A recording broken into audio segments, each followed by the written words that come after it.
Christoph, out of curiosity, did you get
This is a new application. I've never used Ring Central.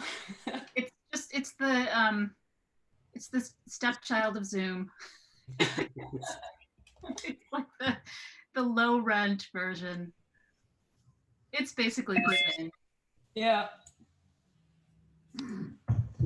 Hi, Donatella. Hi, Christoph. Hi, Heather. Hi, Donna. Hi, Matthew. Hi, Donna. Hi, Katrin. Hi, Annie. Hi, Matthew.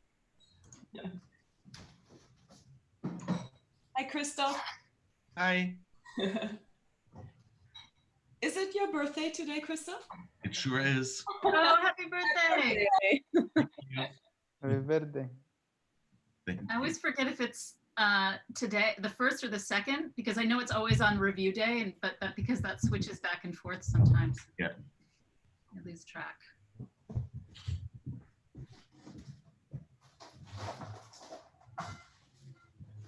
I think the only juror we're missing is Ari, so maybe we'll just wait one more minute and see if he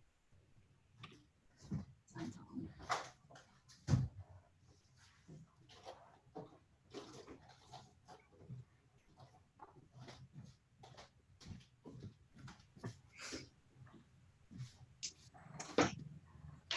And you have a review all day today and tomorrow as well, or just today?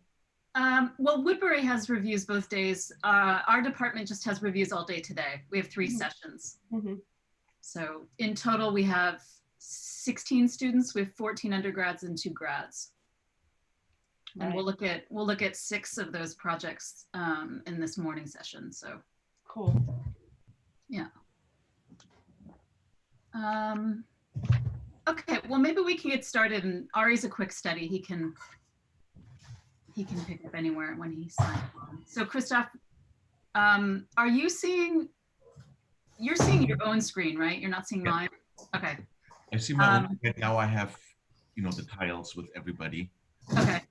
But I just want to make sure you don't see all my notes in the margin. No, I don't see that. Okay. So I'm gonna then go live. I think Brandon always gives a really great countdown, so let's do that. Yeah. 5, 4, 3, 2, 1, go live. Good morning. Welcome to the first session of the 2021 Interior Design Program's undergraduate senior projects and graduate thesis reviews. In the first session this morning, we'll have 6 projects to look at. We have 1 grad student and 5 undergrads. And I just wanted to introduce our jury and then we can get into the first piece of work. So joining us this morning, we have Annie Chu in the grid there. Annie is an architect, interior designer, educator, and AIA fellow, and is one of the founding principals of Chu Gooding Architects here in LA. Chu Gooding has a very deep reservoir of interior projects, and then a wide range of work spanning all kinds of cultural and sort of higher education projects. Annie was a distinguished member of our department for a long time, and then I think it was 2 years ago now, Annie. Sorry, I'm trying to admit people as I do this. She left to focus back into practice, and we miss her dearly, so we're glad to have her join us again this morning. Joining us shortly will be Ari Bryce, who's an artist working here in LA. Ari works primarily in clay and makes objects and installations that explore the territory between sight and touch. He's held various teaching positions at Virginia Commonwealth University, the University of Wisconsin in Madison, the Oregon College of Art and Craft. He taught for a couple of years at Woodbury and at Loyola Marymount University, and is most recently at Art Center in Pasadena. And in particular, this semester, he's teaching a design studio on the mechanics of camouflage, which will be very helpful for a couple of our projects here this morning. We're also joined by Katrin Terstegen, the principal of the LA-based design studio, Katrin Terstegen, and is an assistant professor in the in the architecture department at Cal Poly Pomona. I sit on her reviews pretty regularly, and always she always manages to get wonderful work out of her students. She's also taught at the Technical University in Berlin, the University of Auckland in New Zealand and UCLA, and has served on the board of directors for the LA Forum, where she was president in 2019, if I'm not mistaken. Matthew Gillis, an esteemed faculty member at Woodbury, who teaches in both our department and the architecture department, as well as at Otis. He's also taught at SciArc. Matthew is the founder and principal of Gillis, a design studio of architecture and interiors here in LA, as well as a partner in Grant Gillis, a retail and commercial architecture office.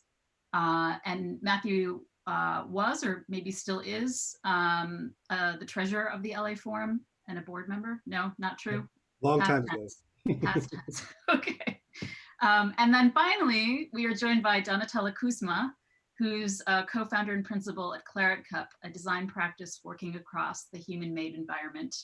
And they do a whole range of things: drawing, mapping, buildings, photography, teaching. Donatella has taught for many years in our program and is returning this fall, from what I hear, which is a very exciting rumor that I hope proves to be true. So that is our jury for the morning. We're very fortunate to have them, especially at such an early hour. So without further ado, I think we'll get into the first project. Let me just clean up my screen here. I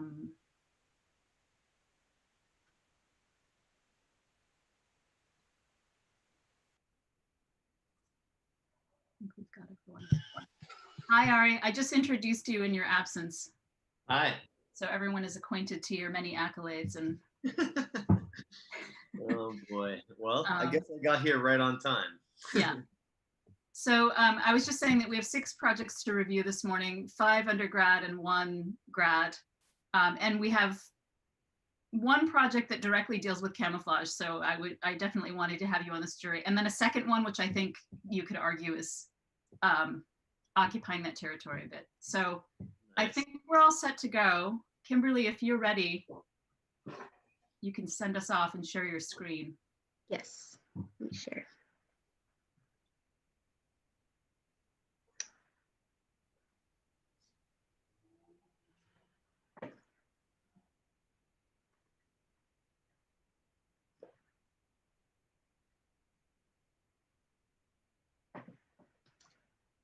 Can you guys see that fine?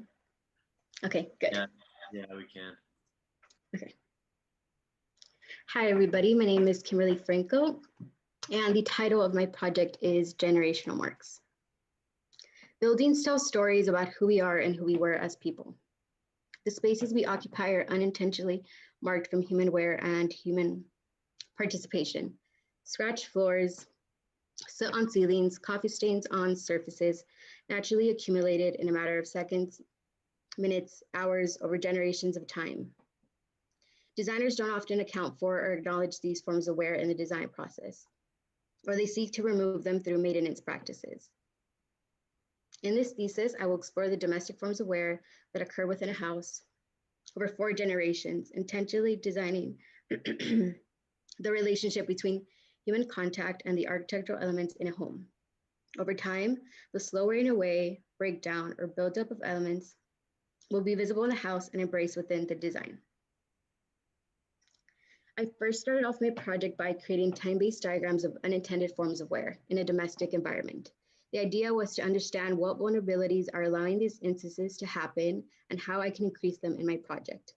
I thought about how I can make these small events specifically made by human occupation and increase their logic, whether it be jumping in scale, multiplication, or the adjustment of materiality.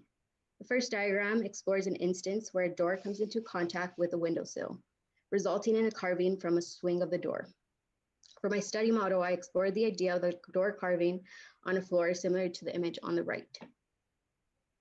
The door's design features 2 hinges inserted in a metal rod, allowing the door to meet with the floor. Susceptible to scratching, a plaster floor surrounds the door swing. Row 1 of images shows the door from day 1, and row 2 shows the area in which the door has carved away over the generations. Diagram 2 explores the subtleties of a candle, specifically with the buildup and accumulation of wax and soot.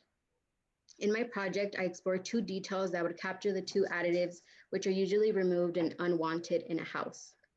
For the soot, I looked into a funnel and how this object can capture the soot if placed above a lit candle. For the wax, I created a plaster mold that would essentially become a groove or indent on the ground and would be placed under the candle, which would then capture the wax over the generations. Diagram 3 explores the unintentional and intentional forms of mark making. Intentional being the mark making of heights on a wall, and unintentional being the scratches on a door frame from a pet. For my study model, I explored 2 forms of mark making that engage with leather. The first being staining that occurs on leather serving as a floor material, such as oils and coffee stains. And the second introduces mark making that can be done to a leather wall with mediums such as pens, pencils, and markers. A series of plans show the wearing away, breakdown, or buildup of elements in a house over 4 generations. The narrative begins with a mother and a daughter. As the years go by, the family grows bigger.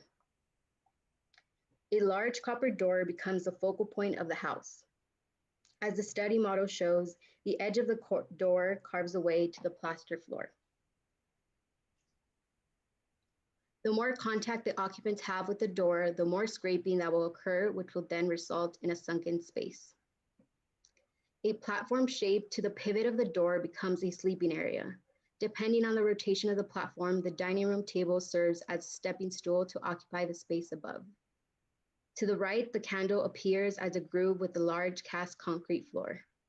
One little movement in a big floor will soon be covered with wax.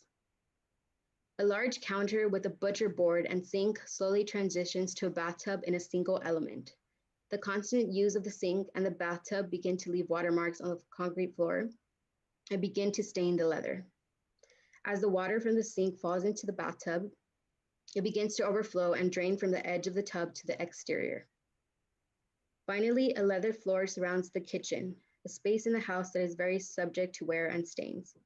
With the constant spill of the water and food, the poor leather will accept all the wear and stains occurring over the generations.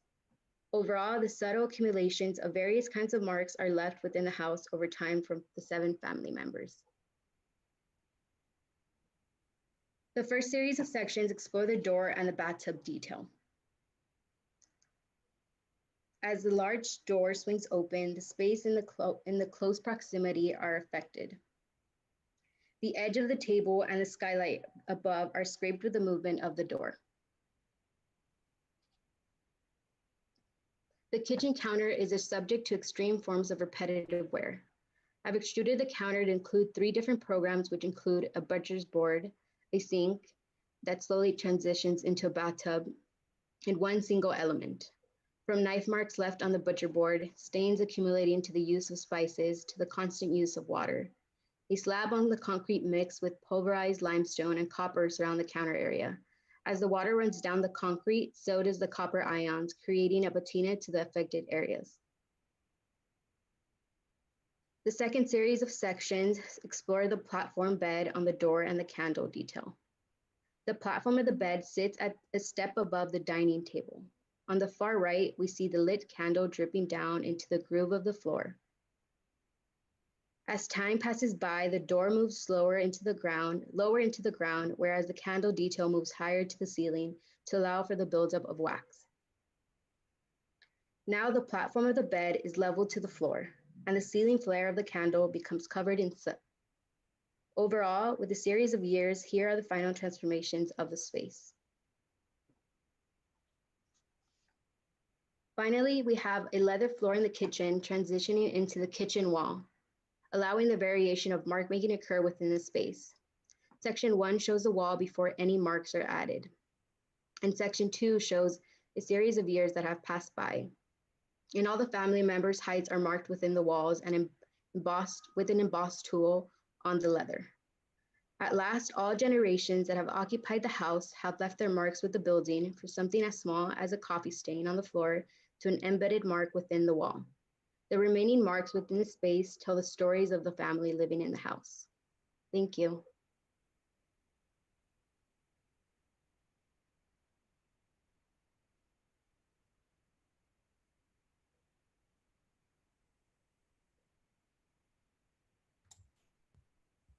Kimberly, thank you for this beautiful poetic project. Can I ask you a question? Have you thought about, now that you have a slightly distant view of the project, having completed this presentation, can you talk about whether you've seen a certain grouping of typologies of marks? Yes. You've been talking about the ones that are incidental, and then now in this last group, or this last image, you have an intentional one. I just wonder if you sort of looked at that spectrum of mark making. Yeah, so most of the mark making that I have was unintentional, but I wanted to add this kind of traditional look to the space that we do normally in houses, where you make when you like kind of highlight a wall and you leave marks on the wall. I'm not sure if that answers your question. Yeah, I just think that maybe, even in these two simple typologies, each one of them have their own properties almost, and the way of being, and, why, they have almost like two different trajectories of how you want to take it. And, in general, I just want to make a general statement that it's a great exploration, and it's almost like the beginning of hopefully a kind of lifetime of obsession. I've had one of the thesis student before dealt a little bit with this issue, and she's still, pursuing it from looking at her Instagram posts many years after she's graduated. So I'm happy that you have kind of latched on to something that is meaningful to you. I want to talk a little bit and ask you about that's these unintentional mark making.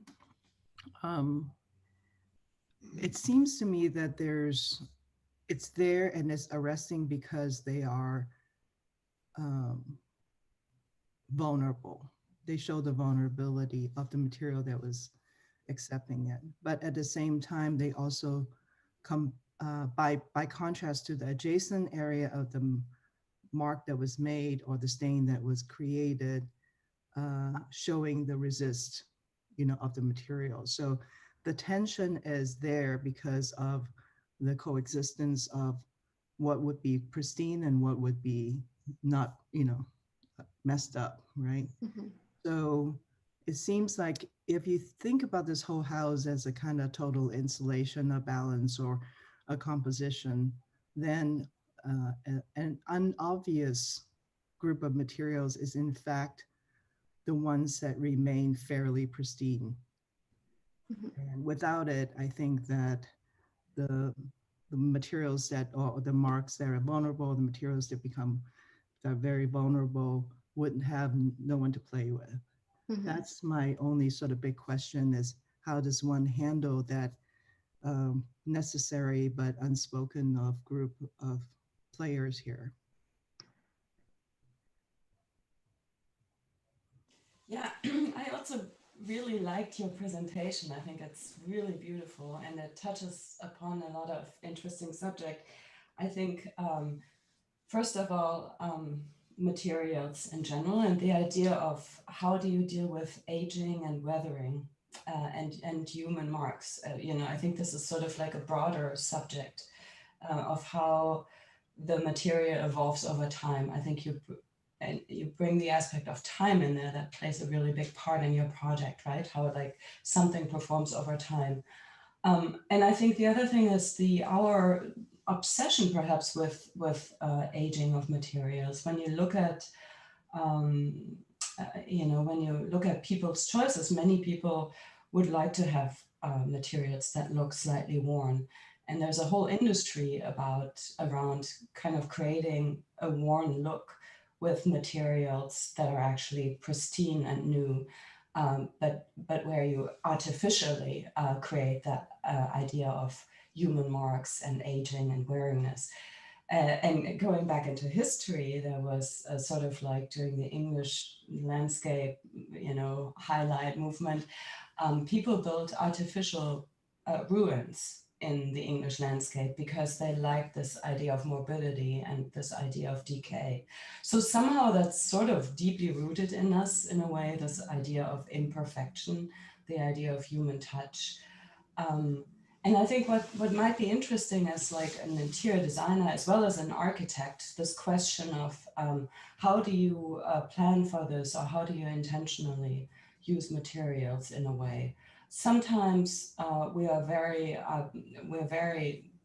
short-sighted when we plan, and we just look at what we plan and what it looks like right now.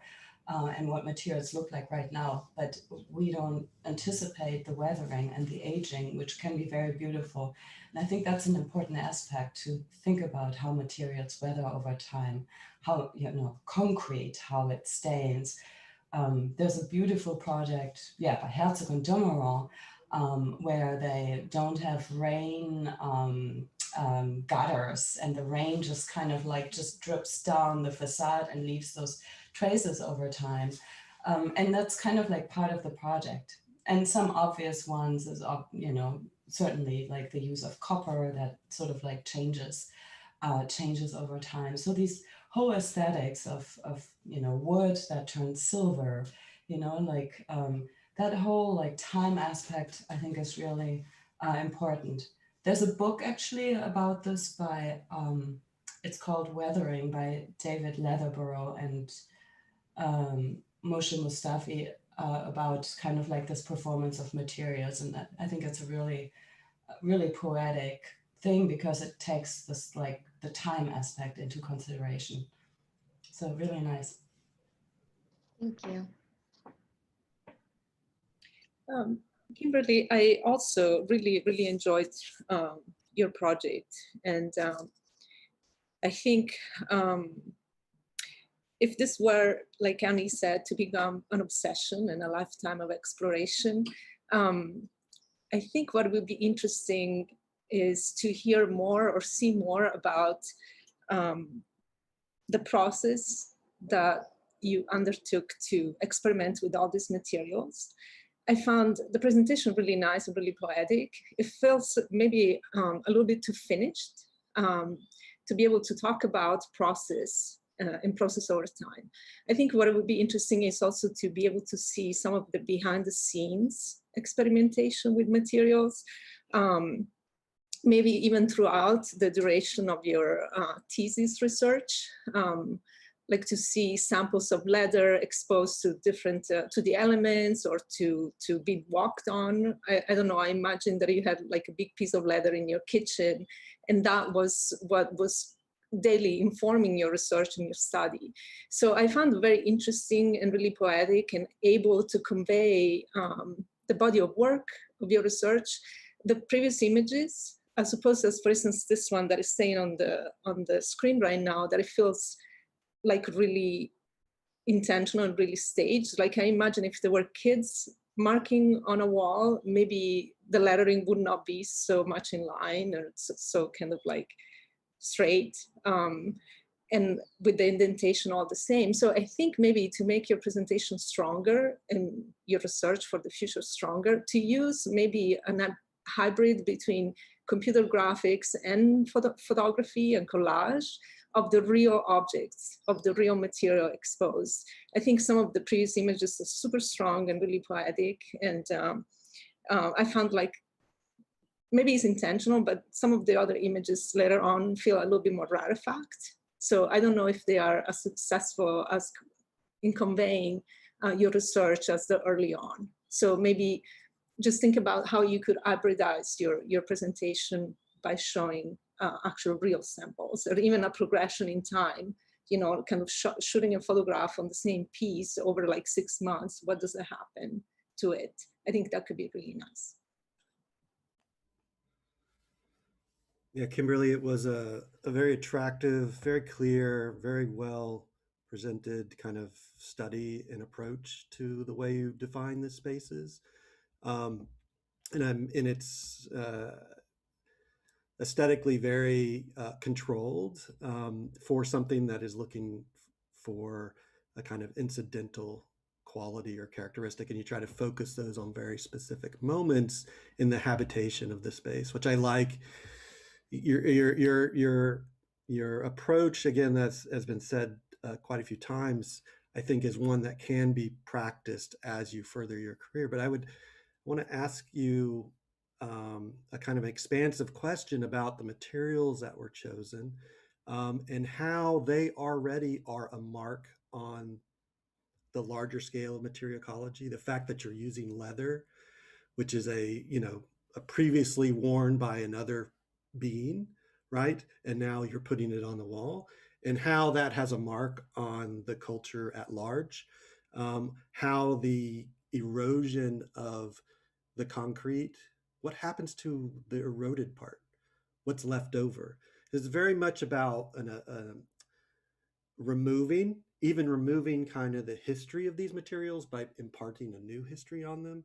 But what are their past histories, and what do the parts that are removed, what do their future histories become? So I'm very curious, like, where's the pile of concrete?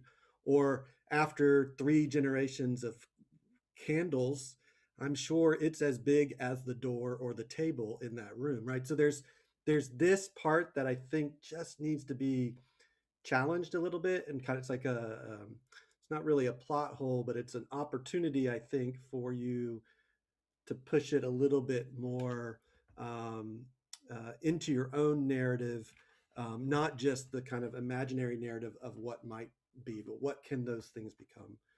And I wonder if, and my question, I guess, if there is a question, would be, how do you consider these materials beyond their kind of their nature as, okay, leather is a kind of organic, a kind of impressionable material? Like, is it only an act of the marking that you look towards these materials, or do you look for them to embody as much meaning as the tracing themselves or the marking themselves? I think that's such a good question. I don't know, Matthew, if you wanted her to answer that, or if you wanted, yeah. I think it's hard. That's one. I mean, that's a question I ask myself, and I've never come up with a positive, a kind of final answer yet. But I think it's something that maybe sometimes you have an answer and then it evolves and changes over time. So if there is an answer or a thought, Kimberly, I'd like to hear about it. But if not, it's totally a kind of future thinking. Yeah, I think I would have to think about it. Like you said, I don't have an answer right now, but it's something that I can really think about in the future. Yeah, it's a great question. I was going to sort of build on that, and I think it relates a lot to what I think it was Annie who said before. Am I have that? Do I have that right? Yeah, Annie, your question or your comment about like materials and like the almost the materials that these materials have to be sort of contrasted by in a way. And yeah, Kimberly, I think that this is super interesting. And for me, there's quite a few I don't know, things that this brings to my mind. You know, the first one is, well, there's quite a bit. You know, the first one really is like like a matter of like conscious and unconscious relationships. When we do something, when we try to make something that's unconscious, which is mark making out of the habits of domesticity, out of the habits of moving throughout a space. When we try to like, you know, integrate that into conscious life or conscious design, which design is a conscious process for you. There's no going back now, right? So the question is like how do you do that? You know, like how do you sort of like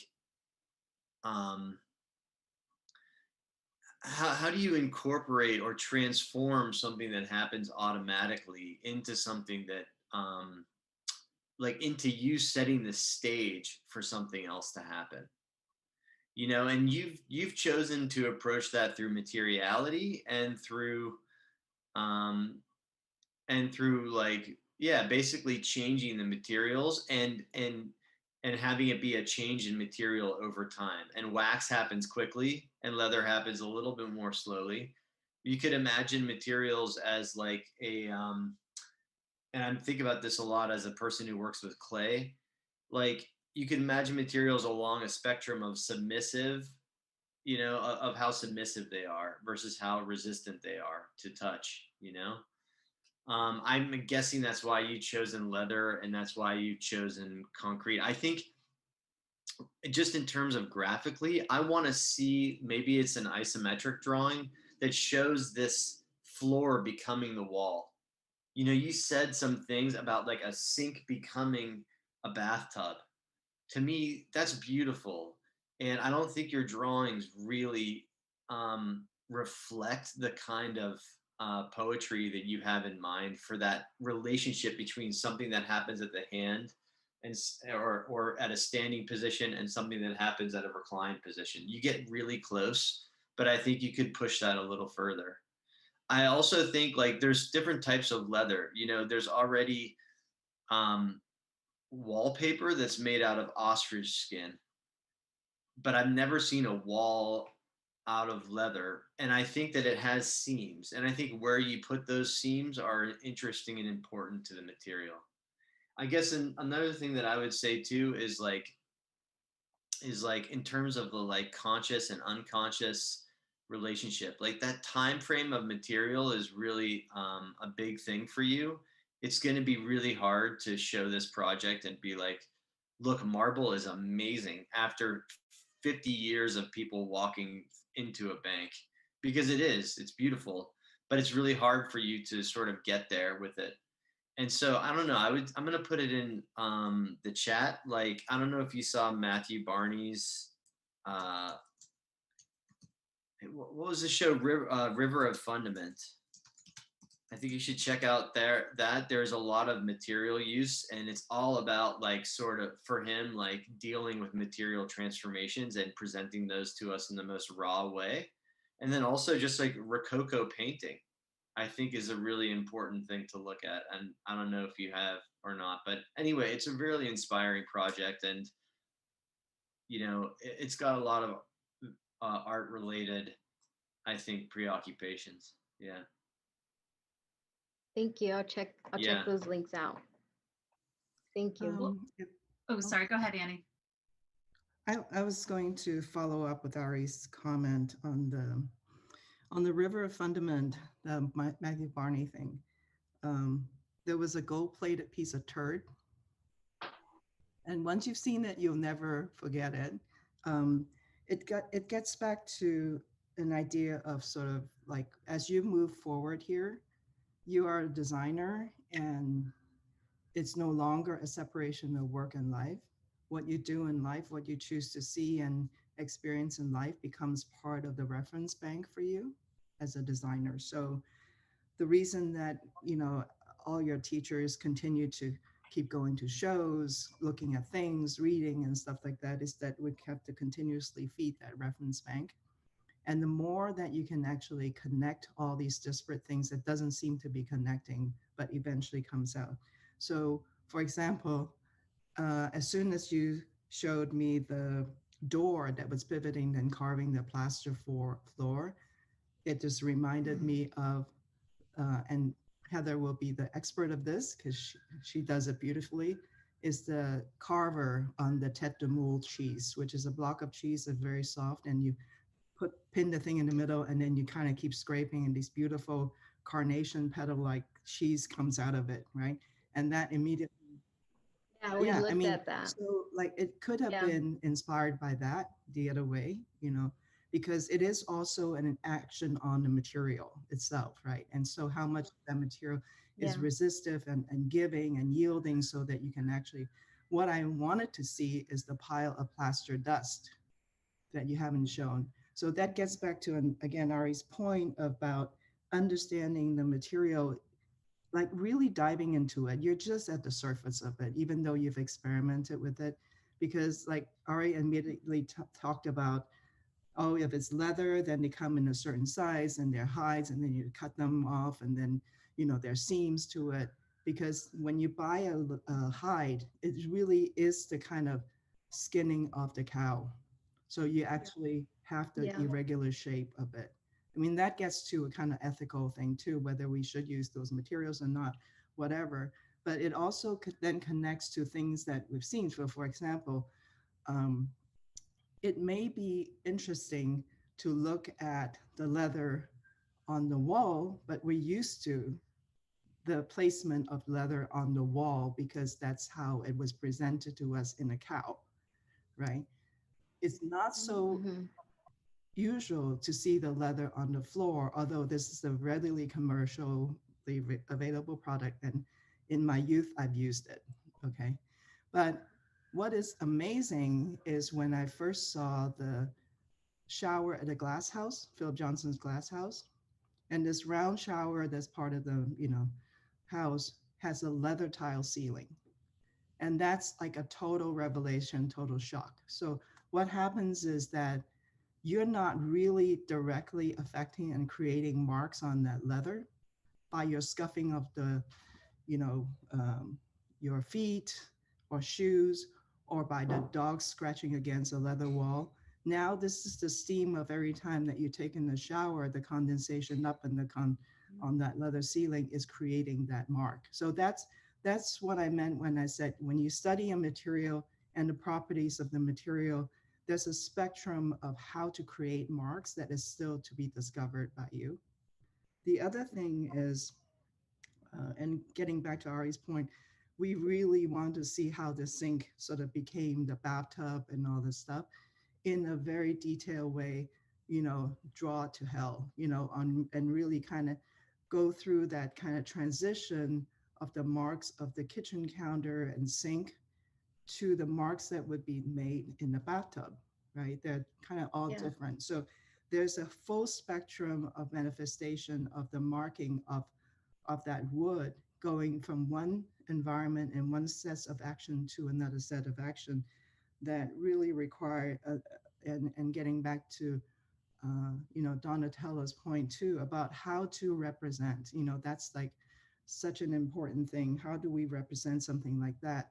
So in that study, you can no longer be making surfaces. Like that's my only sort of like overall critique of it, is that the surface making aspect of it, you begin to dive into a deeper, but the form making, the kind of space and form sculpting in relationship to the material is still kind of at the beginning stage. Right? So, and that gets back to the modules of material and all that stuff. But I've said a lot, but I want to also give you one more thing to think about. Jacques Herzog of Herzog Demeron wrote a very short essay called Gadamer's Floor. And it's about a wood parquet floor, grandfather's house or something like that. And the visitor coming to the house, it's been raining outside. He's got an umbrella, he's retracted the umbrella. He's holding the umbrella. He was going to set the tip of the umbrella down on the floor, and everyone freaked out because if you're as ancient as I am, wood floor used to be waxed. Mm-hmm. And it's not polyurethane or anything. So you always have to re-wax it, because any water on that waxed floor will immediately turn a kind of white mark. And then in order to get rid of it, you got to go back and buff it and, scrape the wax off, and then it hits a machine, and then you put the wax back on and you buff it. And the idea that it's no longer just a material that keeps taking it, but a material that you can actually interact with and kind of refresh and see it again, so that's a different kind of time, right? That's a different kind of way of thinking about material time, weathering and all that stuff. And then lastly, because this is connected almost to everything that we all do as architects and designers too, is Bob Irwin's, I think the way that he was thinking about it, Robert Irwin, the artist, talked about level of craft. And level of craft is like, from Swiss watch precision would be like level 10, right? And unconscious mark making will be what, right? And then level of craft basically gets to the point where when you create a built environment, right, or for him an installation, he considers the level of craft of the existing condition, the situation, and then he determines the level of craft that he needs to do to introduce something into that environment that interacts with it. So it's a matter of sort of tuning and stuff. And that's yet another level that you'll be working with in the future. So yeah, lots of things. Also, just last thing, just so many. Placement, right? Getting back to the leather tile again, on the floor, fairly normal, on the wall, normal, on the ceiling, not normal. Why? What is that juxtaposition and that positioning and what we would call framing, right? We frame the placement of that leather tile on the ceiling as a kind of first step of our design, right? So that's also an important thing when you work with materials and anything in general. So anyways, I've given you like a year of suggestions. Masterclass. Annie's giving you a Thank you. masterclass. But I do remember that story about the floor. I think we read it in the studio that you taught. Yeah. Yeah. Thank you for the comments. One, but I had two things that I wanted to say to kind of wrap up, because I actually think that they're gifts that you're giving back, which is one thing that a thesis should do. It makes some kind of contribution. One is that your project began with a very close observation of quotidian things that were happening in your own living environment, right?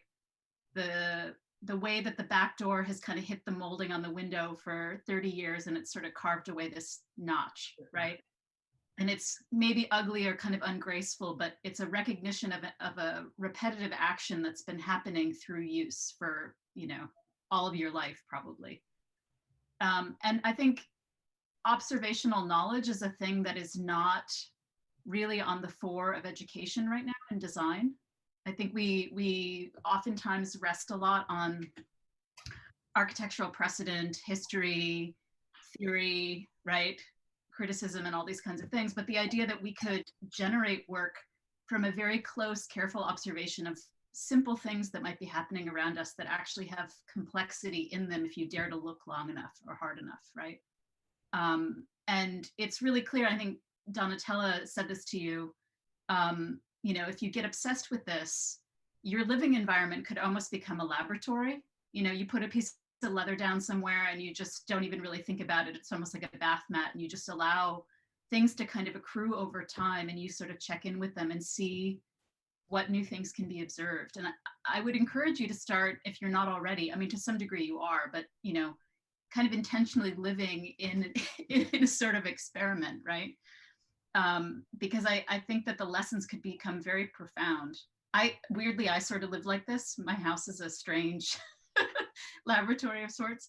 And then the other thing, which I think all the critics, but Ari in particular, started to really get into, was the way in which we choose to represent things, which is both how we work on them. It's the method of generating work, but also then how we're communicating things back to various kinds of audiences. Architectural forms of representation, at least the conventional ones, right? The orthographic drawings, which are analytical, they're not necessarily inherently biased toward acknowledging time and materiality. In fact, they're two of the things that they either don't do or they are not really wired to do terribly well. And so I think one of the things that a thesis usually has to confront is not only inventing a language for the project, but inventing a way of working on it, right? Or taking the conventions and somehow pushing on them and trying to get them to yield to whatever need you're trying to get them to serve. And I think that that's something that's really clear here, is that you've run up against the limits of what an orthographic analytical drawing will do and not do in terms of engaging in notions of time and dynamic change over time, and continuing to work on that and figuring out what other ways you can actually represent these things. And at the very beginning, we had talked about that kind of adult graphic novel here, right? And I think it might be, whether or not that's the resolution for a project like this, you continue to think about how do you embody the project through the way that you visualize it, right? So I think these are two really big things for you to keep working on, whether you do it within the context of this particular project or you just continue to work on these issues in other ways as you move forward out of school. But those are very good things to leave your education with, as big questions to pose not only to yourself, but to kind of offer them to us as a gift, right? So thanks for that, Kimberly. Thank you to everybody. Congratulations. Thank you. So we have to move on. I neglected at the beginning to thank Christoph Corner, our chair, for being our AV guru and live streaming this for us. I think he's maybe chasing some technical things, but Christoph, thanks for doing that. And also I'm sure he'll join in, with feedback at some point.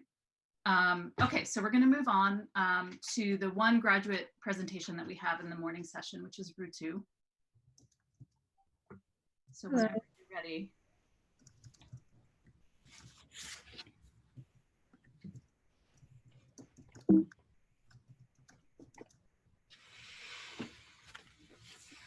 Hi, good morning.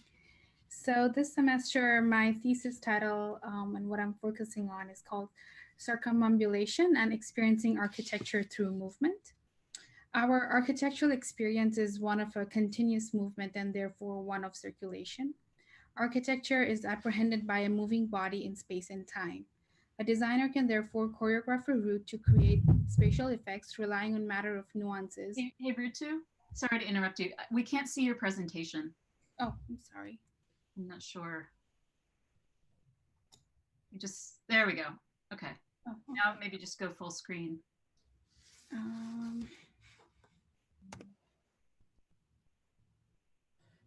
Can everyone see that? It's black. Oops. We can live with it not full screen. Okay. Yeah, that's good. That's fine. Okay, great. Thank you.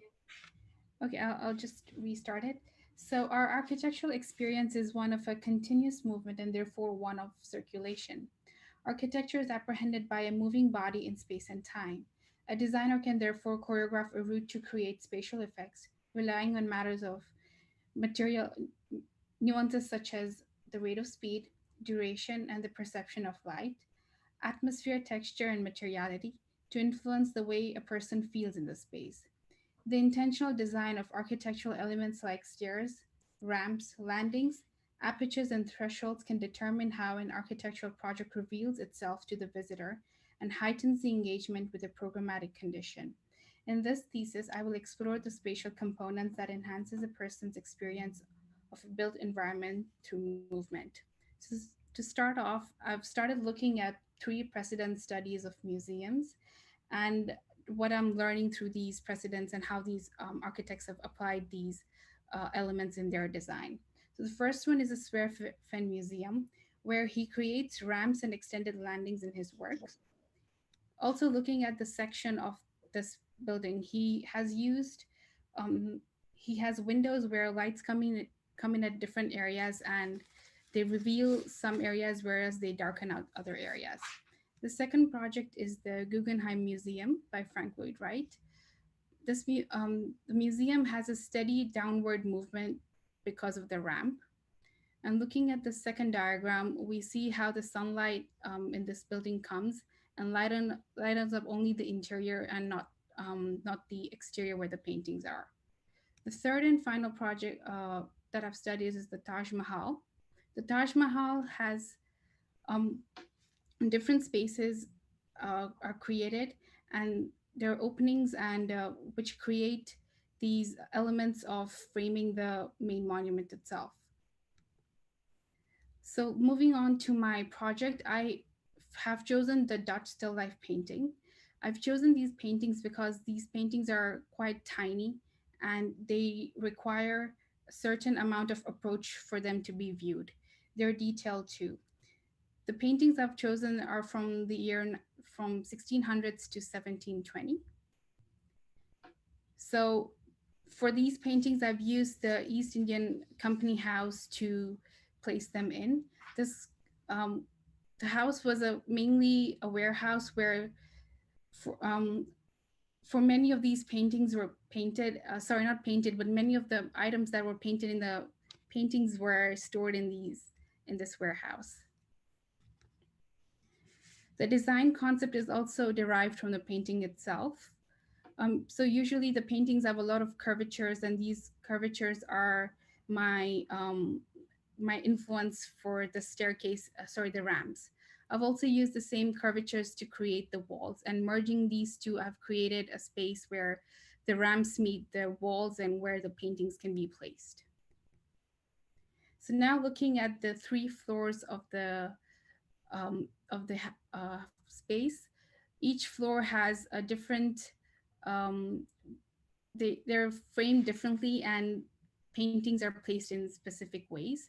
They're all connected by ramps, and there are these nooks created on the ramps where the paintings are placed. These nooks are created because I want the viewers to come into the space and visualize the painting itself. Finally, also looking at the materiality of the what I've used for the walls and floors. What I've done is I've looked at the paintings and seen that there are certain elements used more. So there's a lot of aluminum and metal and all of that used. So these metals are used as the backdrops of where the paintings are placed. And because they relate a lot to the background of the paintings, and if you see the paintings closely, the background has a specific directional lighting. And that way, what I'm trying to do is using light to create these flows of, to like focus on the paintings and not make it seem like there's specific light placed in the paintings, but make it more natural. Finally, looking at the diagram of how people will move through the space, up and down through the ramps. And I haven't really used staircases in this design because I didn't want the viewers to, I wanted them to go through a certain flow in the space. And I'll just go through a range of renders and how people in my space will move. So that's how they'll enter. And if you can see, the metal is generally placed on the whole wall with one singular painting, and the light is also directional to the painting. That's the same with the second painting and how they'll move. And then they'll just go into the space, and with these curvatures, there are these large curvatures where only a single painting is sometimes placed to focus the paintings on. And then they move on to the ramps, and as they go up, certain areas are framed because of how low the ramp is, and focusing on the specific painting over there. Also, in this area, what I've done is just off the ramp, another landing is created to focus on the painting.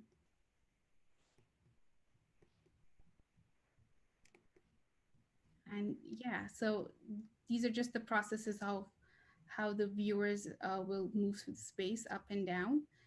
And I've just used the metal where the paintings are placed and nowhere else. This is the other opposite side of the museum where the paintings are placed.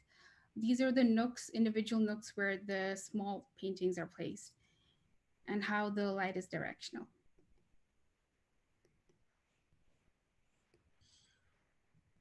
Yeah, that's it. Thank you.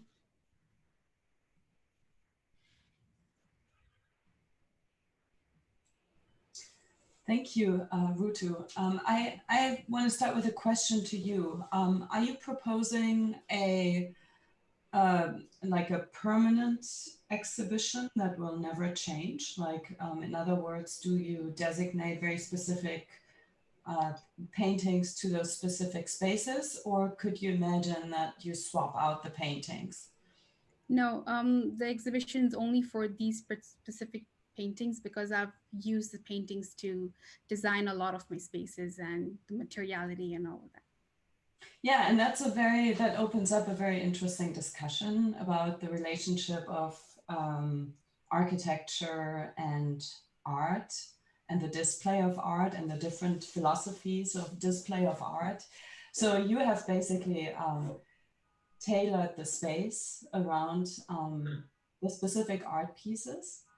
And also from a very very specific perspective on how you think those art pieces should be seen, not only in a very specific location and its immediate surroundings, but also in a larger context, how people should approach those art pieces. And it's very interesting. I think your exhibition proposal is very linear. Because you, like if you were to unravel all of those ramps, in essence, you would have like one long line, right? Where you start from A and B, and you're very much controlling the way that viewers see the exhibition in whatever order you want to do it, whether it's chronological or, there could be different orders. And that's that's a very strong curatorial point of view on how this exhibition is organized. But it's also a point of view that can be criticized, right? It doesn't give a lot of flexibility to the viewer to kind of find their own connection between the pieces of work. You're kind of forced to go in that very particular order. And you are also you are also always forced to see these paintings in a very singular fashion, right? Like one by one. You don't really allow for groupings of paintings and creating. So it's a very strong stance on one direction that does not allow for a lot of flexibility. And then certainly you're prescribing a certain experience, right? Like the ramps are a very strong experience of space. You're basically prescribing breathing room between the experience of art, a sort of palette cleanser, right? Like sometimes you can be in an exhibition and you're immersed in art and you see sort of like one piece after the next. And maybe as a viewer, you decide that you need a break and you kind of step out of the galleries, take a break and come back. But in this case, you kind of like, you have that prescribed palette cleanser, right? Like you see one piece, then you see the other one, and then you have to walk on the ramp for a little while and experience the space. So it's very interesting, but it's very much like it's sort of like you as a curator, and I would say this is a curatorial, not only an architectural proposal, but a curatorial proposal. You very much put your stamp on the experience of art. I have a question that follows up on what you just said, and you put it very that was kind of a lovely breakdown that she just gave you in a way of like of explaining, like sort of like explaining the, I would say almost like political dynamic that's going on inside of this, yeah, like you say, curatorial and architectural proposal at the same time. It's a big it's an ambitious thing you're doing, right? Making those two things at the same time, right? So I don't know. I guess I want to ask you a couple questions. What's your favorite museum that you've ever been to? The Guggenheim, yeah. The Guggenheim. What do you love about that Guggenheim Museum? Like, what do you care about? What do you think is the most important element of the experience? I think with that specific museum, there's a certain way that you just come down the space and you're focused on the paintings, and it kind of forces you to focus on how you're moving through the space. And it's very simple. So I really like that. Yeah. Yeah. Yeah.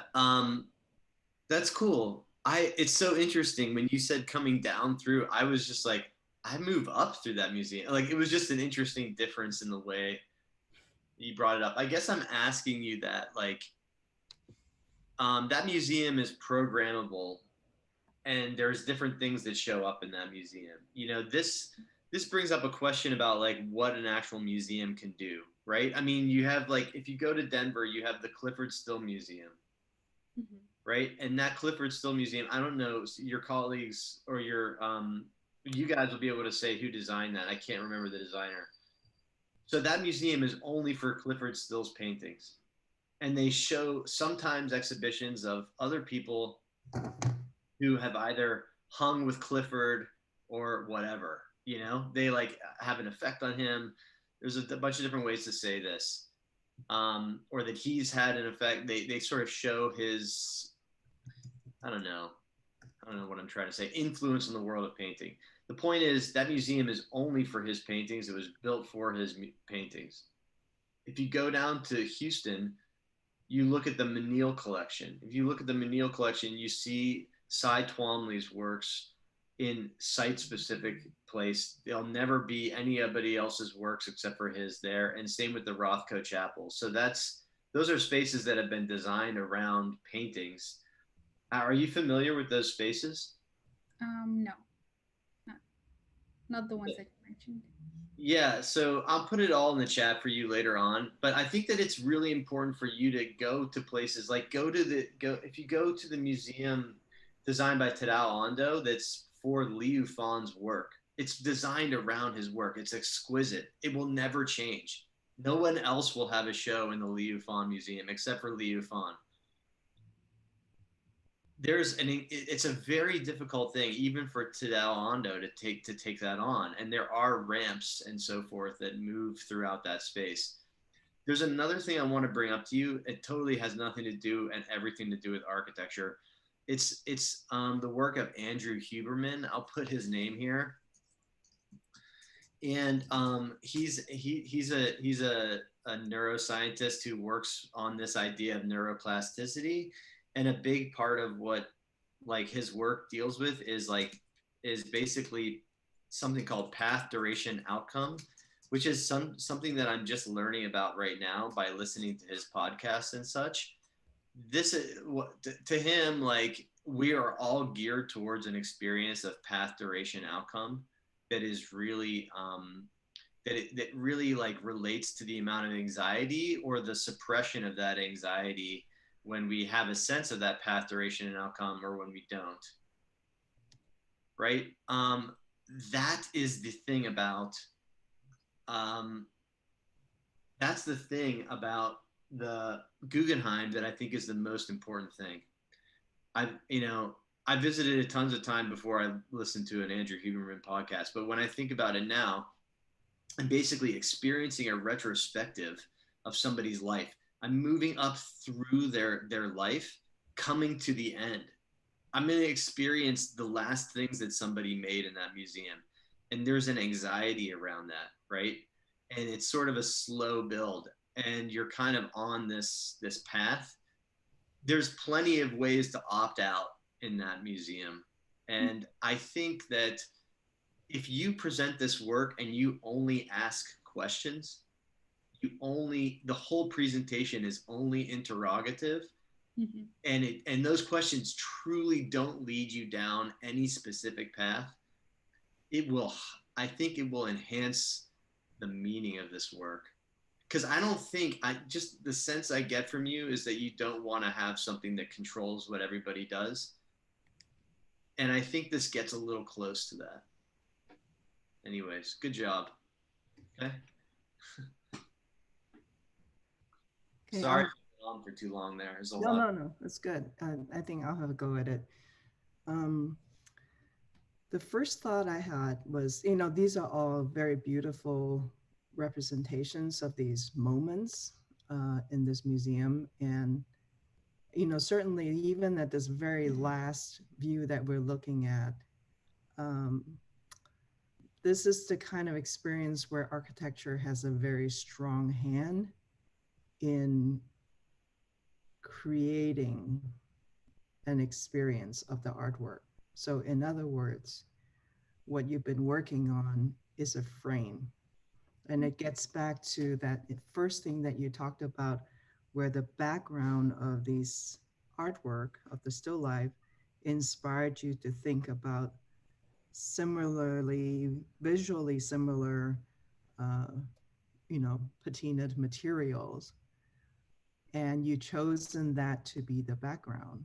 So my first thought was like, so what happened to the frame of the still life, right? That was the immediate frame. And now you basically put the background onto the artwork's background is touching a new background that is so similar to it. And the first reading of it is like, oh, you want to just get rid of the frame, right? So the first thing I was looking for is evidence of how you actually propose to treat the frame. And it seems like you've taken them all out of the frame and kept them in this, I guess, original state of the canvas or whatever they're painted on. Though you haven't really dealt with the edges yet, but that's another question. So I have a fundamental question is that, do you realize that everything that you're doing is reframing the artwork? And, you know, as a person who worked on a lot of exhibition designs and have a lot of chances to talk to curators, the kind of issue of frame is maybe the most fundamentally important thing about how one chooses to display art. Right?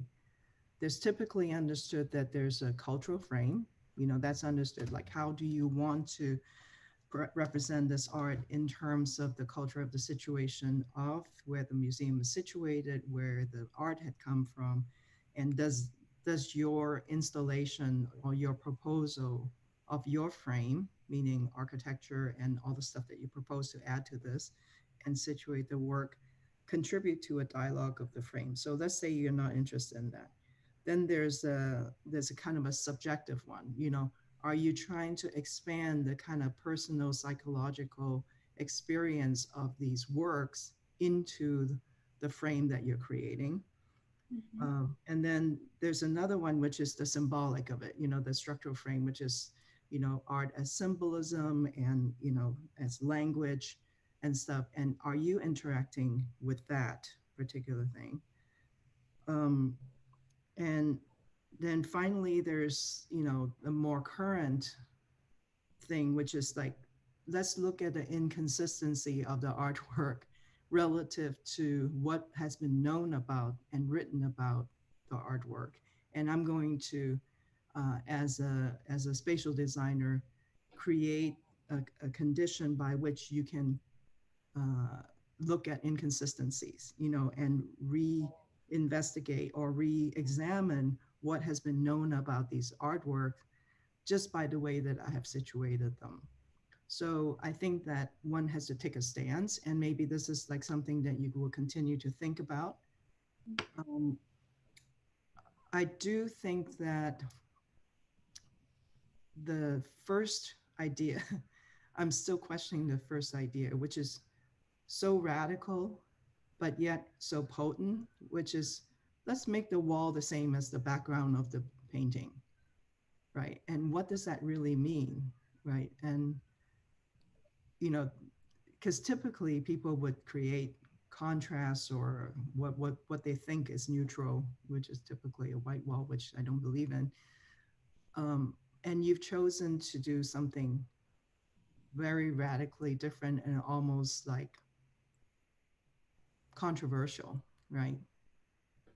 When the Van Gogh's, those, I don't know what those blue flowers are over at the Getty, when they rehung that piece over the gray-green silk paneling that was that was redone for those rooms, that piece of work was like, just like, it's just a completely different experience. So I know that that background is so important because you've always seen them against white, and then they become this jumpy thing, and suddenly they're talking to the background, and you can really see that conversation between the artwork and its background. And I think that we hold, as designers, we hold great responsibility to understand that one step. And I would have loved to hear more of why that step was taken, because it was presented in a way that it's like the background, you know. it's okay to do that, but I think one has to be armed with a lot of reasons to do something like that. Yeah, that's all. Yeah, I think I would like to continue that. Rutu, one, the imagery it's a beautiful, beautiful project. The atmospheric qualities, I think you tapped into the sensibilities that you were looking at in the art really well, and I commend you on that. But I guess I agree a lot with what the previous critics have said about the art. And I want to back up and look at background in a different way that Annie just talked about, but the context in the building you're occupying, right? Like, so you've created this kind of autonomous element within the project, yet the idea of that lemon peel unraveling on the table is an integral understanding of the holistic understanding of the space within that painting, including the background colors, including that. But here you've kind of done an installation, right? And you've kind of neutralized the background, even though it's a very rich brick building in regards to, but it's a very idealistic brick building in all your images, kind of standard window kind of placements where they are in the existing context. But your engagement with them, I might have been too subtle. If there was anything greater than I'm putting an autonomous object in the space in the same way I might kind of ignorantly place a painting in a space, right? But you're very acute to how you're placing the paintings. But I find that acuteness as an interior designer or needs to engage that context equally with the same value that of the stuff you're putting in there. And I think that for me is a little bit a missed opportunity. Even, and I know it's a lot to ask for in a semester to completely do the installation itself and do the context, but I think that part is the element that I'm missing from the presentation, which is how the existing context helps set up this in a better way than just the plan diagram that you presented, right? Because when we start to get into the atmospherics, I actually get in this last image we're looking at, I'm looking at, well, how's the light coming through those windows, and how does that mess with the light that you're trying to do to light the painting, right? Did you have to come up with a set of films to go over the glass, the existing glass there to bring the light down? You kind of took out floors, right? And yet I don't see any of the framing of the existing floor in the walls that would start to add a datum to the reading of this installation, right? And so these kind of very hyper-specific contextual conditions might make adjustments to this installation that you're putting in there. And I'm not so, I think about the Graham Brooker, Sally Stone definition, intervention, insertion, and installation. Intervention meaning that what you're doing transforms the space. Insertion slightly has an impact on the space, and installation has no impact on the space. And right now, I think you're at the latter, at that final condition or range of impactment. And in the way in which your analysis proceeded, I wish that it was a little bit more engaging, maybe more in the insertion range, or at least dealt with the atmospherics that the context would produce versus just kind of shaping the atmospherics, very specifically to the location around the painting itself. And that would be my critique of it. But I think it's a well done, well presented, well drawn, well rendered, like vibrant, engaging project that we can ask more from you because of it. So thank you. Thank you. Yeah, I totally agree with what you just said. My comment also is about one of your first statements about light and procession through a building. And I'm glad that the Liu Fan Museum came back. I think it's the same project I recommend you look at midterm. But that project is really different because the building was built for the collection. Here, you're trying to insert yourself and your project into an existing building. And I think maybe, since Matthew covered already a lot of what my comment was going to be, I want to maybe to go back to one of your original statements. No, Matthew, it's all good. Actually, nice that we have some of the same thoughts. But I think that what you said at the beginning, which could also be a very interesting like curatorial approach that maybe is not as developed in the final project, is that you picked specifically a warehouse where some of the goods that are represented in the paintings were stored. And so, and I think too that the type of light that it is in the environment where this building is placed probably is at some point is also some of the light of the paintings, right? Because of the geographic location and the kind of like where these paintings were painted. So it is interesting that you never show the source of light. It seems like in one of the renderings prior to this, it seems like almost you're using one of the curves to hide the lighting fixture that is going to cast the light on the paintings. But I would argue that maybe you don't need any artificial light if you position your installation or your project in relationship to the existing windows. So a side analysis and maybe even just like seeing how the light penetrates into this building. So an empty, like a rendering or a historic photograph of the building from the inside with the natural light, it would have been interesting to see where are you going to put the paintings, for instance. So if we want to push this curation to the extreme in a way, like you could study how the light could change throughout the day and throughout the seasons into this building without any artificial light whatsoever. And then another thing that I wanted to maybe ask you is like, how much time did you spend with the paintings themselves before making a decision about what the background would be? Because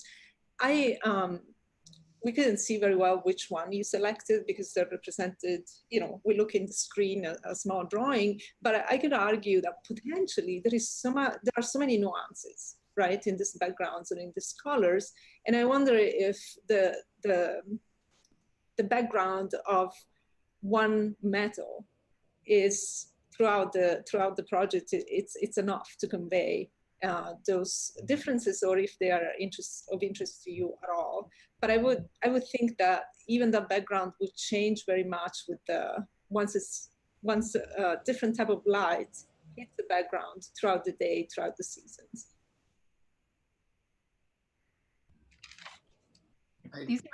We're going to have to move on, but these are really amazing comments. And I just wanted to say that, you know, one of the things that's pretty fascinating about what Donatella is suggesting is that historically, before the invention of easel painting, painting and architecture were the same surface. And then with the invention of easel painting, you know, the painted surface was liberated from the architectural wall. And one of the things that's fascinating about the site that you've chosen is that it has an isomorphic relationship to the collection.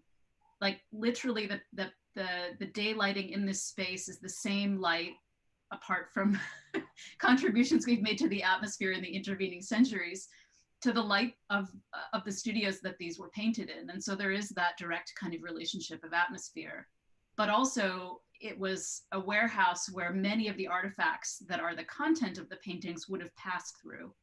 And I think that those are dimensions to notions of context that could have been explored more. You could still do them. There's nothing that says you have to stop working on your thesis after today, should you choose to keep working on it. And so I think that these are all like really important things to think about, in addition to all of the other comments that you've been given about the existing building and the fabric of it and the sort of traces of, you know, removal or not removing. And Ari has given you a masterclass in precedent to look at in the chat, which I encourage you to, you know, scrutinize every single one of those. So great work, Rutu. Thanks for sharing with us. Thank you all. Okay, next we have Knife. Hello, everyone.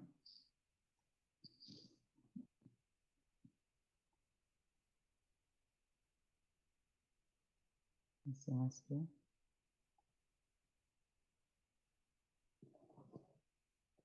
My name is Naif Otevi. My thesis project is the Metropia research. Metropia, it's basically it's a architecture room that's it's architecture room that's have a screen wall that's allowing indirect sunlight to go through and allowing air flow to go through and to cool down the room. And there is a bottle water that steams and help to for the because it's the dry air have in this area that help it to cool down and better air quality. I comes with the design. It's basically it's thin steel, reflective steel that's curled with the heat, and it's allowing the air flow and the direct sunlight to go through as well, same as the Mitsubishi. I have it. I design it with different scales. I designed the screen with the different scales. From the north, it's have like 24 inches. So in the area of my project, it's how the cold airs come from the north and the hot air it's come from the south. Knife, are we meant to see a slide other than the first page? Oh yes. Sorry, I don't think your presentation's advancing. Okay.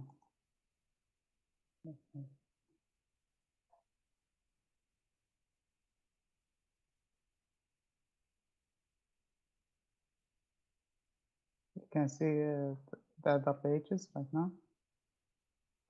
Maybe just start at the beginning because I don't know if we've missed a couple of slides in between the. Okay. Yeah, perfect. My name is Naif Ratebi. My thesis title is the Mashrubiyya Reserve. Mashrubiyya is Arabic traditional architecture. It's a room have a screen wall that's allowing indirect sunlight and airflow, and has like a pot of water that steams with the heat, help the rooms cool down since they have the air is the area it's too dry, and help the air quality as well. I comes with I design the screen is basically it's a thin steel that's curled with the heat, a curl open as you see in this two wall, and it's changed the sizes from north to the south. I have it like 2 feet from the north and 1.25 from the south, because it's because in the area my project then it's the cold airs come from the north side and the hot airs come from the south side. This is the site I have chosen. It's in Lola city in Saudi Arabia. Since I used reflected steel, and the side I chosen, they use mirrors, so I keep the benefit of reflecting, so it's disappear in the environment. And here, render from the outside, here's the screen I create. When it's open, this is the openness they can get. And here the floor plan of the hotel I designed.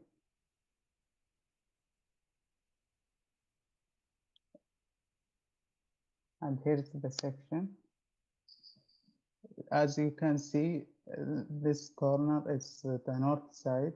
So it's the holes on it, it's bigger than, gets smaller and smaller until it's reached the south side. Here's the render floor plan. As you see, there is water all surround the area that steams and help the air to cool down and get the area cool down and help the air quality because it's too dry. And here the render section. Here is the floor plan of the restaurant.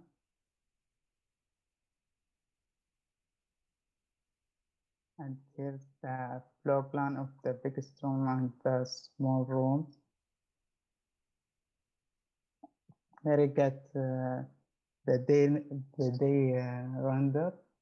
As you see, here's the entrance, and this is the maximum of the sun can get through the screen inside the building.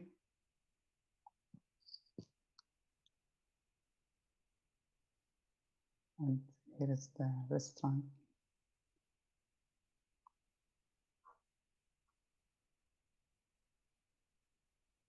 Here is the lounge area, and here is the pool next to the rooms. Here's the night renders.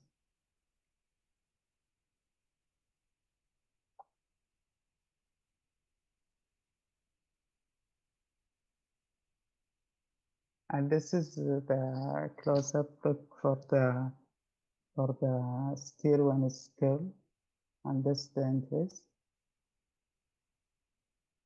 Here is the bigger room render, and here is the smaller room render.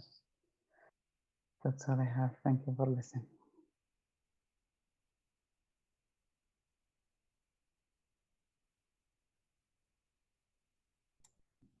Now, can you talk about you talked about the way that the mashrabia, channels the wind and the coolness of the shraba, the water vessel and all the stuff. In this project that you're proposing, have you studied that more, how it's actually working in your proposal?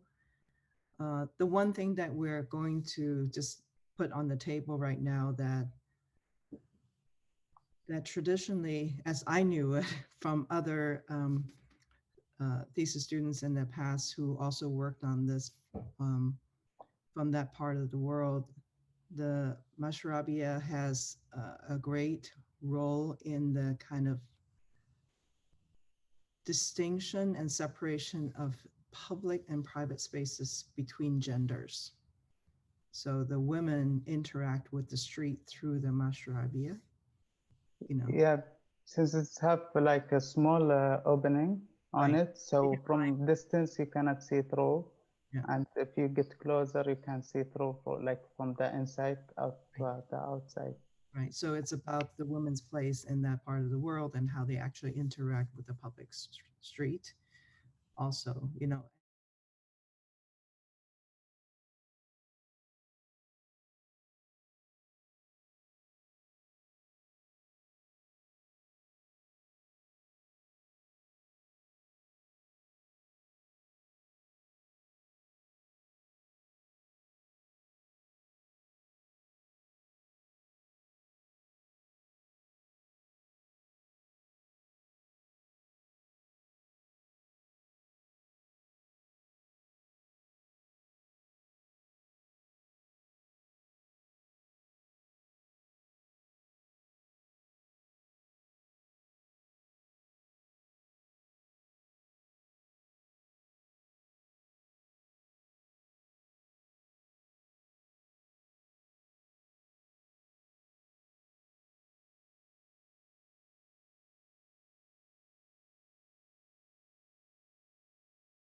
looking through those demolition pictures and videos and kind of trying to realize like what point is the best point to kind of stop that demolition, and that would kind of provide opportunity and still leave enough structure and architecture to allow it to be, you know, either inhabitable or manipulated in different ways. So yeah, it's just kind of like stop halfway and see what happens type of thing, and see how it could be populated. Well, is it gone now?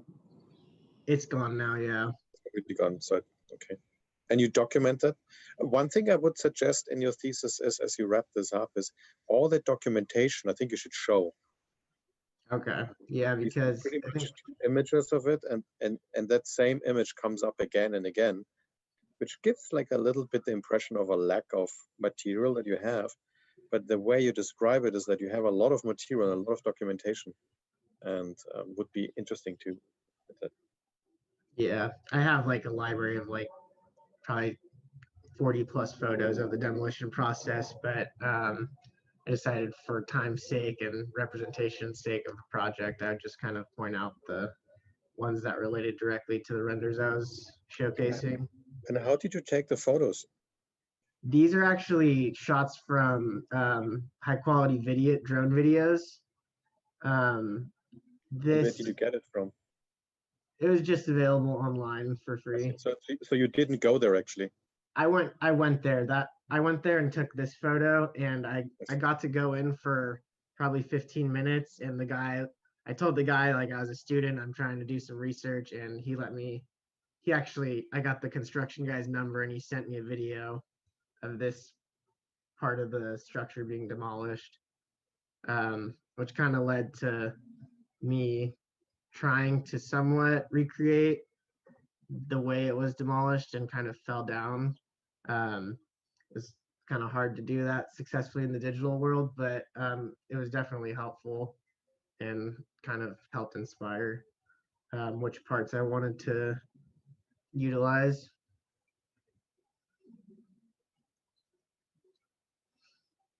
So I want to suggest the exact opposite that Mark suggested. So far from a video game, which is a form of abstracting this right into some kind of digital, I think this is this is an opportunity for exploring the materiality of this thing that is called concrete, right? And I think your photographs already hint to that. It's such an extraordinary material, right? How does it crumble? How does it fall? Do these long columns, I don't know, buttresses, whatever they are, do they fall to the ground intact? Or do they do they collapse into several pieces? So I think there's more than any other project we've seen, there's this question of time passing by that is so important. And I think that your one good medium would be indeed the video or some kind of animated sequence of things. I also think it is such a project of the times. I mean, I can't think of how many movies there are about this sort of apocalyptic yet redemptive, the world in ruins from which something good emerges, right? I don't know, Wall-E and Blade Runner and, Children of Men. I mean, over and over again. So, you're sort of right there in the zeitgeist. And I have a lot of love and respect for poetic projects, right? These kinds of meditations on sites and on the ruins, which we've been obsessed with since the 16th century. Yeah. But I really think that you should. And then the other thing that's really nice in your photographs, and I wish you had explored this question a bit more, is that your interventions have this kind of the fragility of the tent, You know, there's the shopping cart, they're small and then they are incredibly vulnerable next to this extraordinary concrete thing, right? Your little tent comes back over and over again. And I think there is a lot there, right? What can we possibly do with this material? So I guess I'm saying be dead serious about concrete as it decays. What happens to it? Where did it come from, right? What are some, you know, there's sand and there's water, and where does it go once it dies? And how can we live for a while in its intermediary state, you know, right? So I think there's a lot there. But I think that instead of digitizing it, right, and playing with it through and I think one should really sort of almost get your hands dirty as much as you can, and recapture the dust and the texture. And yeah, I bought this early on. I was gonna try and recreate a mini stadium, but I never got around to it, unfortunately. But yeah, I mean, it's something I still would like to do. I just need to figure out the kind of nitty gritty of how exactly I would. Yeah, I mean, I think this at this stuff. point it's a photographic project, right? Truly, it's gone, right? Which is also an interesting dimension to your project. But I think photographs can do a lot to reproduce that experience. Okay. Yeah, I would have definitely like to have been able to represent the decay of the material in a more realistic way. But it proved to be pretty strenuous and difficult, and for multiple reasons, not just modeling, but file size and all that stuff. So I think what I'd need to do in order to accomplish that is hone in on a lot smaller locations of the project and kind of create those moments on a smaller scale rather than this larger kind of zoomed out representation. But thank you, I appreciate your feedback. Billy, I think if we carry that strain or that opposite approach that Juliana has mentioned, I don't know if it needs to be modeled in a physical or digital sense. I think maybe it's just the documentation, like George brought up. You're not showing it, and Juliana's saying it. You know, maybe it's just a photographic project.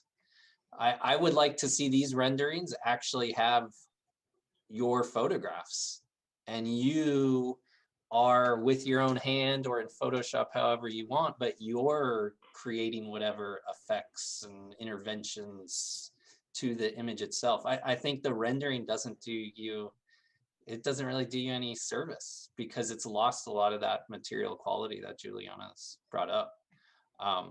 So I highly recommend that for, you know, you wrapping this up, archiving, portfolio, that you look at the project through the lens of like a documentation of the process of the demolition of this real thing that happened here in San Diego, as well as your own like thesis ideas. Really, it's like they're just interlinked. You know, for example, right now, you know, since people are joining us from further afield, the stadium site is leveled except for these large conical piles of the concrete that's been ground up. You know, it looks like a quarry now. It's changed so much in terms of mass, material, topography, all these different ways. But if you drive by it, it's quite amazing. It's like, right? Like, because on site, they are trying to recycle, reuse, and create some new life for this material that stood there for, you know, 40 plus years. So I think there's a story to be told, and your thesis has been a great way to get it started. And I don't think it should be over for you. You know, be a part of the San Diego historical record, Billy. Put it out there. Really, yeah. No, serious. Let's chat more about how you could give it some more form in that sense. Yeah, I think the artistic touch personally, like by hand, would be very helpful. But yeah, I'd love to talk about it in the future. Yep. All right. Well, thank you. Thanks for sharing. Thank you, everybody. All right. Let's see. Well, the good news is we're just about on schedule here. Actually, 2 or 3 minutes running a bit early. So thank you, students, for being concise and presenting your work. And I think the conversations that have followed have been quite nice. Up next, we have Samantha Aguiar. Before I say goodbye. Oh, yeah. Yeah, and it was nice seeing the work. Thank you so much for the invitation and very nice meeting everyone. So it was nice meeting you all, and I think Stephanie will come in now. Okay, Thank you so much, George. Thank you. And as George leaves, let's do a welcome and introduction to Stephanie Davidson, who has joined us as well. So Stephanie, thank you so much for joining us on Saturday morning. We look forward to all your contributions. And then also Ryan Kim has joined us as well, another Woodbury alum, to kind of add to that Angela mix of some recent alums who kind of see a little more eye to eye with you. So thank you, Stephanie and Ryan, for hopping in and joining us. And let's see, Samantha, without further ado, go ahead and share your screen. Okay.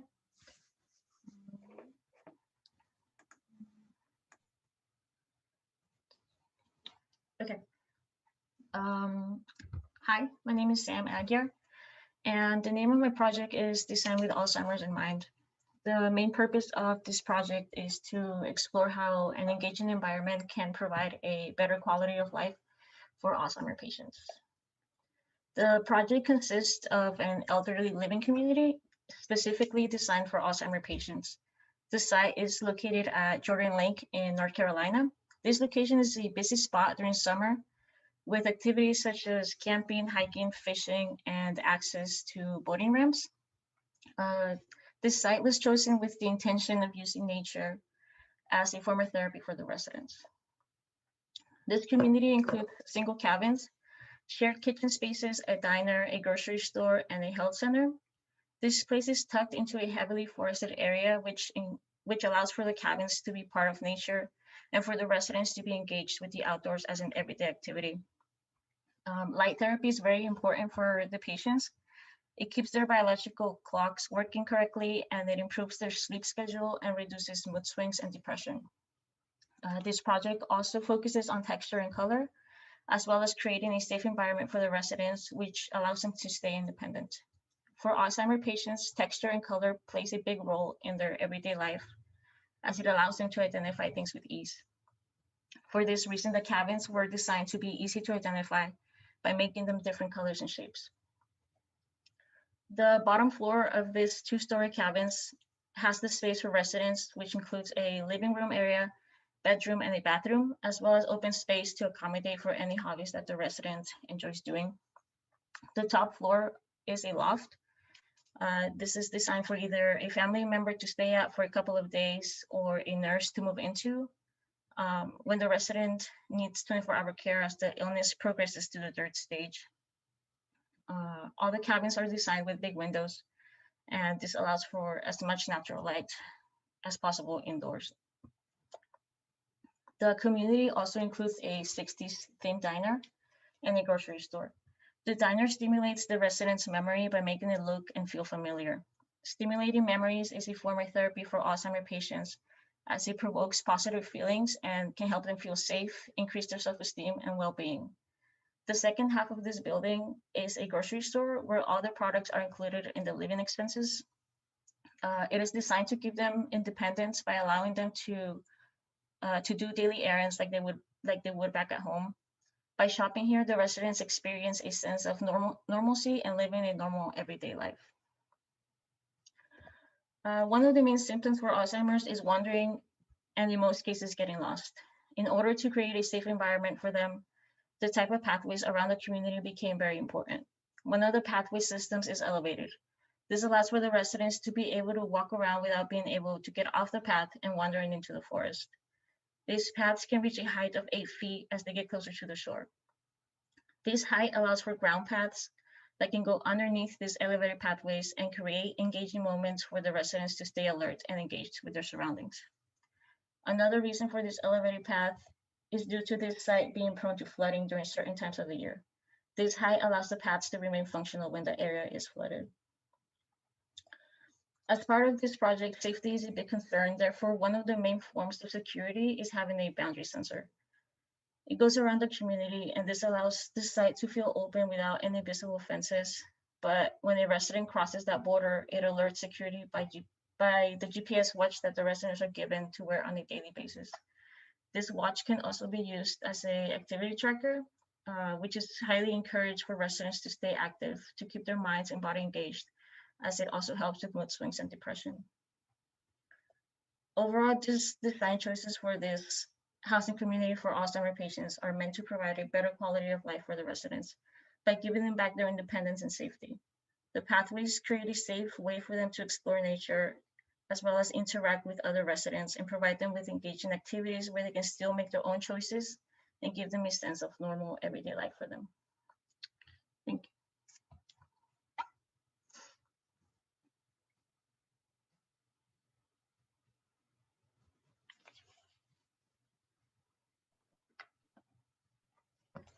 Beautiful graphics. I like the presentation a lot. I just had a question where I think that the use of the pathways is really interesting, how you have the elevated, and I was curious as to why you elevated it, and you answered that question. And I think it's a really great way to do that. And I was just wondering, they're also allowed to go underneath. So are certain people allowed to go beyond the elevated pathways to go on the pathways below them, or how do you control that? Yeah, it's kind of like the pathways are just to kind of like remind them, like it's not so much about control, about who gets to go on top or who gets to go on the bottom. Most of the elevated pathways are just closer to their homes. So I feel like that could allow them to figure out, like, I'm on an elevated pathway, so I'm close to my house instead of being on the ground path and then feeling like they don't know where their house is. I feel like that's a big difference for them. But yeah, no, they're free to roam around, but with the point of trying to keep them on the paths. Mm-hmm.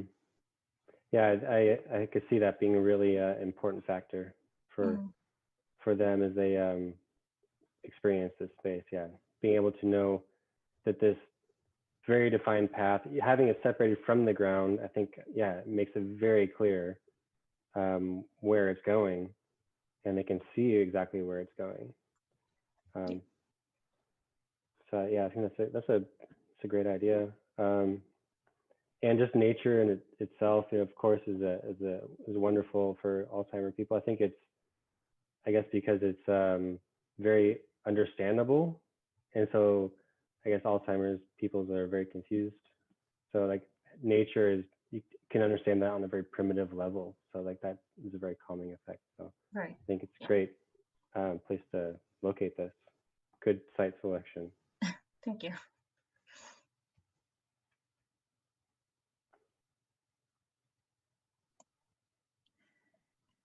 I also really enjoyed the presentation and the graphics, as well as Tyler mentioned, especially the illustrated vignettes that you pulled out. I thought were really powerful. I'm curious to know maybe a little bit more from your side about the design of the pathway, the materiality, if there are any guards, guardrails, if there's like a gradient of enclosure from when they're really high up. Yeah, exactly. And then when they hit the ground, if you imagine people taking like a consistent route day after day, or if it's designed in a way to allow like almost innumerable different pathways to happen on the elevated. Maybe you could talk a little bit more about that. Yeah. So yeah, there is rails on the pathway. Some of as the elevated paths, like I think this illustration, it shows how it can kind of go up and down. So obviously, as it gets closer to the ground, I think the rail could go away so that they can go into like the ground paths. Other than that, So this one shows, you know, the trees are in the way, but it shows the elevated paths. And then there's two different ground paths. One of them is like the main path, which is like a more direct route to wherever they want to go, either where it's the health center or the grocery store, the diner. And then in between, there's more like paths that they can just take to kind of explore more. So I kind of thought about it as like a campground kind of pathways, where there's different paths and they all kind of connect at some point or another. So that was my design behind the paths. But like I said, the elevated pathways are mostly just going in between their cabins. That was kind of like the main purpose of those ones.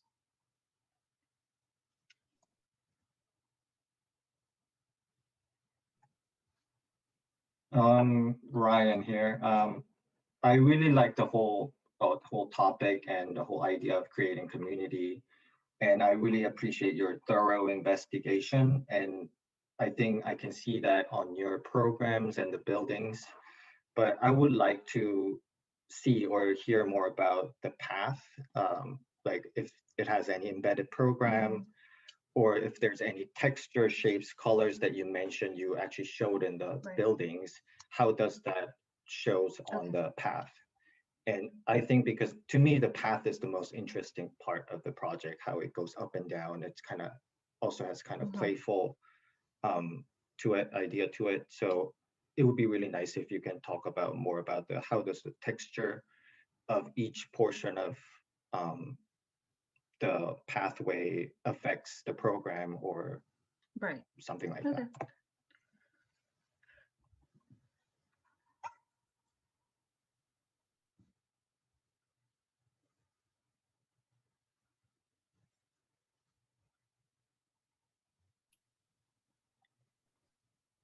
My question is about those common areas. You know, I won't claim I know much about Alzheimer, but I know that a important issue of elderly people is isolation.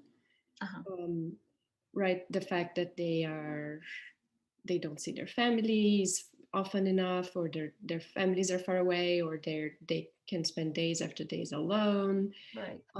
So I'm wondering how your project addresses that.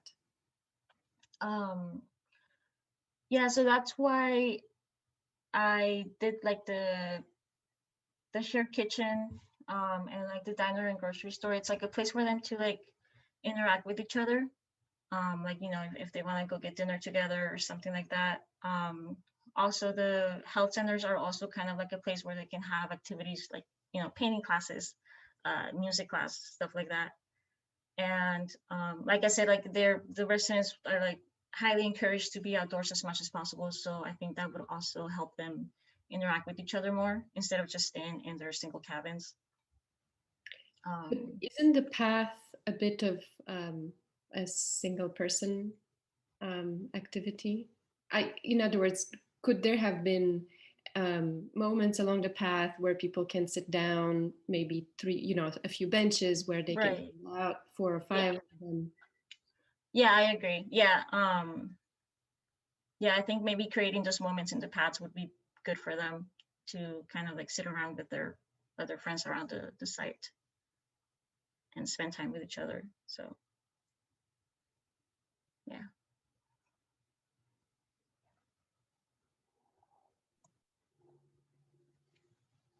Yeah, I agree with Juliana. The path seems so right. Like you've made your own language that has a kind of really lovely humility in the forest, in the woods. Also by the water, which is I imagine to be really beautiful. And I think that for sure you could have probably taken some more liberties in tailoring that language that you made to your users, and sort of like pushed and prodded it to see what else it can offer you spatially for your users. Another thing, in addition to what Juliana said, that crossed my mind when I see your site plan in relation to the water's edge is like, I imagine it seems like an instinct for people to want to go to the water's edge. So I imagine it would be nice to take a couple of branches or a couple of loops if you want it to be a continuous path for the Alzheimer's patients to right to the water's edge, and then also employ that strategy that Juliana mentioned of like fattening potentially the path and letting people sit and watch, maybe have lunch or something. Yeah, definitely. Yeah, that makes sense. It seems like maybe it could be explored a little bit more how the future of this type of program can be implemented. And I think you touched on it a little bit with the digital tracking. So so I guess maybe they need to be digitally tracked in a certain way if they need assistance or if they get into trouble, that they might need help. So I'm wondering how there's the traditional methods where maybe they're all bunched together. Maybe this is a different way where we could do something like this in the future with other digital cues and assistance into these places. And how does that, I guess, work with the remoteness of the cabin? So maybe there are more connections down to the ground for getting to these people if they need help. But I think it is interesting how it can be different as well, and maybe that there's some benefits to these people's mental state by this different type of layout. I'm also curious about the architecture of the cabins, and being two-story is, I guess, not how I would always or naturally think about for the older population to make something. But it did sound like it's maybe, I guess, a retreat, possibly for somebody who's visiting and staying with them. It's not necessarily a space for that resident, right? So and also, I guess, a little bit about the architecture. Did you have any thoughts on being traditional or more contemporary and different with these, like how that makes the seniors feel? Yeah, so at first, when I first started this project, I wanted to do them super abstract and like just cool shapes. But then as I started doing research, they need to have some sort of familiarity with their houses. So like they're used to living in a square house. So making them live in like really abstract, like A-frame cabins was gonna be a little bit too much for them. So that's why I just kind of came up with this, like, I guess, middle ground of like making them interesting, but still like, there's 4 walls and you can put, your picture frames on the wall and stuff like that. So yeah, I did want to make them different, but not too different that they would be overwhelmed by it. Mm-hmm. And it's very recognizable. Mm-hmm. Go back to the top view, like the overall plan of the site first. That's There's nothing. We don't have anything more zoomed in than that, I guess. Yeah. No, you don't. No. And so the perimeter. Where's that perimeter wall? You said you had this wall that keeps them in, right? Is that this? Yeah, so that one would be this red line basically. Okay, the red line. And what is that red line? What is it made of? Is it just it's a fence or a? It's like a boundary sensor. So like I don't want like a fence, anything that like makes it too abstract, too like obstructive for them basically. I want to make it feel open. So when they leave, so it triggers something and they yeah. I guess one thing that I think it's a really a super thoughtful project for a problem that doesn't get a ton of attention, and I really appreciate the use of color and the kind of illustration style that you've used in the presentation. I think it's really wonderful, and I think it kind of matches the kind of the mood or the generosity of the project in a way. The thing I think would be fun to think about would be the ground a bit more. Like so for instance, you have these pathways through the ground that are elevated, but there might be moments that the ground and the pathways come together, and then maybe there is some reshaping of the topography. And I'm also imagining the potential of that that red line being actually, if it doesn't have to be a physical barrier per se, but that there could be some change in the terrain.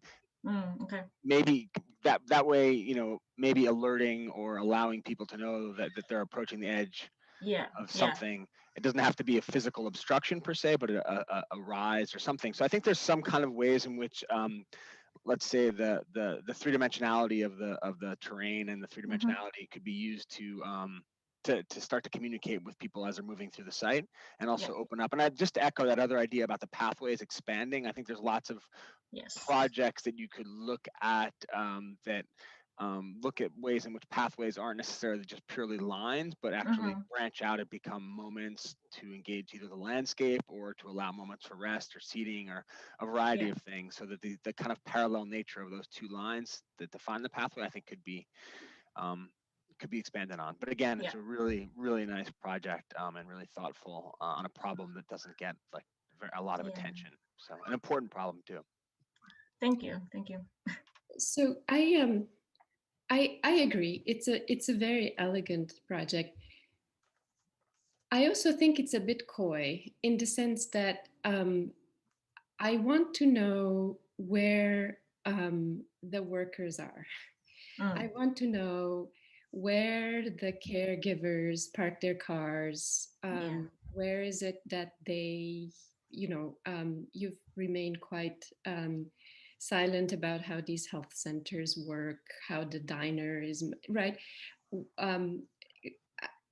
I don't know at what stage of their disease these people are, of their ailment they are, but they will require help. And your project is conveniently silent about those people. And it's, for a project to be fully, how should I say, fair, it should be about these elderly people and their living conditions, but it should also be about the support staff. Right. And there's never been a more, with this pandemic, I think everybody has been sort of forced to reckon with how exploited these people are. And I'm afraid that your project kind of continues that by simply not even mentioning them. Right. Yeah. That's I totally agree with that.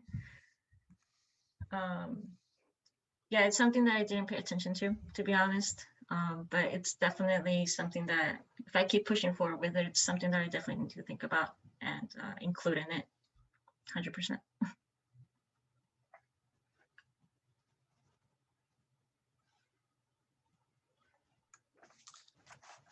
That is a really great point add, right, Sam? Because I think you've done such a, to me, looking at, if we take that part out of it, the project just shows us a really, it's like a nice, sensitive series of decisions made. That sounds a little too logical, but there's just a sensitivity to it that I think everybody recognizes. And so now, Juliana, asking for you to expand that sensitivity, expand that empathy to all those who would be interacting on site, I think is really important.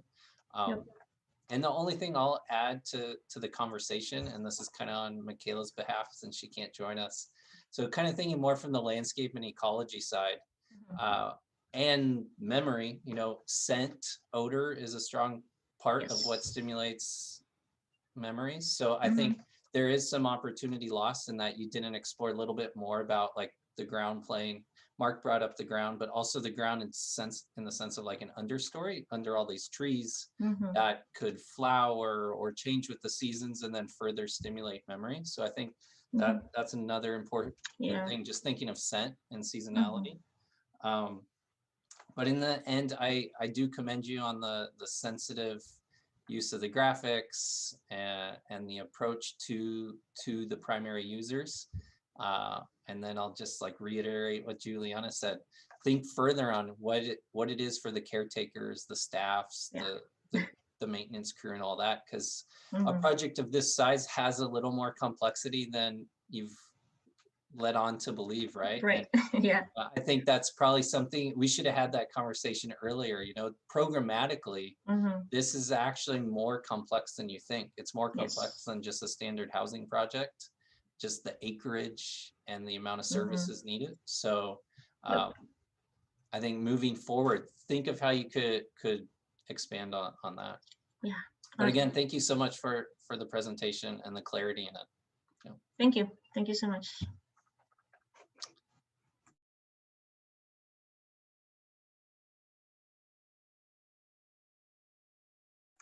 So we are about 10 minutes ahead. So I thought it would be nice to take a break, maybe a 5-10 minute break. I know Juliana has to sign off. So before we do that, just thank you, Juliana, for joining us. Such a nice part of the conversation. We hope to see more of you, and it's always welcomed.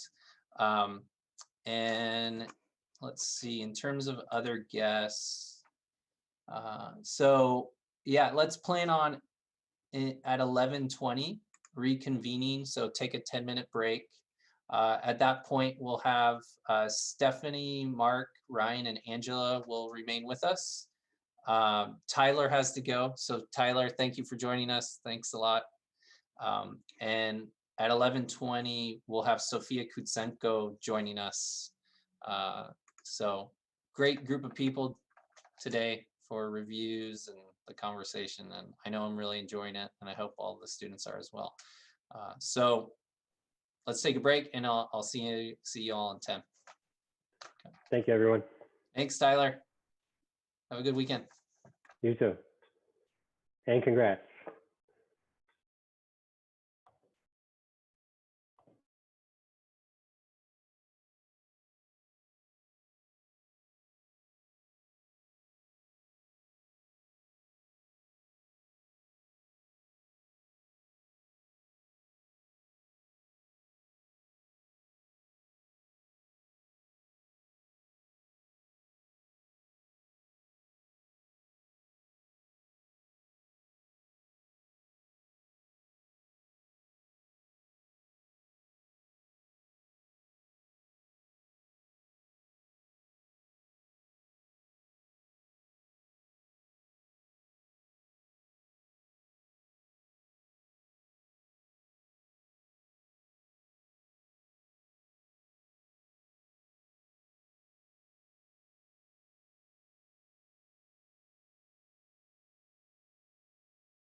So let's reconvene. Coming up next is Sabrina Aguiar. Sabrina, you're going to take us back to TJ. So take it away. Thanks. Okay. So like they said, going back to TJ, my name is Sabrina Diaz Aguiar. The name of my project is Parque Lomas. The objective of this project is to provide a nature-driven recreational space within a dense city. Okay. The city chosen for this project is Tijuana, Mexico. Tijuana is a fast-growing border town right on the other side of San Diego, California. The fast-paced growth of the city has led to highly densified areas where they lack regular access to nature and public space. The area chosen for this project is located within a government-funded housing community. The map here shows surrounding green and recreational space within a half-mile of the site, most of which happens to be cemeteries or unkept corridors. I've also included some pictures here of around TJ. Mostly I wanted to focus on the sort of pop-up vendors that tend to happen around the city. There's vendors that just pull up on the side of the street, and there's also a lot of these sort of swap meets called soderedas that happen around on a weekly basis within communities. The site for Parque Lomas is an abandoned federal telecommunications site with existing structures such as offices, a watchtower, satellite dishes, and an antenna. The surrounding neighborhood is mostly residential with some commercial spaces on the site as well. So the purple areas right here are commercial spaces around the site. The program proposed intends to create a network between the educational and retail programs on site to enhance the residential and commercial culture already established in the surrounding area. The recreational program within the site provides a media library, independent study rooms, a rooftop garden, and music, art, fitness, and general education classrooms. This program is spread throughout the site, which provides a space for permanent commercial spots, while wide open air halls allow for independent pop-ups to occur on a day-by-day basis. Some of the existing structures on the site were kept and repurposed to enhance the intended program on the site. The watchtower was kept as a library extension to provide reading space above the rest of the site. The base of the satellite tower is used as a permanent retail space, such as for aguas frescas, while the upper part of the tower is used as a milkweed garden to attract and help sustain local migrating butterflies. The satellite dishes are also repurposed for on-site water collection and to provide safe space for local animals above ground. Other amenities included within the program to enhance the urban wildlife include space for local stray dogs, plant grove bioswales, wandering ponds, and general green space throughout the site. This site plan shows the layout of the programs on the site and how the shape of the grass and bioswale patches provides a walking trail and small areas for local pop-ups to set up without obstructing the main hallways.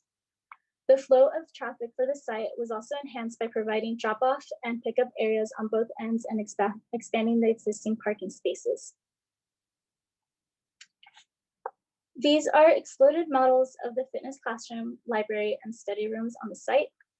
The fitness room allows for indoor classes with the option of opening the folding doors in the back to provide extra space and air ventilation, surrounded by plant trellises for privacy and with a pond flowing in the back.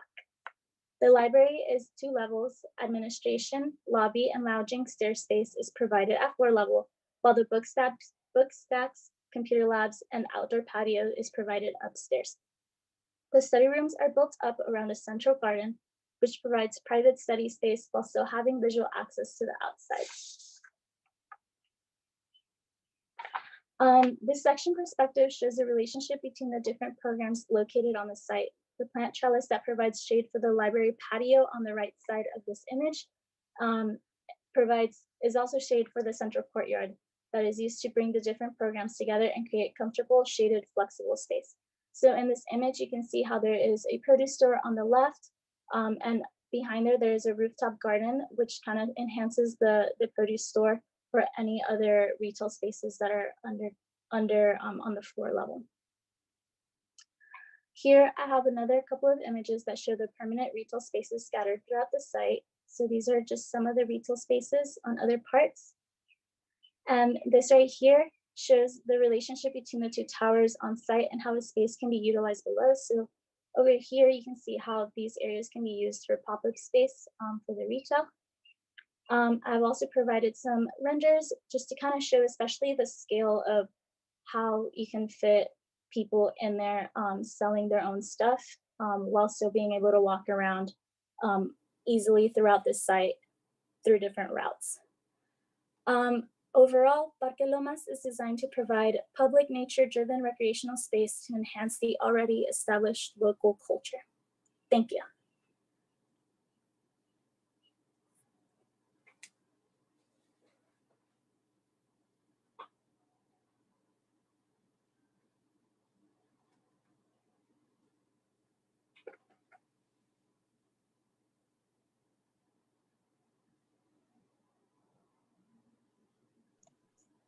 I have maybe just one question for clarification, Sabrina.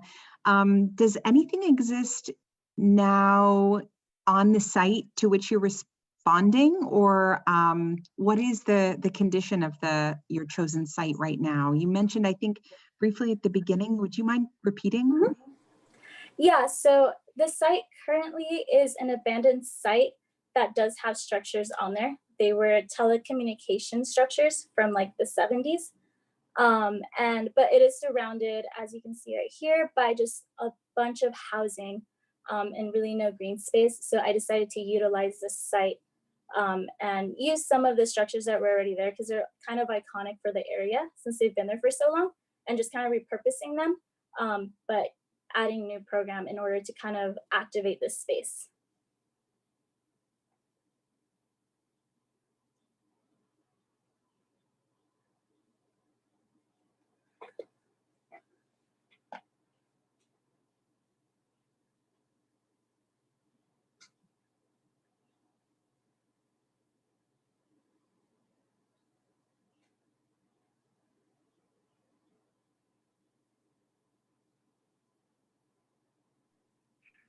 I also have a question, Sabrina. Can you go back to the other image? I see you have some, I don't understand on the previous image, is that what you have before? Because I see like some like fences and enclosures, not on this one. And then this one right here? So you're tearing all that down and this is what's proposed? This right here is a sort of site analysis of what is there currently. And then the next slide is showing what is being added and what's taken off.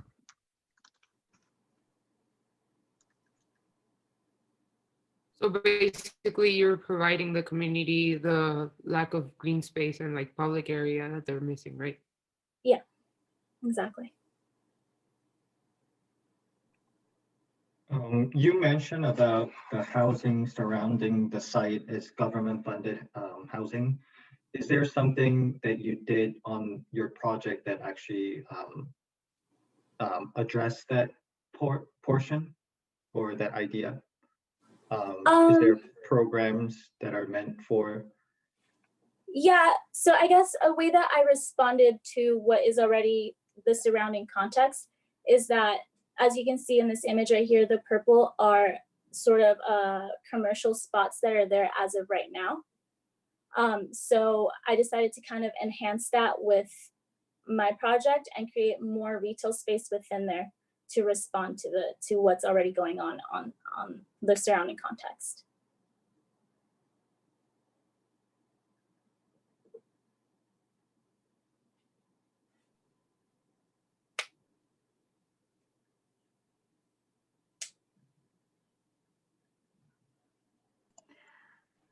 A couple of things, I'll start, I guess, with comments. I have just a couple of things that I find really, really strong and compelling and exciting. The two favorite things for me are the kind of appropriation of the existing idiosyncratic kind of more technical or even infrastructural elements, and the how you embrace the informality of the pop-up markets. So I think these two things wouldn't necessarily be married in any particular scheme, but I find their coexistence in your scheme quite exciting, especially in your imagery. Those existing structures and how you've appropriated them for unexpected uses, like the butterfly tower and the reading tower. This I find really kind of refreshing and imaginative and lovely. And yeah, I love the idea of letting things remain that hark back to a previous use, but altering their use completely. So I really enjoy that. I also enjoy how the scale at which you're intervening and adding elements. Ryan referenced the residential fabric around, and it looks like you've taken some cues from that scale with your kind of with your smaller scale additions. But I guess most powerful for me is this idea of the informal and how that can be so transformative for space, and how it can also have like a lively unpredictability, right? Also completely transient, like it's there and completely drawing maybe hundreds of people one day and then completely cleared away by the evening, or transforming into something totally different by the evening. So I really want to applaud that as like a as something to anchor your urban intervention. Is this idea of the informality I find really exciting. Thank you.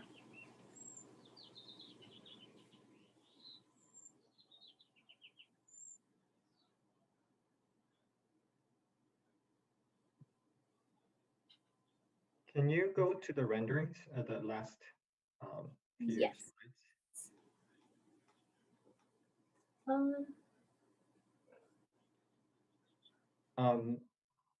Because I was really, I totally agree with Stephanie, what she said about when I see her axonometric drawings and plans.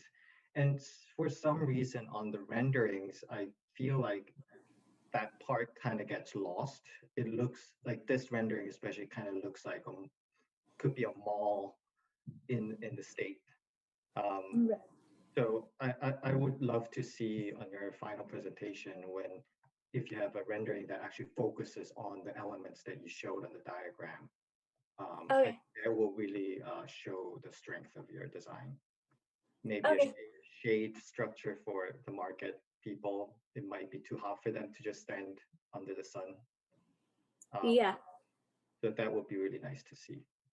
Yeah, I decided to make kind of like two areas, which is the area that is with the trellis, which I have pictured over here, which would be kind of like for the hot days maybe, but I also decided to keep some areas open, like this open courtyard, because sometimes in TJ they do like these fairs where they have these like small little roller coasters. So I wanted to provide that like open space as well. I guess I just didn't render the other part with the trellis. But yeah, that's very true. Thank you for the comment. Can you go to the slide with the individual elements? It's not this. It's got each of them in little cells. This. Yeah, this. Yeah. This is probably my favorite slide in your presentation. I really like. I mean, I think Stephanie already brought this up, but I really like the imaginative nature of these things, and I also like the way that they're kind of thought about as like little stories in their own right. And so I think this is a really nice way to kind of illustrate and describe the project, and I really appreciate this. Yeah, so really nice work. I think one thing I would just say is I think it could be kind of interesting to think about keying these into the overall drawing, or some kind of way of continuing with this kind of illustration style within the rest of the work. But I really, in lieu of the renderings, I would say. But yeah, really beautiful. I like these illustrations quite a bit. So congratulations. Cool, thank you. And Sabrina, I'm glad Mark brought us back here, because I think in the rest of the presentation, you're a bit timid with your other intentions. Like we look at this and we look programmatically, and it's much more diverse than when you talk about it just being retail pop-up space.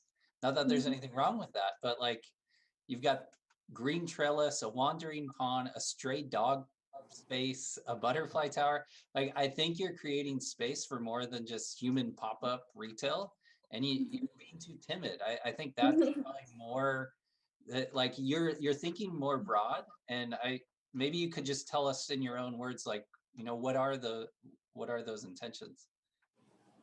Yeah, I guess my intentions are like, they're not just for humans. My intentions are for all like living people in like an urban space, which is why I included all of this in the project.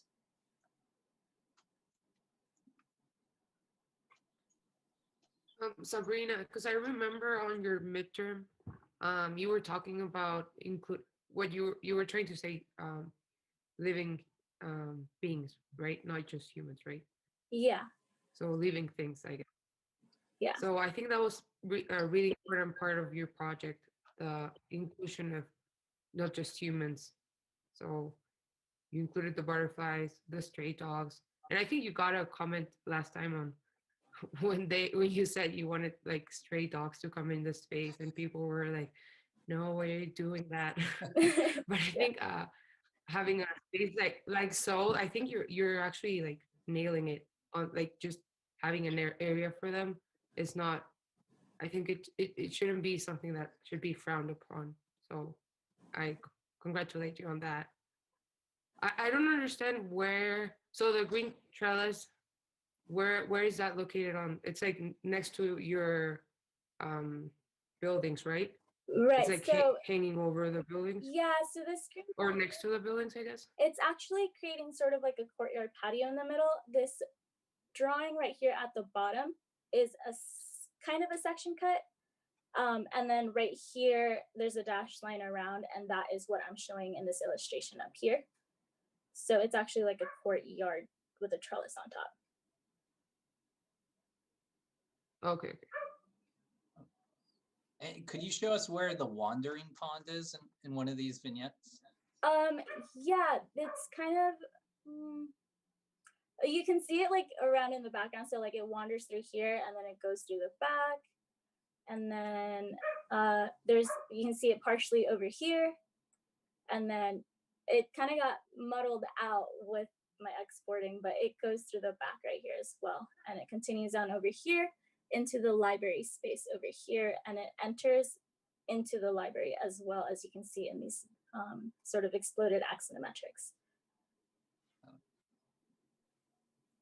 Because I think it would have been great to have more views of this graphic style, the one you were showing, to explain all of the other spaces that you have. Because I don't know, while in the presentation, I think it got lost and we were kind of confused, like, where are these things?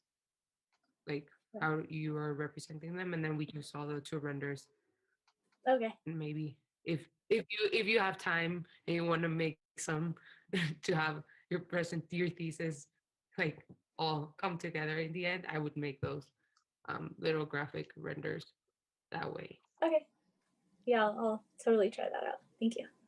The other thing I like about that other sheet that sorry, that you don't have to, you can go back if you want, but the little vignettes is that like I could also just imagine those like separate from the project, and you have many sheets like this, and these are like ingredients for a different city.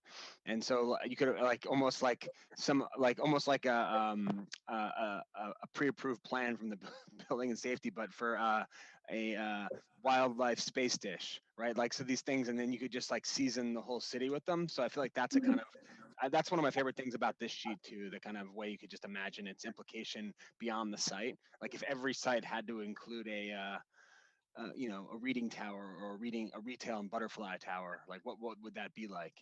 What would that happen in Tijuana? Right. Yeah. Thank you. Yeah. These were kind of interesting to make. I struggled with how to represent them because the site is so large, but I'm glad they were successful in representing what they were meant for.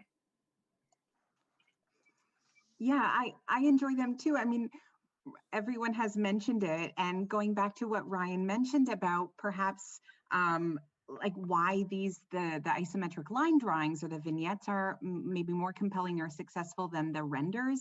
And I'm asking myself why that is. I'm wondering if it's because there's this funny juxtaposition of like an almost technical drawing, very precise, paired with like almost a provocation, like retail butterfly tower, you know, when it's clearly like purpose built for something else, or like a kind of like a massive undertaking structurally.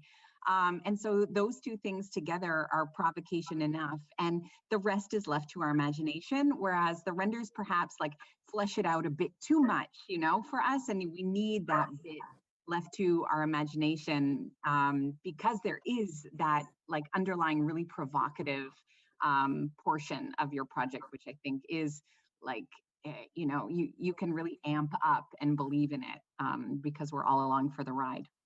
Right. Yeah, I totally agree with that comment. I was actually considering not putting in the renders at the end, for the exact same reasons that you just said. Yeah, maybe I need to figure out a different way to like render. So someone to look at might be Luis Callejas, the Colombian architect, landscape architect. Like I think he's a good reference in terms of these vignettes, and then also a kind of atmospheric drawing relationship. So those kind of two things. He's spoken at San Diego, probably not while you were there. I think it was maybe 6 years ago, but and also up in LA, both campuses. But pretty beautiful and wonderfully imaginative drawing. So good to look at. Okay, yeah, I'll take a look at his work. Thank you.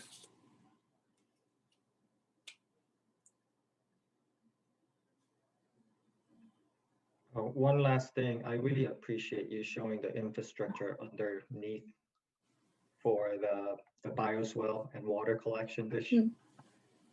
Yeah, thank you.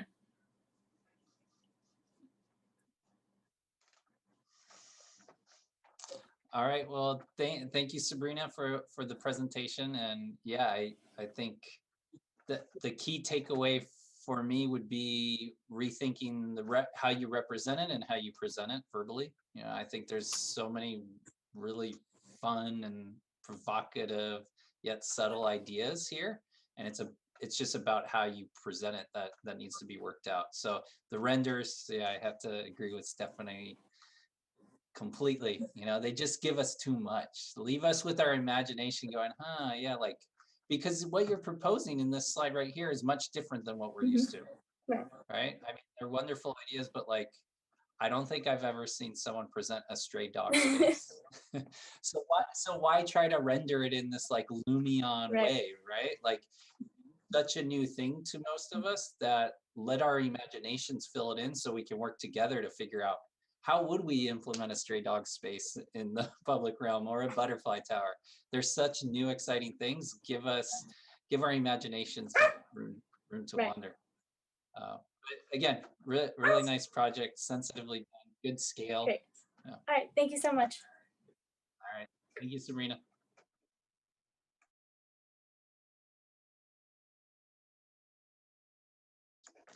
Up next, we've got Endo doing the camera shuffle, it looks like. Sabrina to Endo. All right. All right. Hey, everyone. He's taking us to delirious San Diego. All right. So, oh, and you know what, Endo, before you start, I just want to take a minute to welcome Sophia. Sophia Kutsenko has joined us from Rotterdam. It's evening time. Anyways, thank you for joining us on your Saturday evening. We look forward to your comments. All right, Endo, take it away. all right. I started off by putting a link to the issue website that has a PDF of my presentation. If you want to take like closer look at the details and stuff.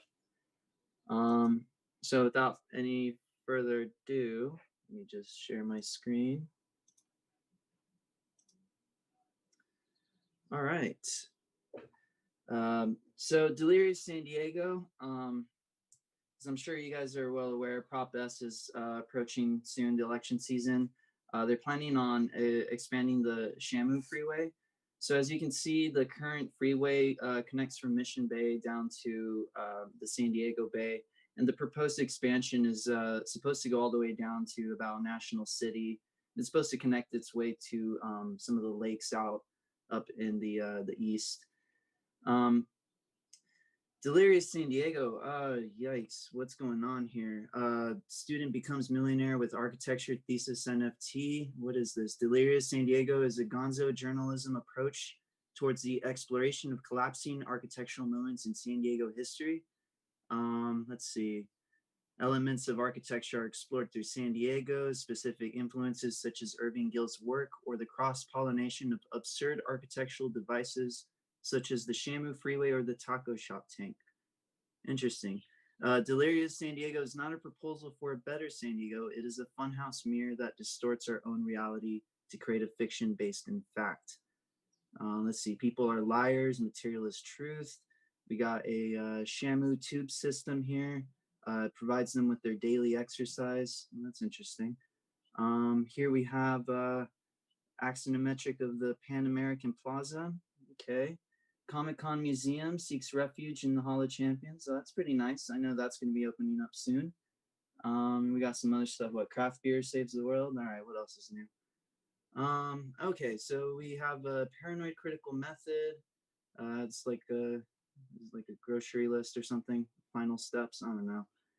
Oh, this is pretty cool. The water solutions from Ford are looking pretty cool. They've started to put some of their diagrams as part of their advertisement to kind of show you some of the water working systems that they use. Of course, it is powered by Nestle, so it's really great to have those corporations funding our science. Let's see, we have an article about Rem Koolhaas. I don't know who that guy is. Zoom meetings linked to lung cancer. Teachers across America increase vaping activities during boring student presentations. Yikes. Oh, I like the taco tank. I don't know if you guys have ever been there. It's pretty good. There's one at Pan American Plaza. Let's see, what else do we got? Some real estate properties in San Diego. Okay. You could build the ADU in the back of a Craftsman house to make quick money from out-of-state college students. It sounds pretty nice. Okay.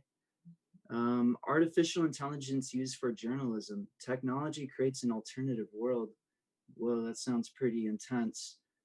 Yikes. Okay, the Ken Allen, the orangutan, escapes again. Found in Chick-fil-A kitchen. What the hell? All right. This is pretty interesting. Let's see, Pan American profits. Disney, Nestle, Ford, Chick-fil-A, and a number of other corporations flex their influence on Pan America Plaza. Okay, so this is like an original render by Walter Gropius. And then this is how it looks like now. And of course, Disney's taken over the top floor and they have an X-Wing on display in the front. So that's pretty cool. Let's see, Padres basketball. I don't really watch sports. Prop S, some facts. Oh, that's pretty nice. Some horoscopes. You're Leo. Whether you prefer blue or green, wear it. That's pretty great advice. Let's see, whales on LSD, travel agents. That sounds nice. All right, so I'm getting into some cool articles here about Irving Gill. Okay. Let's see. Okay, so he's more than just white boxes and arches. What are some of these elements that they're talking about? Ceiling, okay, a roof, some stairs, that's nice. Window, I've seen those before. That's pretty cool. Okay, what's going on here? Deep architecture, sequence of 75 images learning to generate architecture. Wow, that's pretty intense. Robots will replace interns. Sheesh, I hope that doesn't happen anytime soon. I'm looking for a job. Let's see, ship captures 3 dolphins. Oh, this is a Roberto's Taco Shop Shamu Station located in National City. It's pretty interesting. Some undies, all right. Some more architecture stuff. Okay. Junk space, some ostrich farm pyramids. Whoa. Yeah, this is a lot to take in right now. I've never really read this newspaper before. Okay, so here's another liberal socialist glorified homeless encampment, but well, that's kind of weird. So one page is saying no on Prop S, the other is saying yes on Prop S, so it's kind of interesting. Let's see, we got public shower utilities to allow homeless citizens to go to a place where they can clean themselves. But there's also a pedestrian water slide. and that's somehow connected to the Shamu Freeway. It's pretty wacky. Okay, we got the Shamu show times. If you guys want to go check out the next show, we can either go to Mission Bay or the waterfront if you want at 1 p.m. We could all meet up there. What time is it? We still got time. Oh, here's another advertisement by Ford, doing some great things with their Shamu tubing systems. So they got a locking apparatus and a filter track system on the bottom right there. That's pretty interesting. Let's see. This is pretty cool. Look at that. Inside the guts of the Ford Museum. I've never seen it exploded before. That's pretty interesting. You can see we have it separated by, again, the elements. Okay, it's a good way to remember this stuff. We also got the Shamu fountain on the bottom over here. So, okay, yeah, so the Shamu fountain, you guys didn't know, the Shamu fountain is actually a pretty important part of Delirious San Diego history.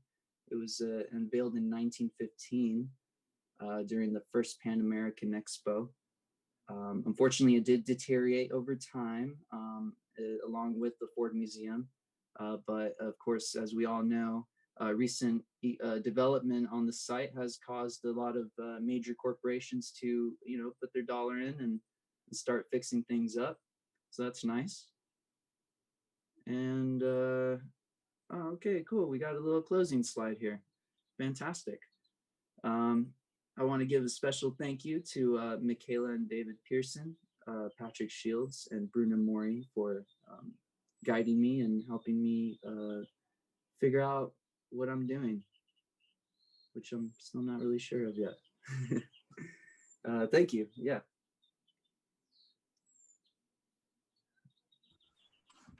So what are you doing? So so that was just mostly a joke. What I am doing is essentially grabbing a bunch of moments in San Diego history, whether it's through cultural artifacts or sort of these architectural moments, and starting to have fun with it and distorting it to the point of absurdity, but in a way that can maybe start talking about some of the conditions that we have in our own reality at the moment. One of those being the encroaching influence of corporations in our society. And what does that mean when you dial that up to 100 and they literally sponsor, large scale infrastructure like a Shamu freeway? Like, as you can see right here, it goes over the freeway. So yeah, and one of the ways I was using this sort of historical methodology is I was using these black and white grainy photograph images to start to create a little bit of visual indeterminacy, in the sense that, like, you can kind of make out that this is a building, but it doesn't have like that sort of realistic look to it that you might get out of a render or something. So enough to speculate, but not really solidify that like the Shamu freeway is a legitimate or even real proposal to go forward with. Yeah, so a lot of my process work involved reading Rem Koolhaas. So one of the things he talks about is the paranoid critical method. And the way he describes it is limp, unprovable conjectures generated through the deliberate simulation of paranoid thought process supported, in parentheses, made critical by the crutches of Cartesian reality. So on the left is his original diagram, kind of explaining this idea.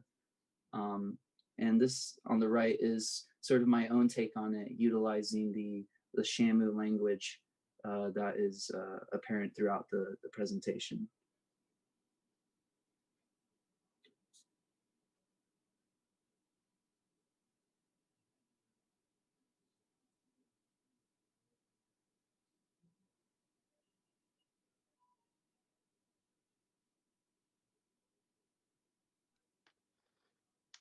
So if we just left you alone And would you just keep going and just keep adding pages to this newspaper? Would it just keep growing and growing and growing, and every day you'd add a new page or a new spread with a new story?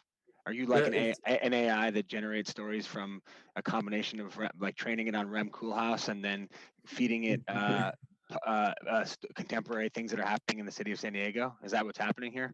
Yeah, so it's funny you say that, because when I was doing this at like 3 a.m, I was like, yo, I want to keep just making more and more of these pages. Like I could probably go on forever if I wanted to. So like I was told to continue to add some of my own graphics, as well as some of the like history that I'm pulling from different sources, like books and old newspapers I found on EBSCOhost or whatever. But yeah, I could in theory keep going on indefinitely, and I actually do plan on doing that. I would like to compile this into like a bigger publication with maybe a little more intentionality with it, for sure. I mean, I think there's a lot of intentionality in the project.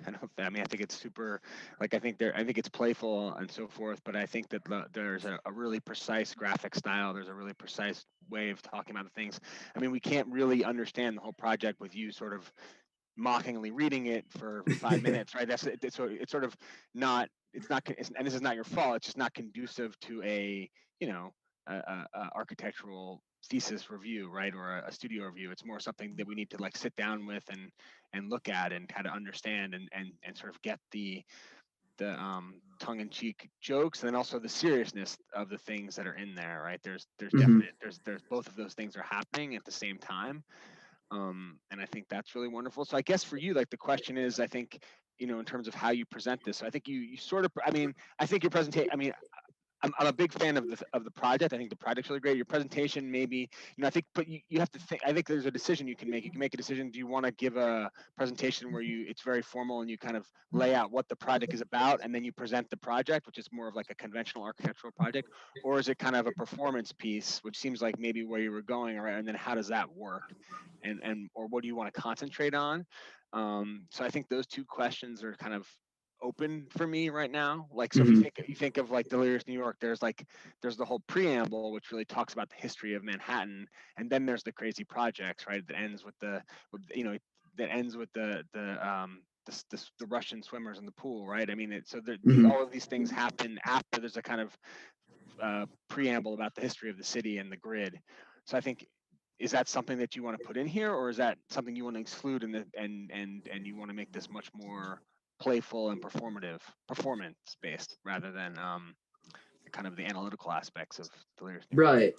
No, it's interesting you bring that up, because I was thinking if I were to make this into a bigger sort of publication, how would it be organized? My initial reaction would be to just generate a whole bunch of these styled like newspaper things, to generate just as much as I could, and then that would be sort of the intro. And then the second half would be me showing the actual 3D models that I generate in a sort of made in Tokyo Atelier Bow Wow style, where it's just sort of like these axonometrics, and then maybe a little bit of site context to kind of illustrate like where these things are going on in the city, but still kind of using that traditional, or not traditional, but that architectural representation language that we're so used to off of like Rhino stuff or whatever. So yeah, I do plan on, I guess you could call it cataloging some of this stuff and maybe organizing it more neatly, because for sure one of the issues that I was thinking about is presentation style obviously suffers a little from this sort of format. And you're right, this is something that like I did intend it to be something where someone can pull up on their phone or whatever it is, and just kind of give it a read through and have fun with it, because I had a lot of fun with it, and there's a lot of jokes that I put in there that like they're hidden in there, or they're just made off of artificial intelligence stuff that I just like pulled off randomly, and so it was a cool process to kind of throw this all together, and it definitely let me think about it in terms of a long-term game.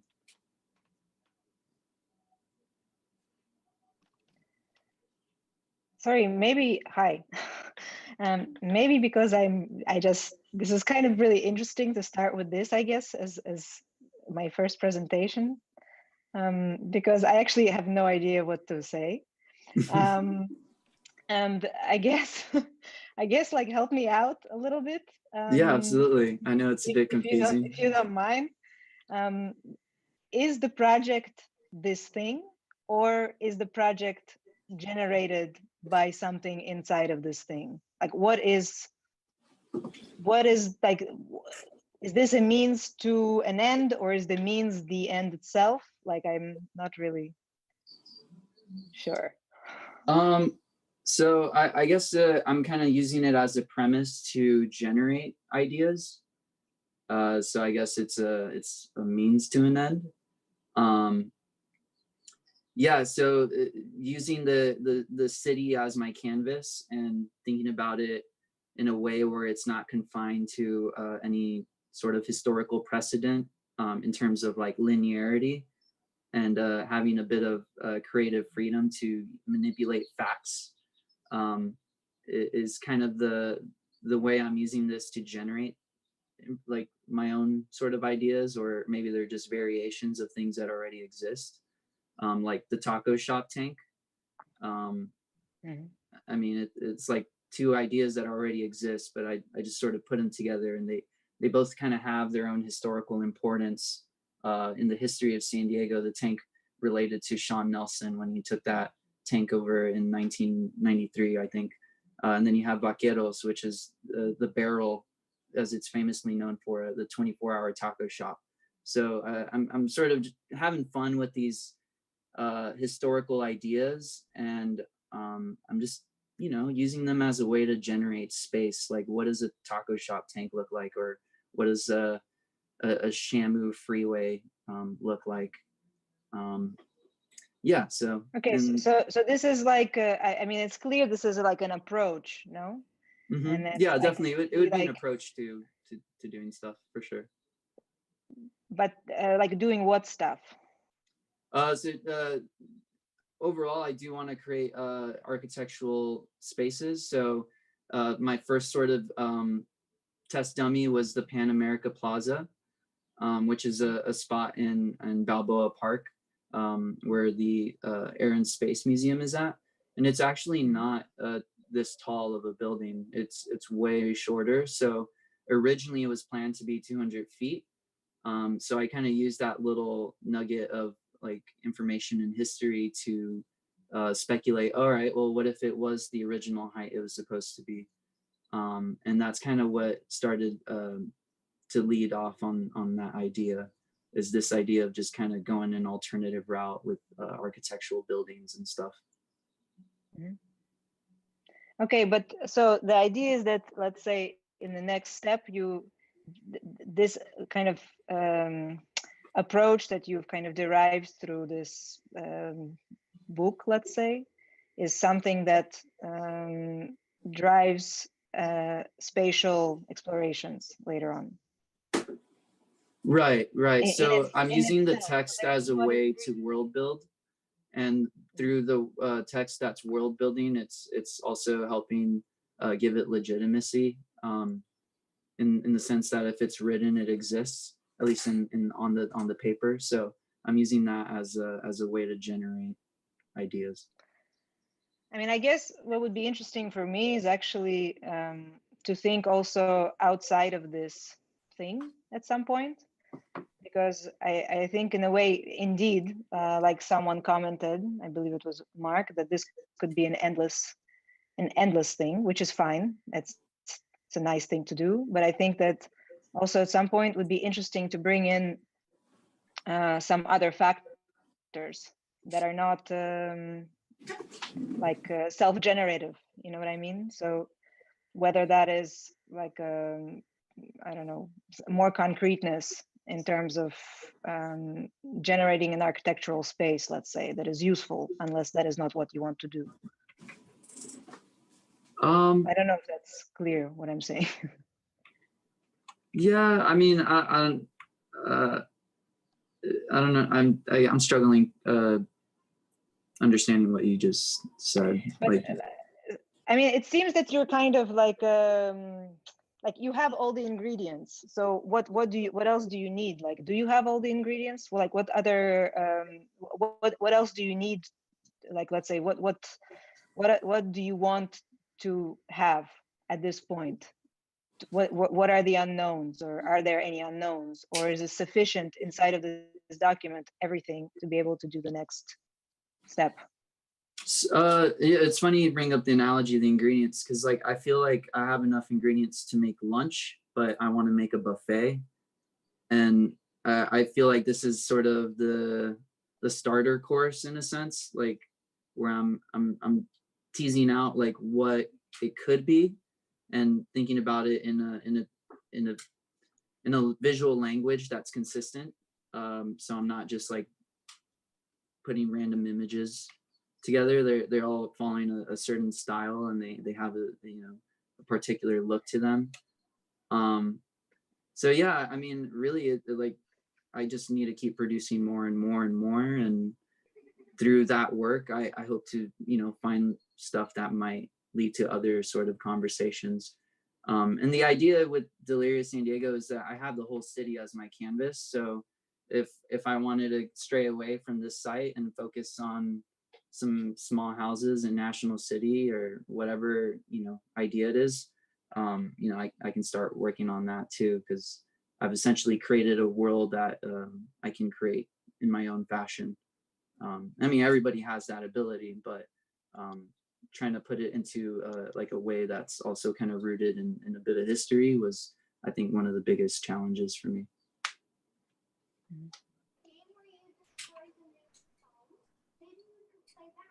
Can I follow up, Sophia? Did you have more to say? No, I have a question about the buffet, but I think I will wait. Okay. I mean, I feel I agree with you, Sophia. I had similar questions, kind of like, so what my question in my mind was, okay, so what would you like us to comment upon? What should we say? Like, what should we comment upon? Because I mean, although I agree with Mark, I really enjoy the performance. The performance, and then this idea of world building, this disruptive, satirical approach is entertaining, and in and of itself, as Sophia mentioned, it's funny you say you're world building, because it seems kind of like a closed world. And it's difficult to kind of extract the components within your world, within your construct, that perhaps you are presenting in earnest for critical feedback. I kind of feel like they're like that isn't the point. And what you call the more traditional or conventional oblique or isometric drawings are kind of like embedded in that world you've constructed, and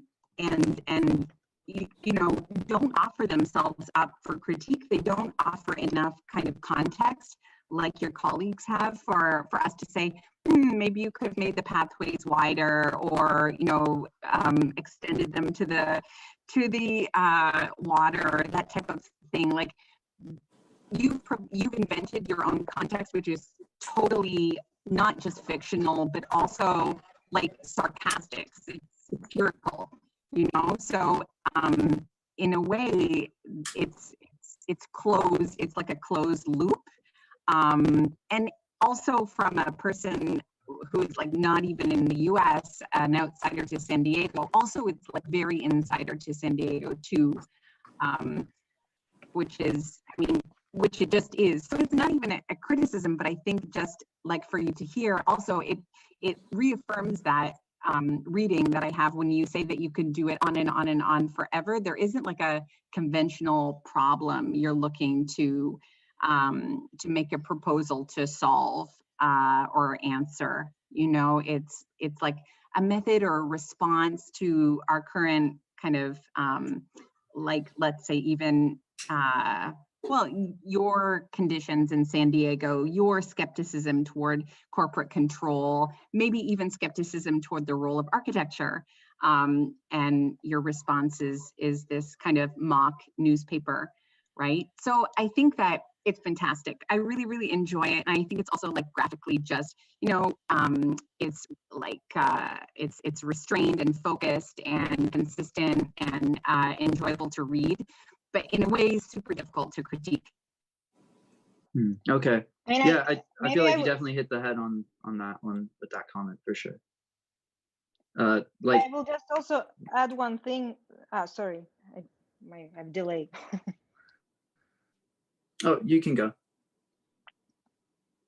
Yeah, I was just going to say, like, yeah, indeed, like, I think in a way, on the one hand, it's kind of a radical way of proposing, but in a way, it's a kind of safe world that you're creating for yourself. So I wonder if it would be more radical to actually like transform this into quite a, let's say, a straightforward project.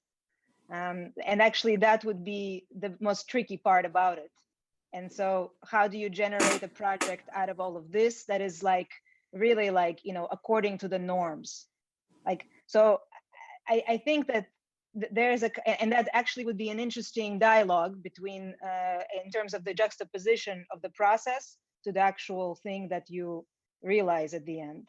And I was thinking when you mentioned buffet, because to me, this is already a buffet. I actually wonder if it's more interesting to think about like a refined, like molecular dish that is composed of like two elements, like air and fire. And so can you distill all of this stuff, which in the end actually is just for you? I mean, as a process, and can you actually take it to the extreme of actually building a building? So, and I think that that would be more of a challenge than continuing with this vein, which is already quite clear. So after a couple of pages, I understand, I don't need to, like, I can read the newspaper forever, but in a way, after a couple of pages, I already know what the newspaper is about. So it's more interesting to dive into like the transformation of this and being critical about how this is critical already of an actual project. So rather than taking the idea literally as you have sort of, but continuing this process, I mean, I hope I kind of made it clear. Like, Yeah, to absolutely. me, I think, yeah.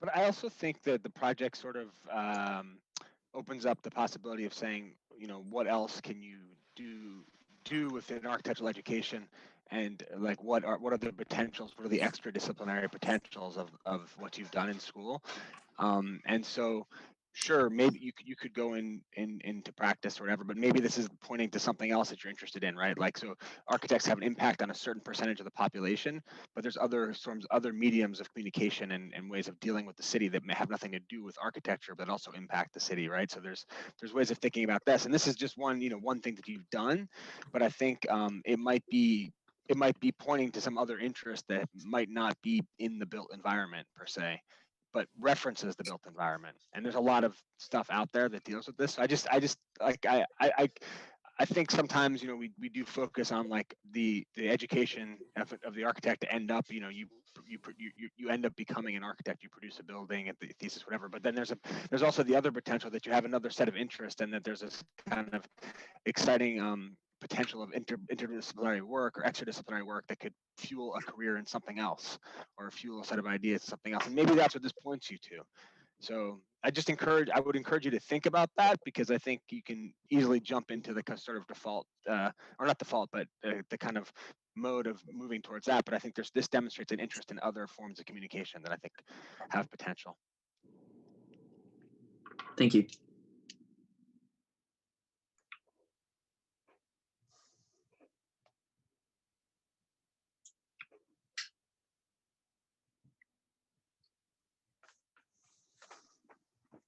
Yeah, Endo, it's tough even for me. And I bet for Patrick too. But okay, a lot good points said. I have to say I agree, and along some level of agreement with what Stephanie and Sophia and Mark have said. And to kind of continue what Mark said, I think it's a choice for you. Where do you take it? How's it going to serve you? Is it in that you're exploring these other ways of communicating and acting as a designer, a creator in the world, or is it back to architecture? And if that's the case, I think Sophia's right on. The most radical thing to do is actually to say, I'm going to make a building proposal out of this.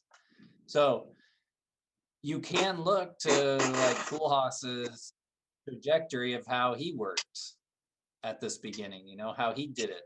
You know, in many ways, Delirious New York and his thesis project was a way to use text and journalism to paint a story and talk about programs and architecture in a way that couldn't be talked about at that moment because people were just doing architecture a certain way. So there's something nice about this format that allows you to kind of bypass that, bypass however it is all your other colleagues are producing architecture, and try to come out about it at an entirely new way. You know, because you said it, world building, you're kind of world building. Maybe you're also like program building. Maybe you're also brief building. You're constructing a brief for a building, but you're doing it through this, and it's just going to take kind of so many iterations and so much, and probably it's some more reflection to say, this is what I want to do as a building proposal. Or maybe you just have to look up a competition that's out there and see how you can apply what you've done here to it. I don't know. Or it's like Mark said, it's something different. It's outside of architecture. But to go back to me saying I'm still kind of confused, I think it's because you got to decide what it is for you, how you're going to use it. Right. Yeah. It's definitely a project that has a lot to say, but yeah, I think if there's one thing I would probably work on is get back more to that architecture stuff for sure. Yeah, but yeah, I appreciate all the feedback that everybody gave me. A lot of great points brought up. So thank you to everyone. I would make I'd make a video I would make a video to present the project that you edit and you're careful about, and so it's not about a kind of architectural presentation. You present the project as a kind of piece of media, and you actually make a video about it. And I think that would be a better way of communicating your ideas and editing things together than presenting it as a series of architectural like panels. Okay, yeah, that sounds like I mean, but and again, that's like a separate, like that's, you know, after you're done. Right. And then, right. you know, you also brought up an app. You also brought that up. There's just other things, other ways of thinking about this, I think. I mean, the newspaper's kind of like, you know, historical object, but so there just might be other ways of thinking about how you might disseminate this kind of information or reach a larger public or whatever. But maybe thinking about the media aspect of it a bit more. Okay, appreciate that.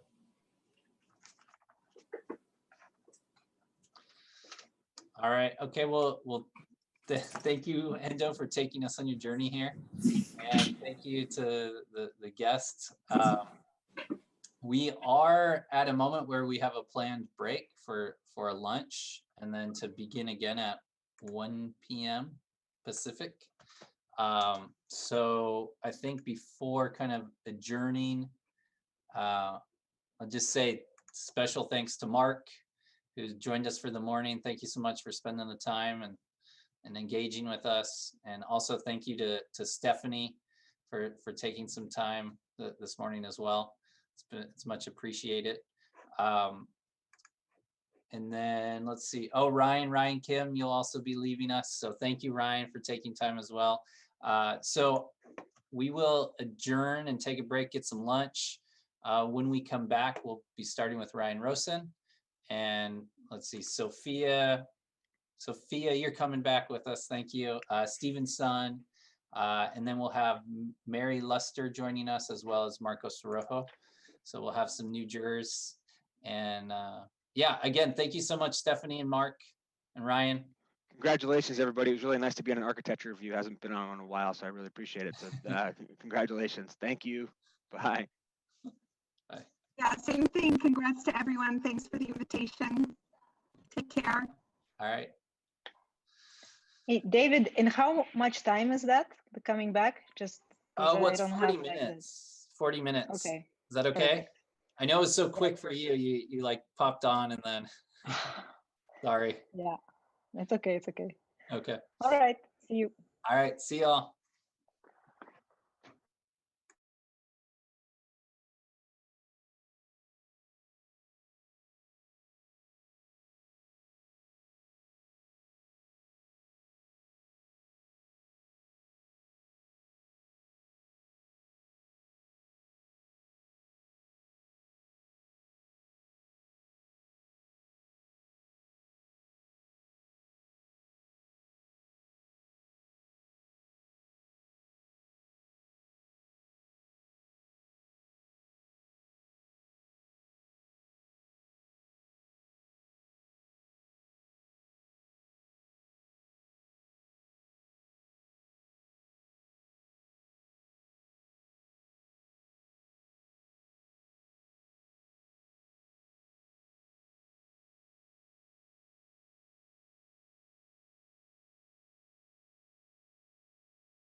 going to be joining in a second.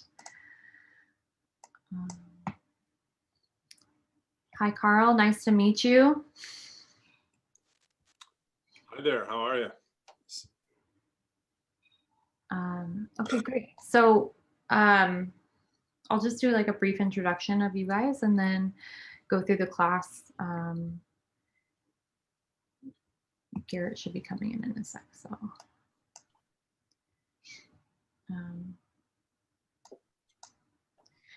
But yeah, so we're joined today for all the students by Eric Carcamo, who joined us in the second half of the first round, who is my business partner of All Back Forum, who is also teaching this year at Woodbury University in the third year. We're also joined by Erin Gensler, who is principal of Gensler Clip, and I'm sure you all know because she's spoken to you all before, the assistant chair here at Woodbury and teaching as well. We're joined by Carl Smith, who is the co-director and design faculty of the Los Angeles Institute of Architecture and Design. And then you're also the owner of Telemachus Studio. Am I saying that correctly? Close enough. Telemachus. Yeah, we accept all comers. Great. And then Garrett Ammerman should be coming here in a sec. He's the founder of Third Studio, and also a colleague of mine from SciArc, and he is currently teaching studio at Cal Poly Pomona. And then we're also going to be joined a little later by Heather Flood, who is our current chair of architecture here at Woodbury. And I know you guys have all met her before. Hold on, Garrett's having issues with the link, so let me just send this again.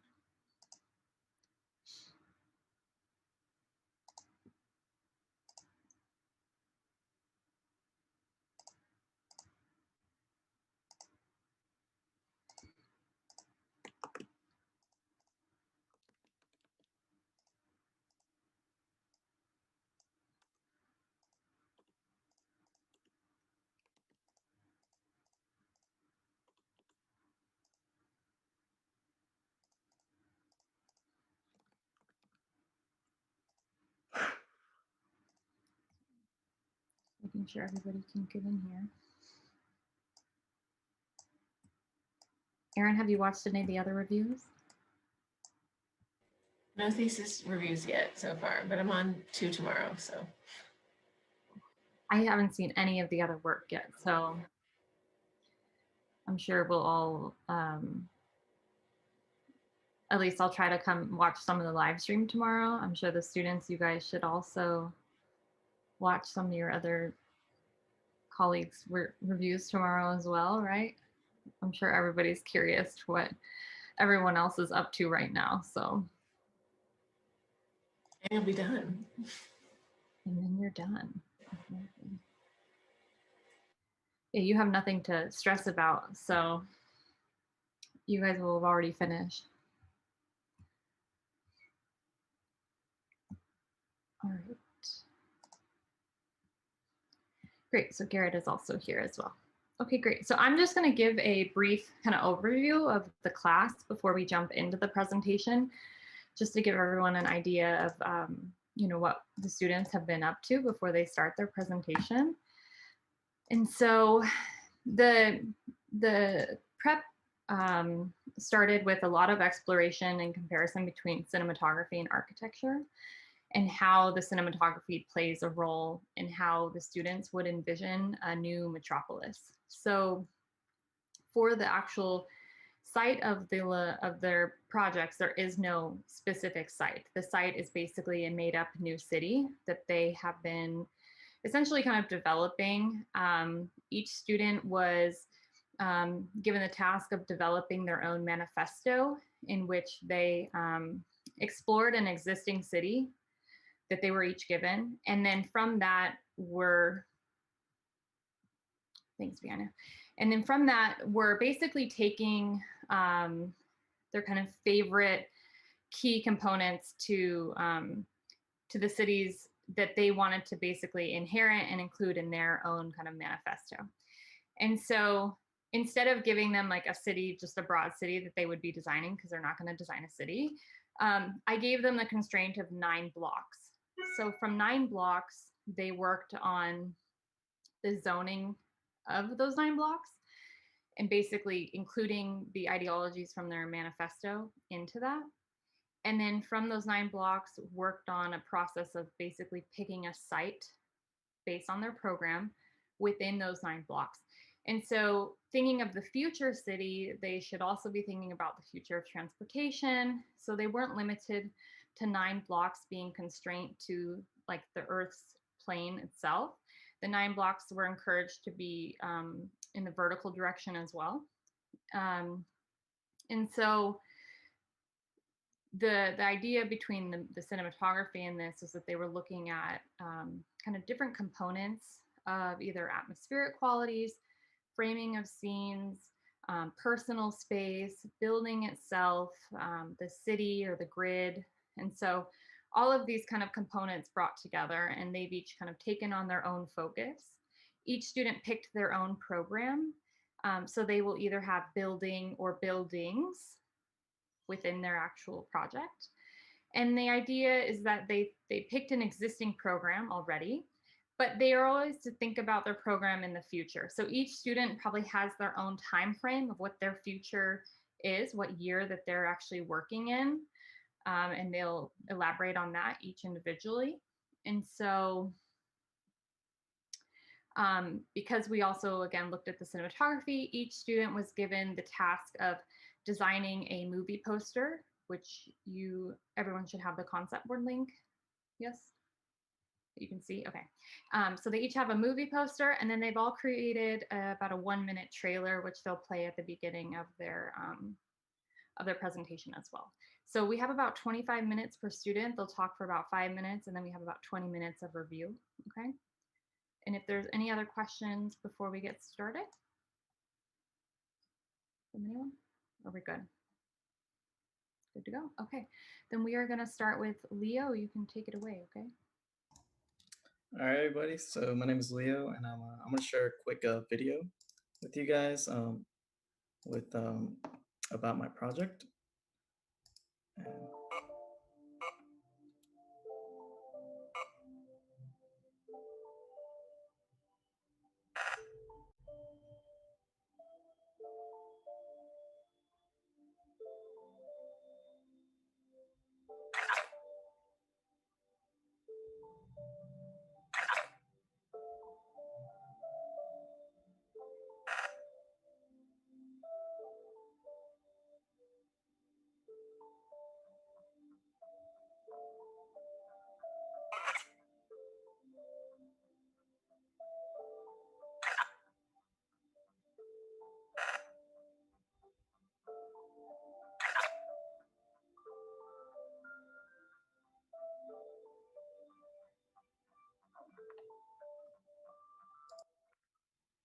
So in case it really wasn't clear enough, my project thesis really evolves around single family housing and its corresponding zoning. Now, the reason I want to take this on is specifically here in the US, single family zoning is really pertinent throughout majority of the cities. It's around 15% New York, Washington 36, but here, especially towards the California areas, you get to see that they occupy a really large amount of the land that is given throughout the city. And so I wanted to redevelop how we can make single family zones or single family housing specifically better. And so my research started to develop. I started to look as to how much space do we need to comfortably, fit a sort of layout for homes. And roughly what it came out to was 3,500 square feet was more than enough space that a single family would need to compensate for any further needs that they may go. And so going through that is where I started to develop kind of like a zoning array. And a traditional city block has like 100% ground floor coverage. And so the proposed city blocks that I'm going with is that it should be more dense, and it should be, so it isn't wasted space as much. So I wanted to explore, single family homes in the sky. Now, the reason I wanted to stick to single family is that right now there's a lot of proposals. You know, if you want to densify, you could just go with high density housing. But these types of projects really have their own issues as well. And one of those issues is that you start to lose some of the qualities that make single family homes really, you know, enticing. And for me, that's the freedom to do whatever you want with your home. You know, you can add to it, you can subtract to it, you can demolish it completely or rebuild it back up. And you know, you have a backyard space that isn't just a balcony. And so this is where I wanted to explore more. And so these types of phases of how your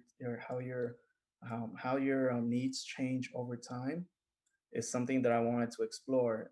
And so what I wanted to do was build lot lands in like at a higher altitudes, and where they can be broken up into phases, where maybe as a phase one there's only single bedrooms and studios, but as like you need more space, it could be that you need an extra room, 1 or 2 bedrooms, and 3 to 4 bedrooms. And then maybe by the time, you know, after a certain time, you don't need that much space, you know.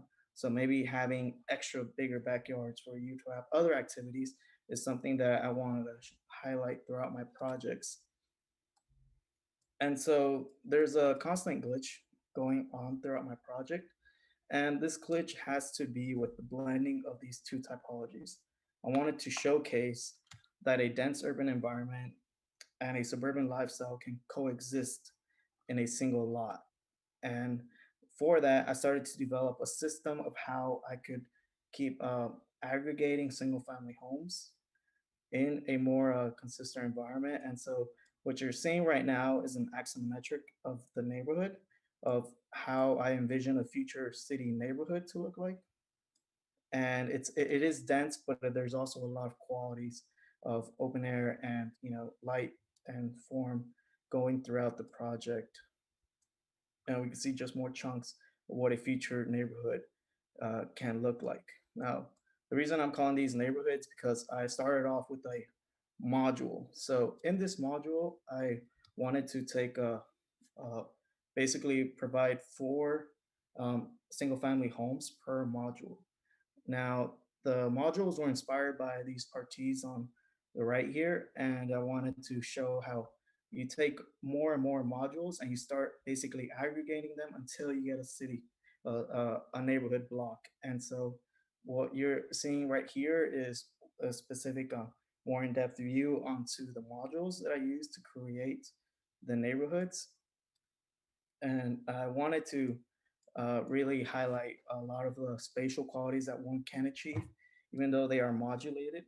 And the reason for this is because typically when you're doing dense urban homes, you're looking for practicality, affordability, how does this thing work? And for me, it's like, I think that's a limiting factor in the way that we think. Because in the future, maybe there's just new forms of circulation, new forms of transportation that can accommodate this, much like a glitch in a video game. Eventually, it'll get fixed out, phased out.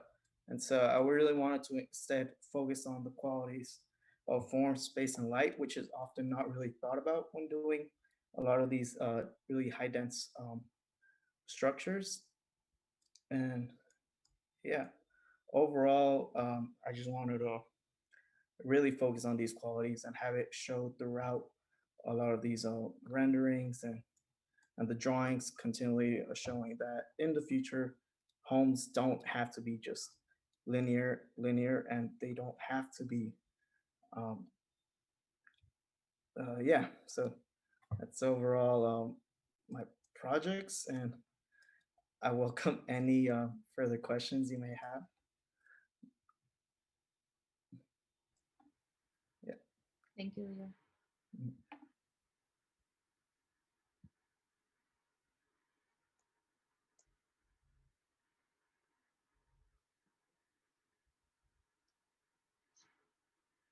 Everyone's just Thank you, Leo. I had a question about, more like a question comment. What would you see the boundary of your system? Or do you envision this as a kind of endless system that goes in every direction? Yeah, for Or me, did you that look looks at good. any kind of boundary that can, um, I don't know, maybe that's enough. Yeah, I didn't picture a boundary in a sense. I just figured that as long as you have your allotted land piece, you can do whatever you want to it, you know. And so you could just keep what's it called, keep aggregating and aggregating. There isn't a sense of like, okay, you're gonna cut it off here. It's more of what you can do within that certain space that you have, and that these land lots aren't just planar in one way.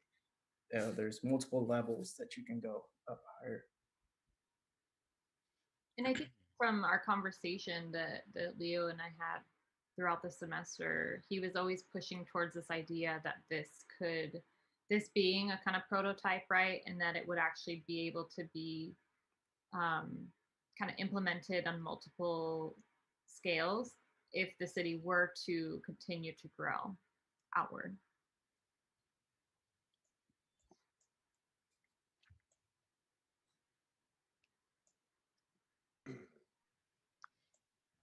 Can I ask a quick question about these guys? I don't know if you can see where I'm pointing to one of these sort of provocative images down at the bottom. What are these bigger bands that connect the different sort of single family parcels? These bands is a relationship towards what I was thinking initially when doing the construction of these zonings, is that I wanted to see maybe we can have just this circulation path. Now, it could be that it could just be a high rail system, or it could be like a new form, but it's basically like a space dedicated to high levels of circulation, whether that be to like a train system going through there, or any other sort of new transportation to go, and it passes through each neighborhood. And so in a sense, you're bringing the city more feeling into a suburban lifestyle. I got you. So that's about linkages in some way, Yeah. with or transportation nodes between the different pieces. Gotcha. Leo, I think this is a really beautiful urban proposal, and I think you're grappling with some issues that we're dealing with today. You know, as cities grow, and we want to have a system that allows for all the needs we have, especially in COVID times, of having some open space, but also sort of a model that allows for rapid growth. I think Carl's question about what this sort of central spine is brings a lot of sort of meat to I think the areas where this idea can continue to grow. It's basically your highway and your structural backbone. But then it brings a question of, why are we still using stairs in the actual projects? Like, if you're gonna sort of look into the future and think of transportation is completely new, maybe we don't even ever use our legs anymore. Like, why not question some of these things that we take for granted, like walls and stairs, and start to redefine those? If you're playing with all these things we take for granted, like streets and cars, and why not take it even further? Yeah, I see your point. I just figured I needed to showcase maybe a basic rudimentary form of circulation, but it's something that I also explored with some of my previous renderings. Is that, what if these elements that derive from this partie, what if they're just not, just these, what if it's like a form of vertical circulation, where you can just walk up these walls, where you have people walking upside down. And so, this is something that really, I really enjoyed doing, but I just, I really couldn't see about putting it into it right now. Aaron, I want to add something to that comment though, because I actually like that there's some kind of familiar things in here. I like that there's stairs and that there's walls and floor plates and things like that, because for me it brings like it speculates about more about the spatial capacities between these things versus the actual form of the things themselves. And so, I mean, like for me, I don't mind that stuff actually, Leo, because I look past it and I see like houses and apartments and things floating, and I'm trying to get more into your thesis about how things are arranged in space and moving up and down and things like that. So I mean, when you're doing a such out there, by the way, beautiful project. I'm coming from second year reviews this morning with my students, by the way. So for me, I'm kind of like, whoa, it might take me a second to get in here, second year undergrad. So it might take me a second to get in here. But I really like the thesis of it, and the drawings and the images, of course, are really beautiful. But I don't mind the kind of normal stuff in there too, because it makes me dig a little more into your thesis. And so if I'm digging a little bit more into your thesis, I know you talked about the glitch for a second. You mentioned it. But I didn't really hear, and maybe it's just kind of a visual thing, like an aesthetic thing, where you start to blur this boundary between like high density apartment kind of building, like what we normally see as high density, versus single family stacked floating, where there starts to become their own parcels. Actually, they're separated. They're not in a building like we'd normally understand. But I'm wondering like what the glitch effect is giving you. Like, what did you find in that glitch zone? Is it where the circulation happens? Is it this new type of space that we're not really familiar with now, that is like in between reality and future? Like, what's happening in the glitch itself? In the actual glitch itself, it's a bit more noticeable in the rendering over here. It's almost like a temporary space of like, it could be here or it could be there, you know. There's not a fixed position. And so what that really helped me develop was like, there is like no fixed position for any of these platforms. It could be like, you know, shifted over here, or maybe it works better over there. And it was more of like a conceptual thing that went throughout the project, just to help me, you know, allocate new spaces and not have anything be like in a certain position. I mean, I think that answers it. I like that. I don't think it has to be like the glitch is this, but I was just wondering kind of with that kind of key term, and then you also naming your thesis, obviously, that I was wondering what that affords you. And it seems like it affords you, it's like portion of the modularity, it's a portion of the like temporal aspect of where these things are positioned. And I mean, I think that's great. It's a good explanation. I'll let other people talk, but I think the project is really great and awesome. I think there's a lot of things we could probably dissect about it in physics and how our world works these days, but I don't think it's really necessary. Thank you. Well, I have a quick question that maybe corresponds to what happened in the studio, and hopefully it's not a stupid question, but what is your attitude about like gravity and things like that in here? I mean, you seem to kind of obviously these pads are floating in a way that requires a little bit of suspension and disbelief, but then they're sitting in very kind of flat platforms. What did you think about that? I don't know if there was a position that the studio had to take, but how did you incorporate that idea into your project? As far as the constraints, because I did think about like, how would these even be, you know, in place if I'm proposing that they go over single family, you know, homes? How does that matter? And to answer it bluntly, I couldn't figure out like, you know, like how the structure would work, you know. And because what kept me going was that if we keep thinking about these, like, oh, how would the structure work? How would this specific circulation work? It just kind of like, we've been doing that for so many times, you know, for like all these development projects. We've been designing for practicality, and we've been designing for, you know, affordability, and it just hasn't, like, you know, it just hasn't been something I would say new. And so I wanted to push past that boundary. Yeah, And no, I'm totally with you on that, and I'm not talking about nuts and bolts. What I'm looking at is what the conceptual idea underneath. So, for instance, like this is a really kind of radical scheme in how it wants to divide what you might think of as an urban neighborhood in a kind of vertical partie, and there's a lot of excitement that comes with that stuff. And I'm assuming that you had to develop an idea about, you know, how things are going to be stacked vertically, what they do. And so the interesting part about that is, you know, not how do structures work, how do we hold roofs up, you know, we can figure that stuff out. Interesting about it for me is that what happens to the design of these modules when they're stacked vertically. Maybe they're not flat underneath because you've got a neighbor that looks at them that way. So once you set up a system of how your city is going to function, how these things are going to operate, there are a whole bunch of consequences that come with that. And the idea would be that, okay, well, now you have to explore what those consequences are and what effect they might have on an architectural idea. That's the interesting part about that. And so this is a fascinating project. These are really cool pieces. But on an individual level, they're still kind of flat and they're spread out. And I think there was an awful lot of opportunity to explore what this idea might mean in terms of, its effect, its ability to push the kind of architectural idea. Like I said, dealing with the bottom of them, maybe dealing with the side, an attitude about about what happens when your neighbor is in every direction and not just one, how they might, relate to these circulation corridors. There's a bunch of consequence of that stuff that there's so much time that you can deal with, but that's a place that feels like it would be great to explore more, see what you can do with this partie once you've kind of set it on the table. There's a hell of a lot of excitement that's available there, and you're just kind of, tapping into, I think.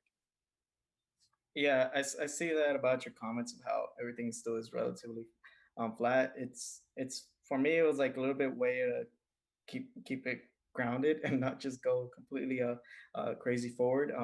The reason that there are different heights is to provide a sense of privacy when it comes to this, because the immediate thing that you brought up is what happens when you look at a neighbor, or and so privacy is a big concern and a consequence that can come from this. And so I just wanted to adjust each, I would say, home at different levels, and hopefully that they're spread up enough apart that it gives you a sense of privacy. But I see your comment about how maybe going something more further in that flatness, it could help develop the project even more. Yeah, I think as like a general for the class, because of all the movies we watch like Metropolis, we watch Interstellar, we watch 2001: A Space Odyssey, Minority Report, just an extreme kind of range of different movies, Ready Player One, etc. And so I gave the students the freedom to really push their idea of future as far as they wanted to go. I think naturally they probably all have this attitude that you want to still design something that, more or less is like architectural. But really, like, there was no constraint as a class for them to really push to kind of any limit of extreme with how they're thinking about the future of design within architecture. So, and what that future city will really look like. I really like Carl's comment because, typically 99% of buildings only look at 4 facades. And here you're looking at always 6 facades. You're always looking at the roof and the soffit, the ground, the underground. It's not too dissimilar to kind of like, the hills around here and stuff, that where somebody at the top, somebody at the bottom, and then somebody in the middle. And that person in the middle is always in this kind of funny position where somebody can look down into their backyard and like kind of up in their front yard, and then you're looking down in somebody's backyard. There are some places in LA that are kind of like this, honestly, as far as the space goes, of somebody being almost literally directly above you. I mean, some of the hills get really, really steep and are kind of scary.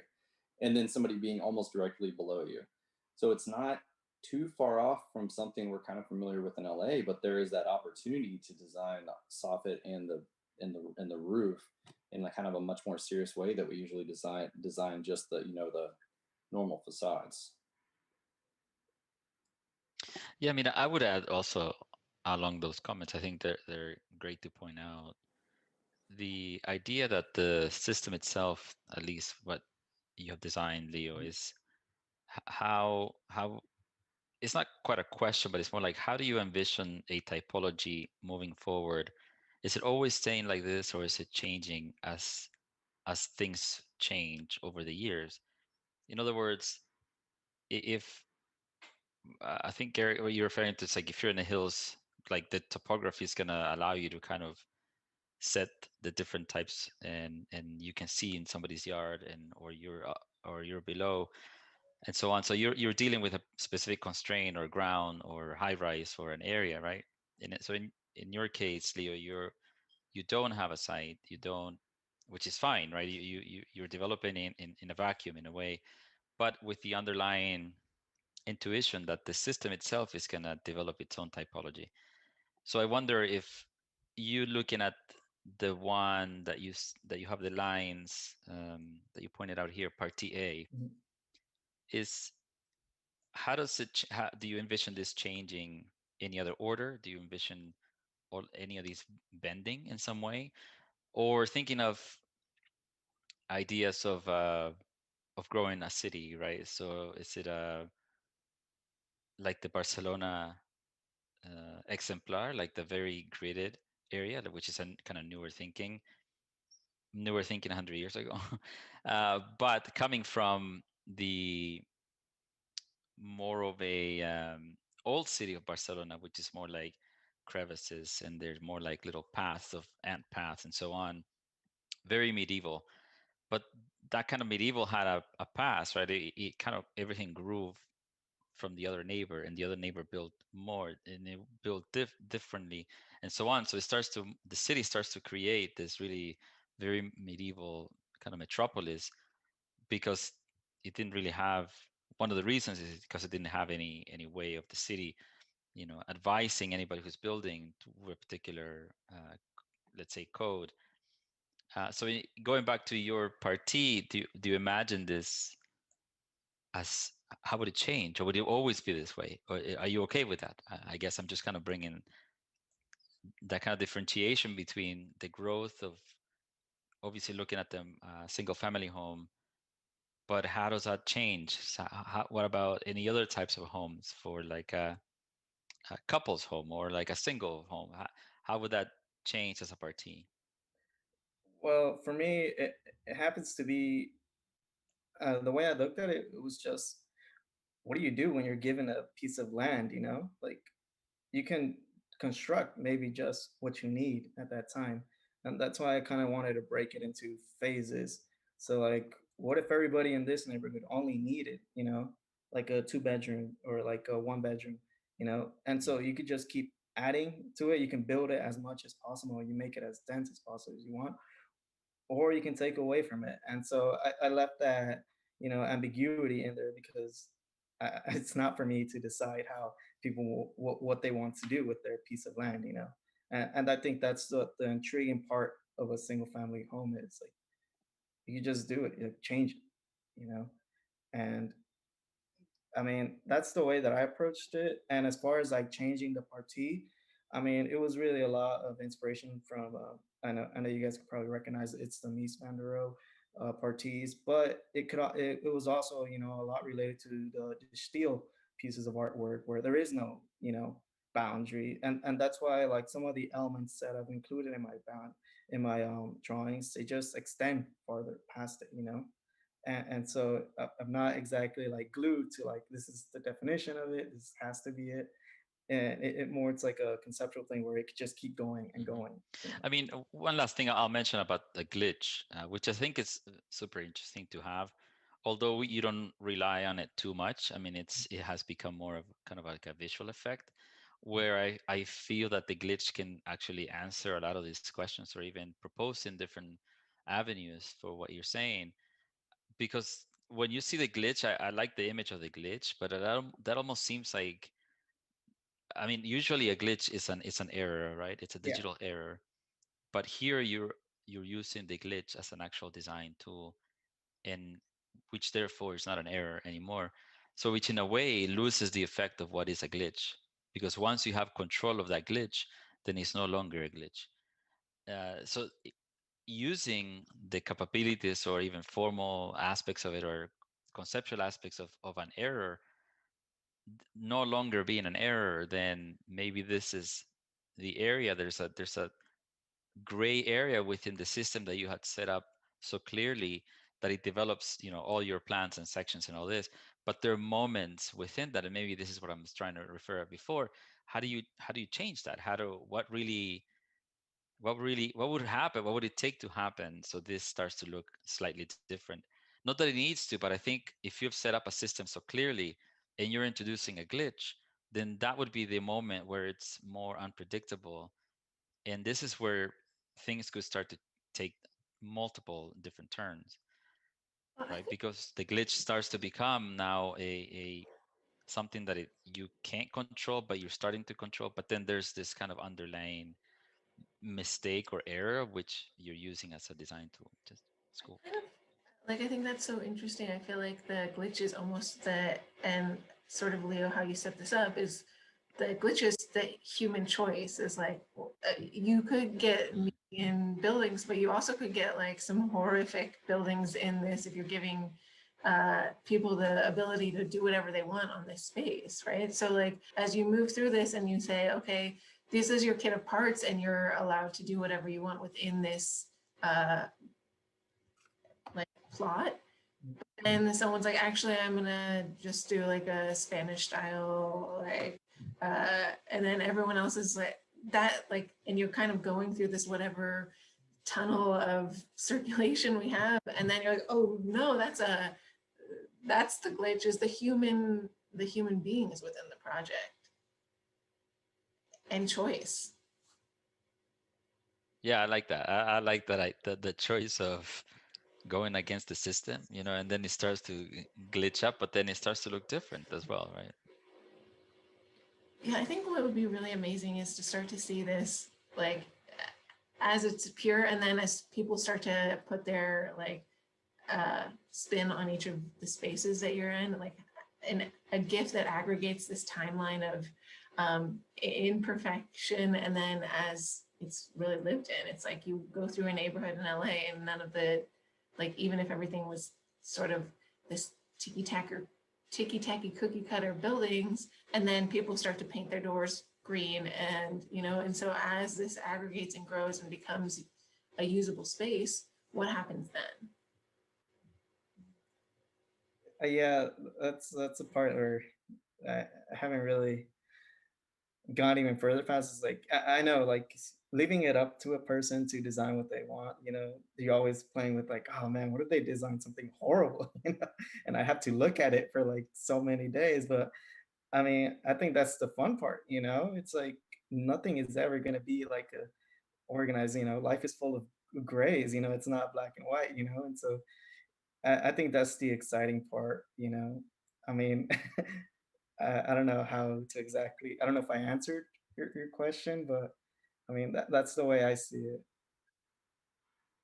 Leo likes to gamble, so. Well, it is black and white in some states and some cities. I've seen some horrible cookie cutter neighborhoods in this country that HOAs do not allow you to change anything. So I think if you stay with the LA model, that's much better, obviously.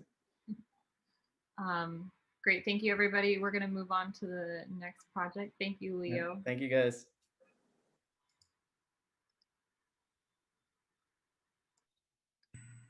Hello, my name is Melissa Uni.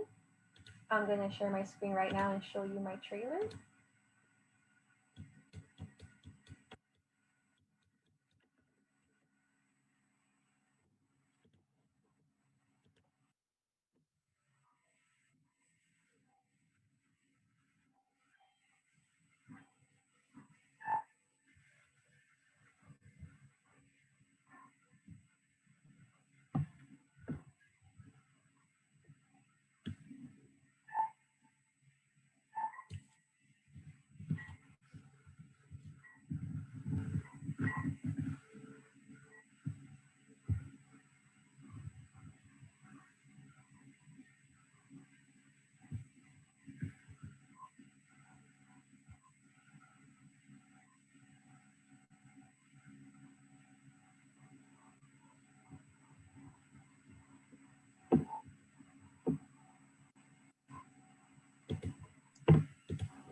I think there was sound, right, Melissa? We didn't hear anything if there was. Oh, really? Yeah, I played sound.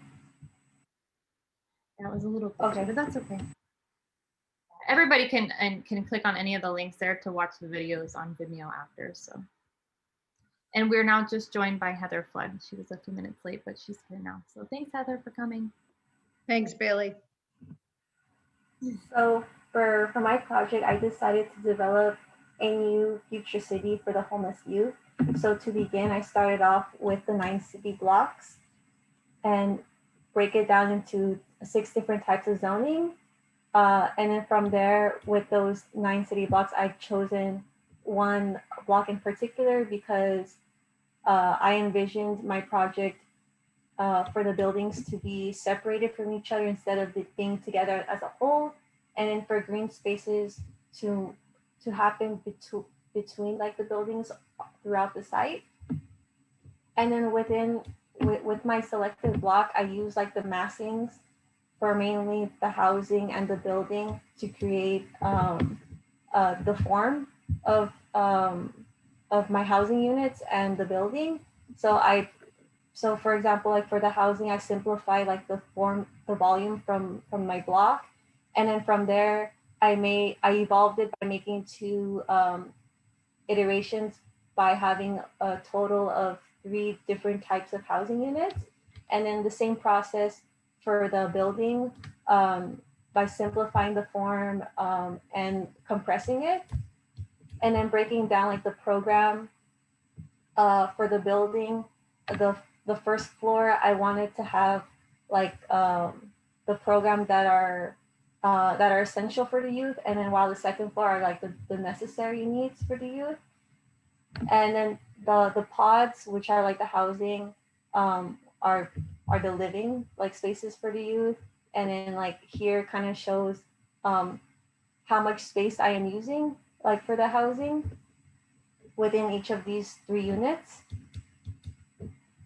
And from there, I proposed in using creating like a new a typology for comparing current shelters that homeless people are facing, that like now when I was doing my research, that they are usually poorly like structured, and they usually shelters, they don't feel like sorry currently shelters, they don't feel like they're safe, they're protected. They fear whatever their surrounding is. So I'm proposing like a welcoming like city for them to be a part of, and for them to socialize with other people. And I envision this city to help like rehabilitate, educate, and integrate within the community, and also like developing like this type of facade that wraps around the building. And usually like this exoskeleton facade would be used for creating for protecting and like supporting the internal systems. But I think of it as a way of as a symbol in protecting and like supporting the youth that are inhabiting the space, and then using the shapes from the facade and extruding them into the building to create light and views. And what I see from my project is hopefully like in like 50 years from now, that because of the pandemic, I know that there's a lot of like homelessness, and hopefully like with in the future, like they won't be living on the streets, and like living like under a roof, and kind of help them like create like a new beginning, and come in like be a part of like coming into the world like as successful people. And that's pretty much it.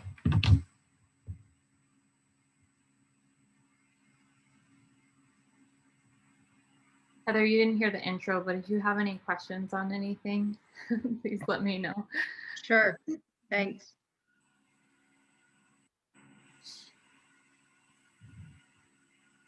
Melissa, this is a really beautiful presentation. I have a few questions just about what your sort of research and background taught you about your users, the homeless youth. How did that inform how you design this space?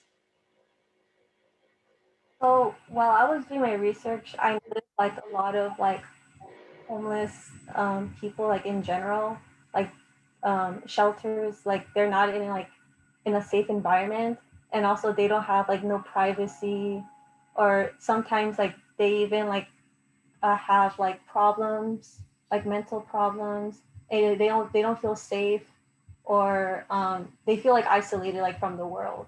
And then like what I kind of wanted to bring into this project is like the opposite of that. Like there is hope like for them, and like there's help that they needed, like they're not alone, like there's other people like them, like. Yeah, I mean, I think sort of grappling with those could also help you define the program a little further. It's like if they are struggling for mental health, how do you create spaces for youth experiencing homelessness to the living spaces, or how are you sort of pushing the program forward to meet those needs? But I think I've done a few projects with youth experiencing homelessness, and and I think safety is a huge thing. And so I think there's something really interesting about the thickness of the walls that you've created.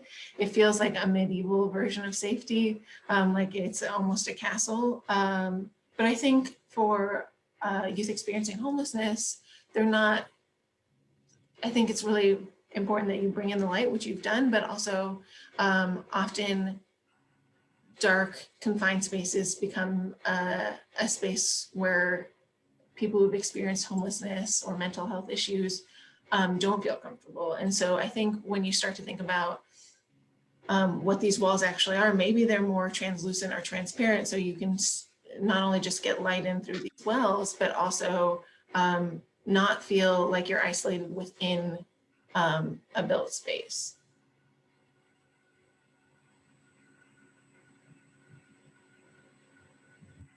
You know, it's such a loaded project, Melissa, and I think a lot of us have done research on this. I personally have a project going on right now in Hollywood that we're designing for this, and so like talking to the director of DMH, Dr. Sharon, and Department of Mental Health Services in Los Angeles County and stuff like that, they have a ton of research on this stuff, and actually Dr. Sharon has a lot of videos online. One thing that we've kind of found is we actually had a proposal like this to start with a bunch of individual pods, and it depends on the acuity of the people, the population, our friends on the street, like we like to call them, of how sick they can or cannot be. So pods don't work for every population. I just want to throw that out there. Some populations need to be in one big, larger kind of like warehouse space together. And so the pods where people can go hide off and not see them for 2 or 3 days doesn't work for everybody. I'm not even talking about your project yet. I'm just coming from a kind of research perspective because it's like such a loaded project, right? I think you hit on a lot of really great points though. I think you hit on the social aspect of it, on people, purpose, and place, or people, place, and purpose is how Dr. Sharon puts it. And it's like the people that you have there, the purpose, the mission, like giving people a purpose. So I think your really large building for me is a great idea because it starts to become a vocational thing where people start to learn to do woodwork or computer work and things like that. So the vocational aspect, the purpose aspect is really good. So I'm really glad you have the big building in there and it's not just a bunch of houses, right? And then the sense of place. And I think you've hit that with the graphic that you have over everything. And I mean, I think I could like just get into that a little bit, but I also think there's like a very common sense of place that you've kind of strived for in this, making this little neighborhood. So I really appreciate, like, you actually hit on a lot of points that I also share on this topic. But I just wanted to leave you with that kind of people, place, and purpose thing, because that's a really big idea right now. It's a really big mantra in all the government people trying to figure this out. And as you know, as you picked up for your thesis, it's a huge topic right now. So yeah, I really appreciate the project. I also appreciate you doing something extremely relevant to LA and to our current situation. And I would also hope that you have found something you're interested in and can continue after school as well. Thank you.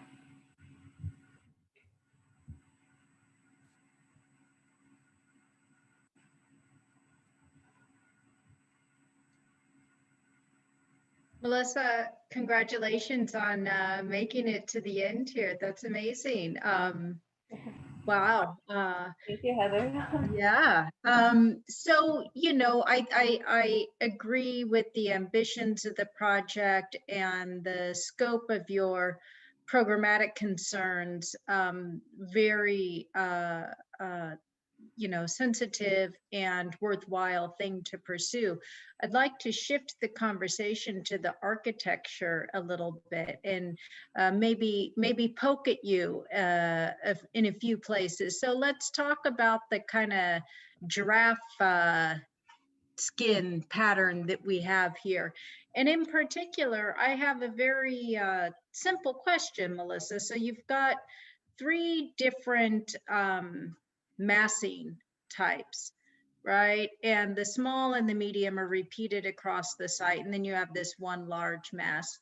I was surprised when I was looking at it that the giraffe pattern enlarges as the mass enlarges, as opposed to staying at the same scale, but wrapping a different size building. And I'm curious about that because it leads me to think that you're not necessarily thinking about it materially or tectonically.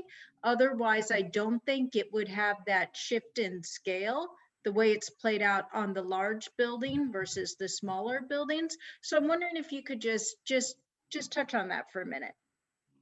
Yeah, so you're asking that why the scale for the pattern on the bigger facade is bigger? Yep. Okay, so the reason why I did that is before like designing like my massing, before I placed like all like my programs in, that was like one big issue, like figuring out if the pattern should be the same or not, because in some places there weren't enough like light or views being seen from those specific rooms. Mm-hmm. That is why I had to enlarge it so there can be more, like a little bit more light and a little bit more view so they can see from the site. Okay, so the size of the ideal size of an aperture is what determines the scale of the pattern. Is that correct? Yeah. Okay. Yeah, I mean, I think that there's always a, I think you have really worked with this pattern in a pretty, let's say at multiple scales and in multiple uses. It's different the way that it figures pathways on the ground, but there's enough self-similarity where you can understand it as of the same language and vocabulary. But I think you've reached a point where the next sort of round of iteration and development of something like this would need to start to bring in some type of material speculation or structural speculation in order for you to have increasing levels of resolution on the project. It's still very much a graphic right now, yeah, and not quite architecture at the moment. The pattern, okay? Not the project, just the pattern. So that's fine, that's where you're at, but I just wanted to call that out and suggest to you that in order to develop it further, I would start thinking materially about the project. But I love the ambition, and I think it's incredibly noble what you want to do and would probably be quite effective in areas. The elevation is very striking to me. When I look at the plan, the site plan, it appears fairly low density, right? The plan, like there's a lot of green space, there's a lot of interstitial space between the disparate masses. And then when I look at the elevation that Aaron's cursor was just on, it feels much more continuous and dense. I think that's just the different views, but it's interesting how my perception of density shifts when I'm looking at the elevation versus the plan of the project. And that's certainly a result of the kind of homogeneity of the wrapper across all of the masses. And it's also looking at it in elevation, it's much more varied in section than I imagined when I was initially studying the plan, right? There's a lot of angled walls and things like that that I didn't quite, I didn't realize initially. Yeah, I would continue a bit more on what Heather is pointing out. I feel that, and again, you know, congratulations on your project. But I like to poke a little more also on the architecture part. The I guess for you to have an idea that not every massing behaves the same way in its typology, right? Not or at least I would question that, because in some way you're not explaining why they're also the same, except for the window.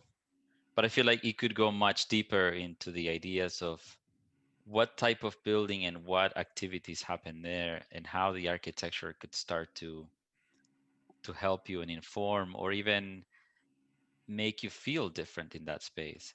So if you have a larger warehouse or type space as opposed to the individual units, I would imagine that in these particular areas, like the larger ones, you want to have, you know, as you walk in the space, it's a different feeling, different color, perhaps different type of lighting, just almost promoting, you know, mental health, in the idea that there's a different type of lighting, there's a different type of approach of layout, different type of community sense within those spaces, obviously because they're larger as well, but just physically as well, they start to seem differently.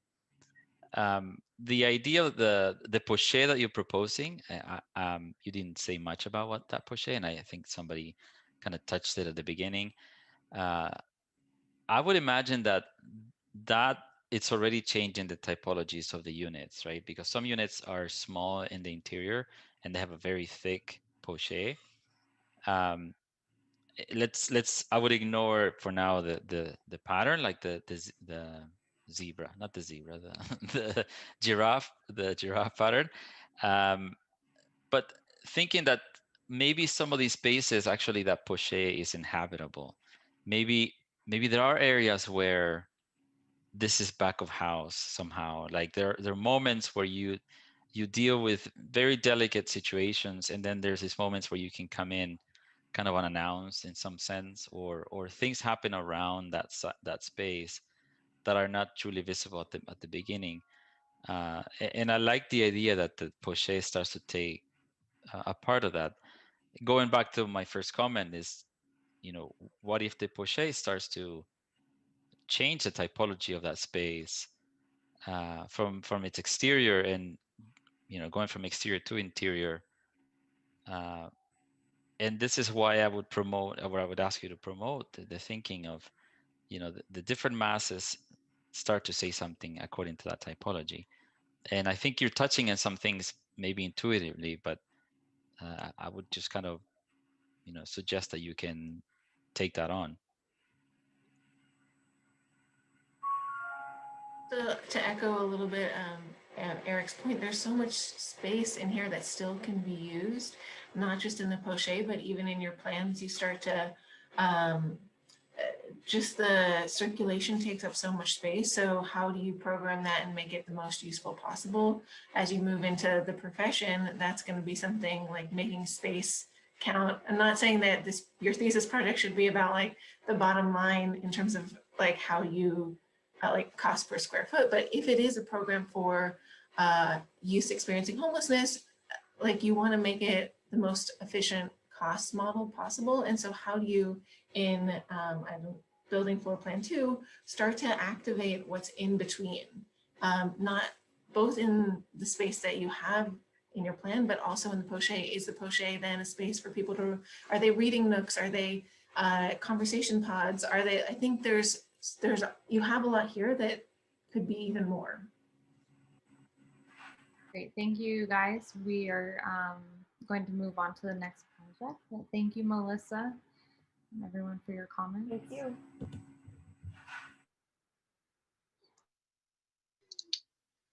Right. Hi, folks. My name is Andrew Barraza. Let's take you on a quick journey real quick. Let me share my screen. Here's my trailer for my video, for my project. See you on the other side.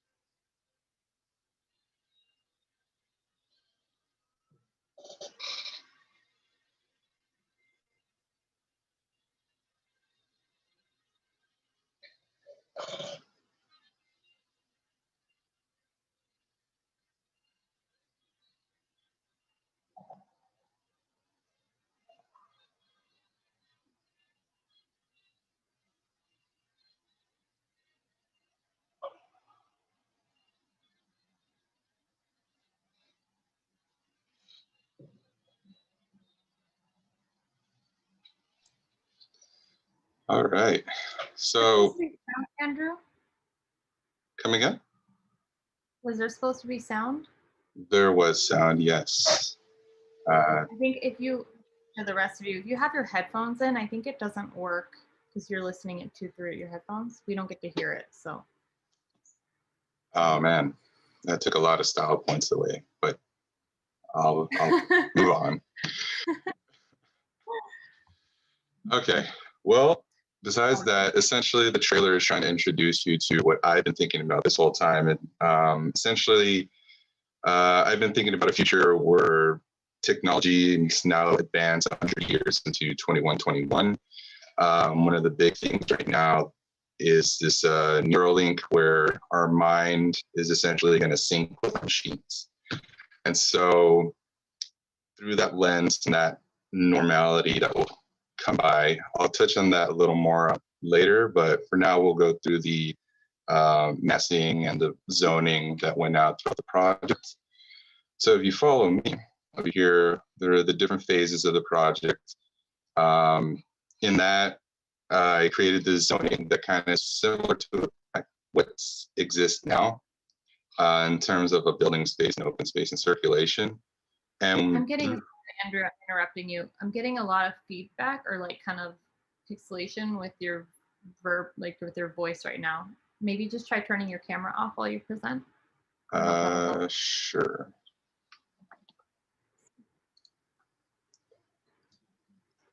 One second.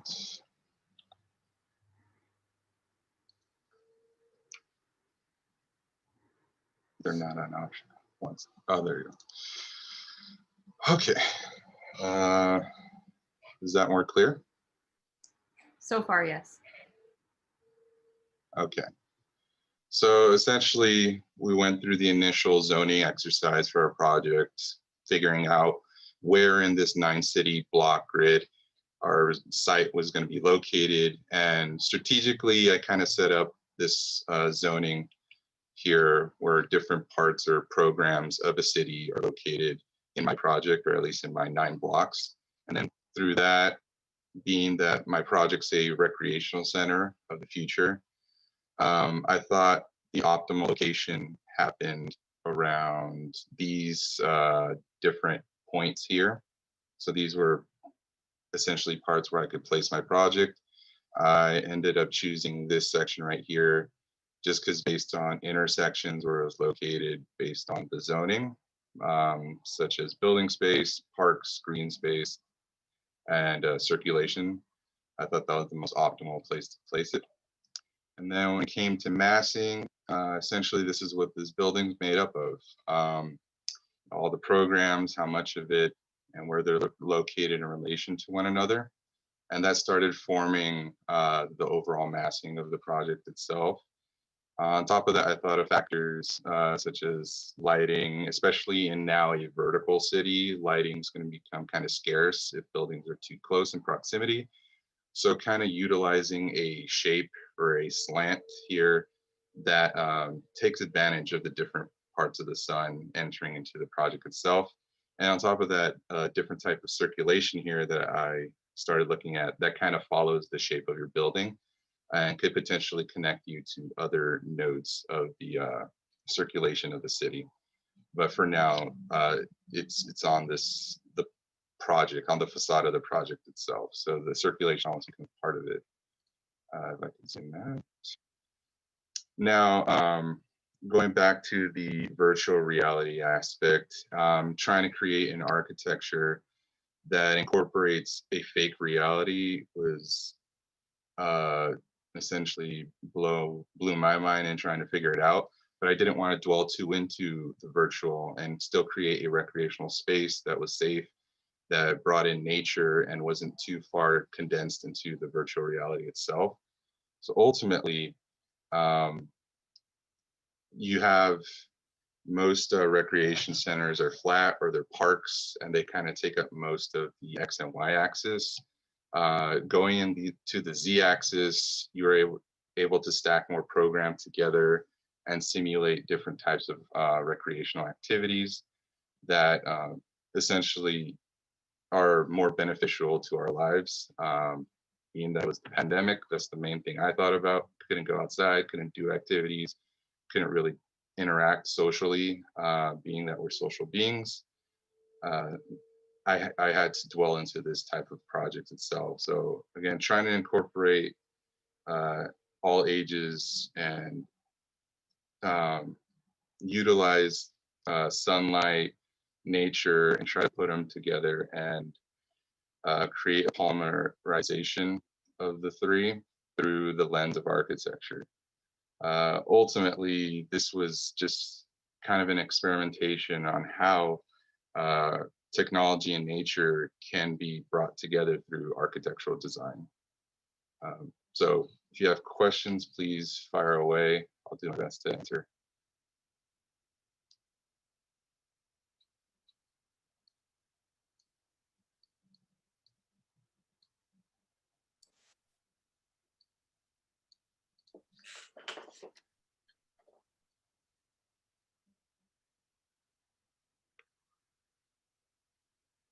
Well, I'll ask a quick take, I guess, is you just mentioned about nature and technology being interwoven into this place. Can you talk a little bit about how that works? I mean, I see little trees put in there, but is there some bigger idea of how nature might move through this very kind of vertical city space? Essentially, nature kind of starts growing onto the facade itself. So I wanted to make sure that we don't lose that in this city, at least. I know we're diving deep into virtual reality, but with essentially, it can grow on the facade. That's one. The other one, you could have it grow inside of it's designed so nature can grow inside of the building itself as well, so that while you're in interior spaces, you have it surrounding you most of the time, just so that you have a constant connection with it,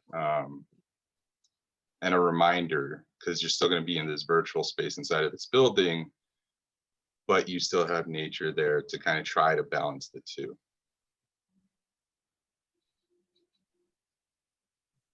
So you have a ton of apertures that both bring in natural light wells into this project and also feed the plants and trees that can start to grow inside of this interior. I got you. Okay. I mean, I don't want to take off on what, might be a very small point, but that seems a little kind of underwhelming compared to the say gravity that you gave it. I mean, this idea of kind of vertical living space, I think, is a really exciting idea. It's a pretty exciting proposal for that, that it makes this kind of densified location that people, you have all sorts of activities that are spread out through them vertically in a way that they might be otherwise. And you call this a virtual space, but it sounds like it's a real space, but there are a lot of virtual activities that happen inside of it. So there's a real spaceness of it, where people gather for these different things, and then also experience sort of virtual reality in their virtual lives, and all those things wind together.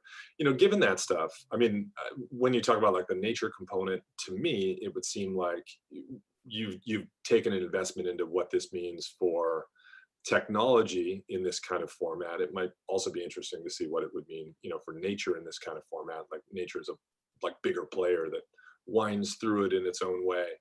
And you're breaking the kind of convention about how that relationship works. But anyway, that stuff aside, there's a lot of things that are interesting about the proposal and that vertical living in those spaces. I just wish I felt a little bit more like I was along that journey of how this is particularly different about a virtual environment, incorporating nature and all that kind of stuff.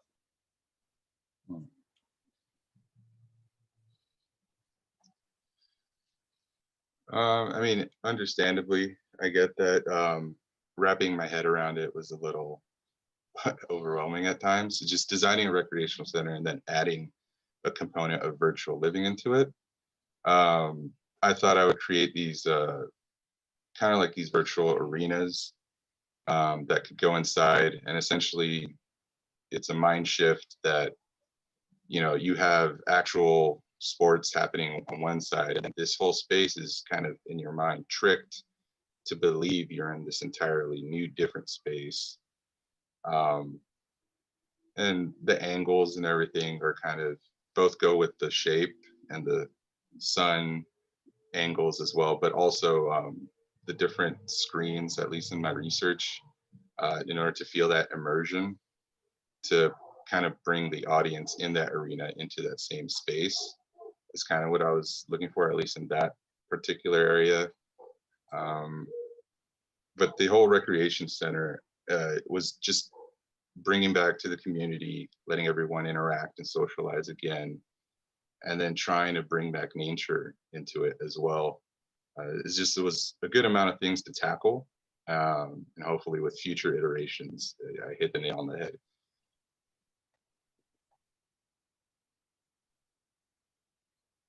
Yeah, you know, Andrew, it's a really complex building that you're proposing.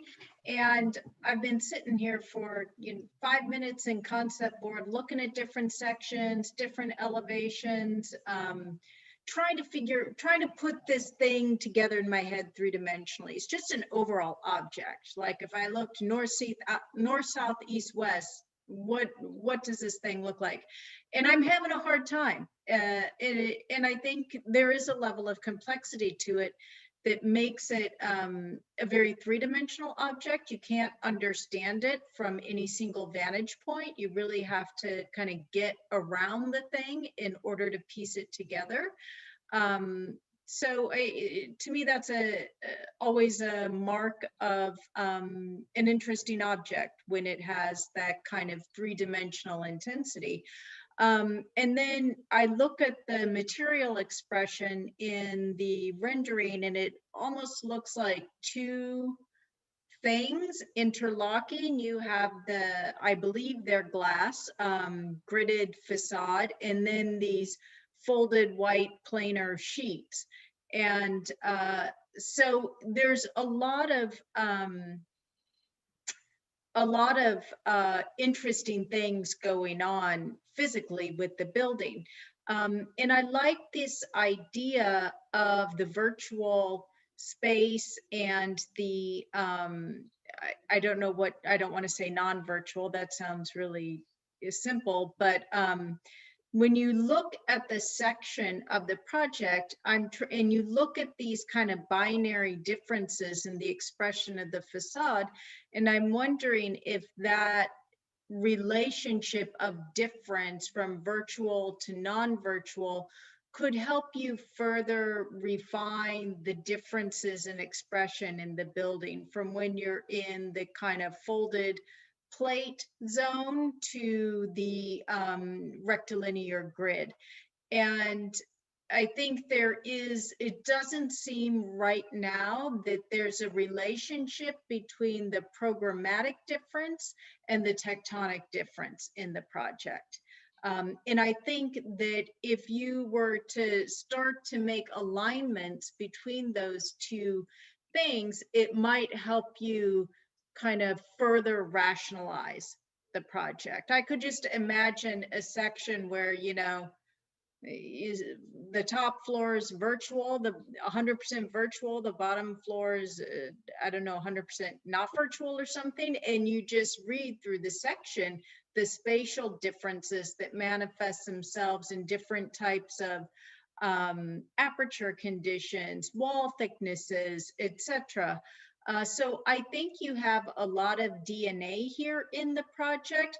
I see though a struggle between very rational thought processes and a designer who has a really strong intuition for the way they want to make architecture. And seaming those two together is one of the challenges right now. Yeah, I think it's almost like green versus green screen. And I think the way that you're tackling light could also help you start to think about where those areas are, because in VR, you don't need any light really, right? You're basically, everything is created for you.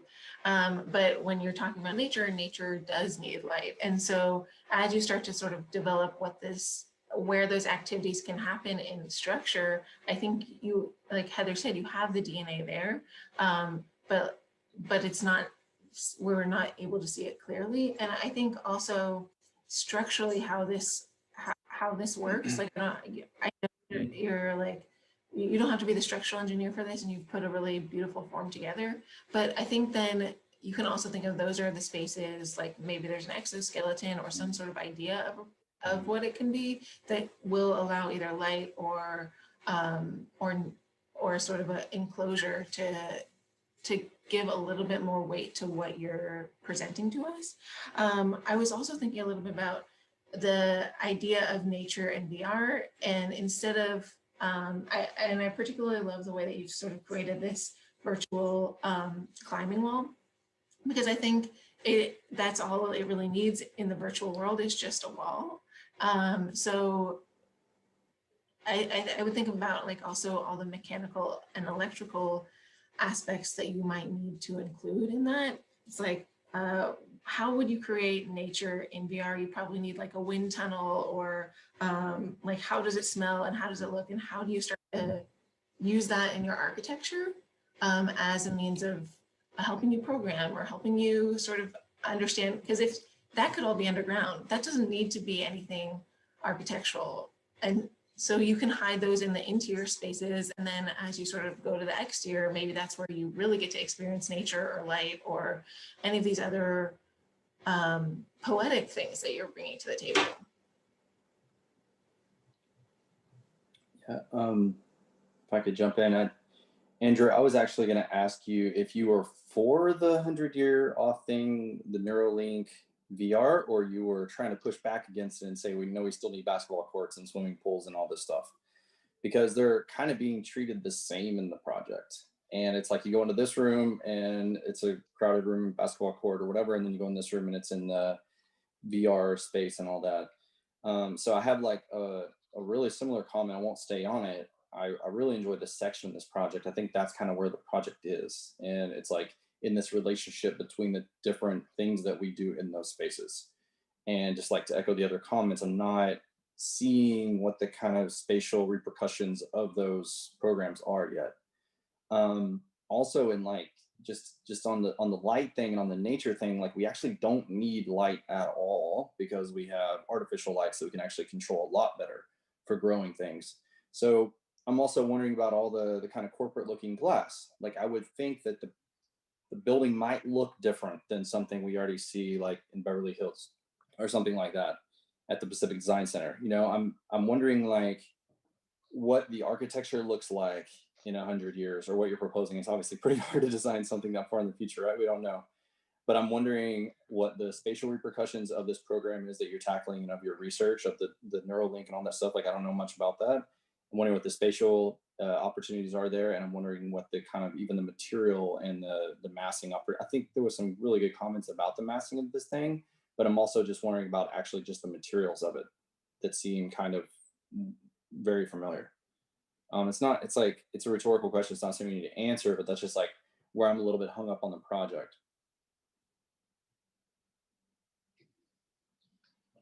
Yeah, understandably, just trying to draw inspiration from what we have now and just predict what in the future we're going to have, essentially, is like, I did do a lot of research on glass, so a good amount of this is covered, but very little structural reinforcement just because there's different type of lightweight glasses that are even now being developed. So yeah, it was the familiarity that I had to get my feet touching the ground, because if not, I could have gone forever trying to figure out what the heck I was going to do at the end of the day. We need a project. So essentially, a lot of the virtual spaces, if I could comment on that, they happen kind of on the underside of this facade here. That's where the bulk of the simulation rooms and the simulation arenas are located. And that's just mostly one, it's that angle where the sun's not really going to hit it. So it allows other spaces to receive light and sunlight. But also I in this plan here, it's cut to one of those. So essentially these closed off spaces are the simulation rooms, and that's where you can go in and you're flying a helicopter essentially in this room here. But outside of it, you start experiencing the nature into this lounge here and bringing it back in. Just a reminder, once you step out of that room, you're back into reality essentially. So some of those comments, I understand. I try to keep that in mind, but yeah, it was a big undertaking, and future iterations like these comments are money here, because I really do think this is something we're going to see in 100 years. The Neuralink thing is available in the next 5 years. They're experimenting on monkeys now as we speak. And it's a way that we're essentially going to have a cell phone in our mind. So even like having the VR glasses isn't going to be a thing. You're just going to see in VR. And so I don't even know if we're going to need to have natural spaces designed if we could just visualize it, if you know what I mean. So I tried not to step too much into that realm because I like nature. So I try to keep that part of in here. And I think ultimately it's good for our health, mentally and physically. But yeah, going into that part of technology and figuring like the bioengineering that's going into us now, it's insane to try to go into that realm. You know, I'm listening to you talk about that and looking at the project. Maybe helps me understand a little bit about what I have the difficulty with it. It feels like a really strong kind of architectural party, right? This difference between the virtual world and you know, you may have put your finger on what, you know, could be a big problem for architects if the best virtual environment is just an empty black cube. You know, what do we do with that? But it doesn't feel like this project quite takes enough of a stand on that party. Do we like that? Do you not like it? Is the way that you make these spaces for virtual reality significantly different than you might craft them for real reality? And it sounds like the way that you're talking about it, you're saying that real reality is still very important in reaching out to nature and connecting to this stuff, but virtual reality is a thing that we have to live with and accommodate. And so I think that where I have the most difficulty is that sounds like a really kind of powerful idea. And I get that there are a lot of different ways that you can go to it. You could struggle with that thing a lot, but there ought to be a kind of strong architectural response that we see in your project, I think. Like, you know, those virtual reality bays that you were just pointing at that are kind of, you know, angled and up the middle of that thing, you know, those are still on like an outside wall, like that space where real humans could experience real nature. And so, you know, maybe what this wants to be as an architectural condition, have all of the, you know, sort of virtual pods be, you know, black boxes that are in the middle. And you even have this virtual space where, you know, you have a whole bunch of people kind of in the same space, but presumably they're living inside their head in their virtual goggles. And so it's like you're trying to make a virtual space that behaves like a real space. And it feels like I want to have a stronger architectural commitment to what that means. I mean, that together apart thing is kind of it's a weird thing. Like right now, you know, I'm experiencing a space with all of you, but I'm sitting in a big, you know, dumb empty office. I could be anywhere. And it feels like this project, you have set up a very ambitious kind of goal, a very certainly interesting idea that I guess we're going to have to grapple with more and more as we move on into the future. But it's such a big thing. I would expect it to have a kind of much stronger impact on the what we, you know, how we build architecture, how we perceive it. And I'd really like to see that in the program organization, in the way the architecture is organized. Like, even if you told us that on that big elevation, all the blue windows are real space and all the solid white stuff is virtual space. Like, that would be a thing we could kind of wrap our head around, but it's not quite that. It's virtual in some cases and it's, you know, real in others. And so it doesn't quite make, you know, you're not exactly making that statement, but you're kind of dancing around it a little bit. And even with the nature thing, I'd like to really, you know, I think you have an opportunity here to be much more bold with your response to a really incredibly powerful idea that you've basically set on the table to toy with us a little bit. Thank you. We're gonna move on to the next project. Thank you everyone for all your comments, and thank you, Andrew. Yeah, thank you. Hello everyone, my name is Carla Sandoval. I'll be sharing my screen right now. Okay, so my movie trailer.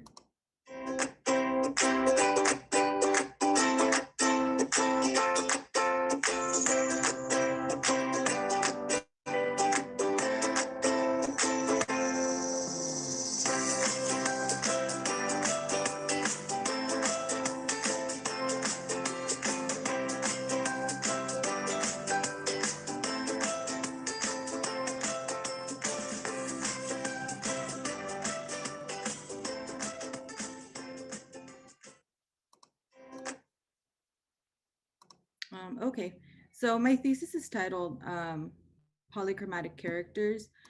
So in the beginning of the semester, we started with these 9 cubes.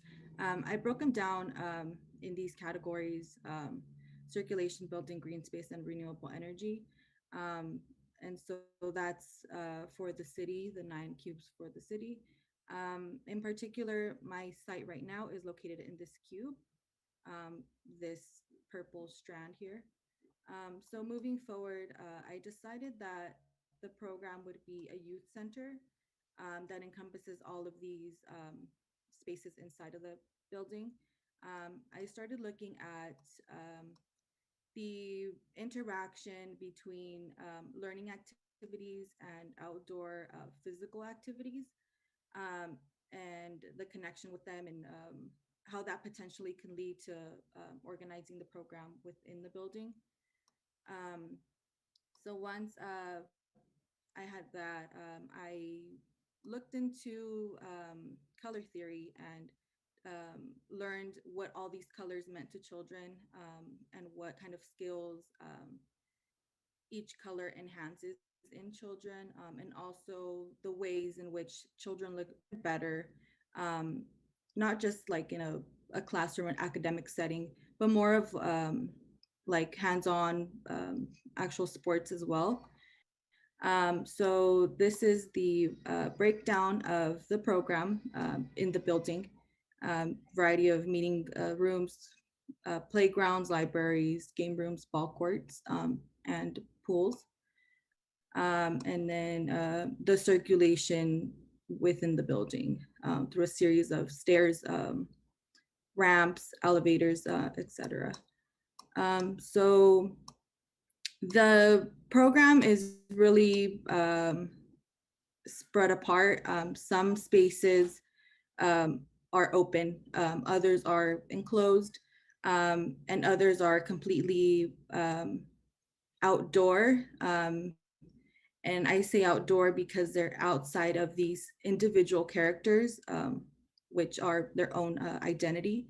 But they're outside, but within the building. So they feel like you're outside because the whole building is glass, but you're really inside. So that was one of the things that I really explored, was in a typical recreation center or youth center, these spaces are usually physically outdoors. A playground, for example, is outside, So kind of bringing that into, well, how can the relationship of indoor activities and exterior activities come together, and the connection between them. So these are the variety of spaces, the basketball court, the soccer court, and the pool. So another aspect that I was really looking into was the levels, and how you can get different views from one level to another. So in these images here, you can see that colors play a big role in the spaces, and how they help these children learn and also be engaged in whatever activity they're doing. With the levels, you can see from here, you can see down, and they're somewhat of a connection, but they're not in the same space.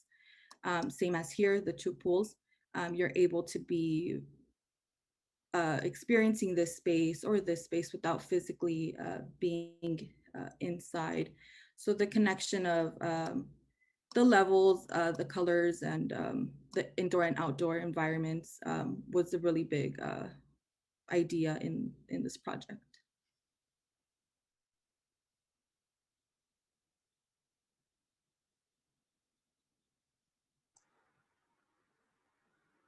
Thank you, Carla.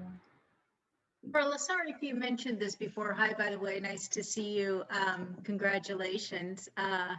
But can you talk a bit about the order in which these things were generated? Specifically, what came first, the interior masses or the exterior volume? So the volume came first, and that derived from the volume that was created from here, this cube. So the volume came first. It had other volumes attached. It was a series of 4, but this was the chosen one because I felt like it had the most potential to create these levels with these folds that it already had. So these characters then came about because since this is a youth center, I wanted it to be some sort of playful curvature that responded to the learning and the colors that I was already exploring. So that was the idea behind these characters that are inside this glass. And again, are they literal characters? Like, it looks like there's an H and a O and a... Yeah, they are literally characters. Okay, cool. I mean, I think it's in that, on just a level of formal legibility, it's walking a fine line, I think a good line between being the characters a sort of identifiable known quantity and something that appears abstract and that its shape is autonomous to itself, right? But I can see clearly the H profile, and it looks like a C and some other things. So I think the way in which, as you move around the object or see this thing from different vantage points, you would slip in and out of this understanding and relationship to familiar and known figures and profiles, and these more abstract, what do you want to call it, like framed moments that we see. The vignettes are very convincing to me when I see those. They're playful. You know me. I mean, I wish they were more. You know, what's the structural element? What's the literal material? Where's the tile? Da da da da da. But I think that it looks like delightful spaces to occupy in a very fun building, and occupying these interstitial spaces would be quite thrilling. So I think that it is a fantastic playful space that I'm sure adults would have a lot of fun in as well. And so, you know, I think you're doing a lot of things right. I think though the problem that you've set up formally has presented tremendous challenges for some of the conventions of architecture, like circulation. And I don't think you got it yet. I mean, I'm not convinced. I don't know how I would get up to the top G or J or whatever letters up there. I think there are certain parts of the project where had you maybe asserted put a little more emphasis into tackling some of these conventional pragmatic things such as vertical and horizontal circulation, it would have helped you refine the project even more. Right now, like, I'm just wondering if the density of these objects floating in this volume or bag is right, or do they need to kind of press up against each other a little bit more? So anyways, I think that the big idea in the overall approach is very clear and exciting to me. I'm hungry to see it resolved in more conventional ways, because I think it will just help you further refine your interests here. But it's yeah, there's a lot of promise in the project, Carla, but I think it still needs quite a bit of development.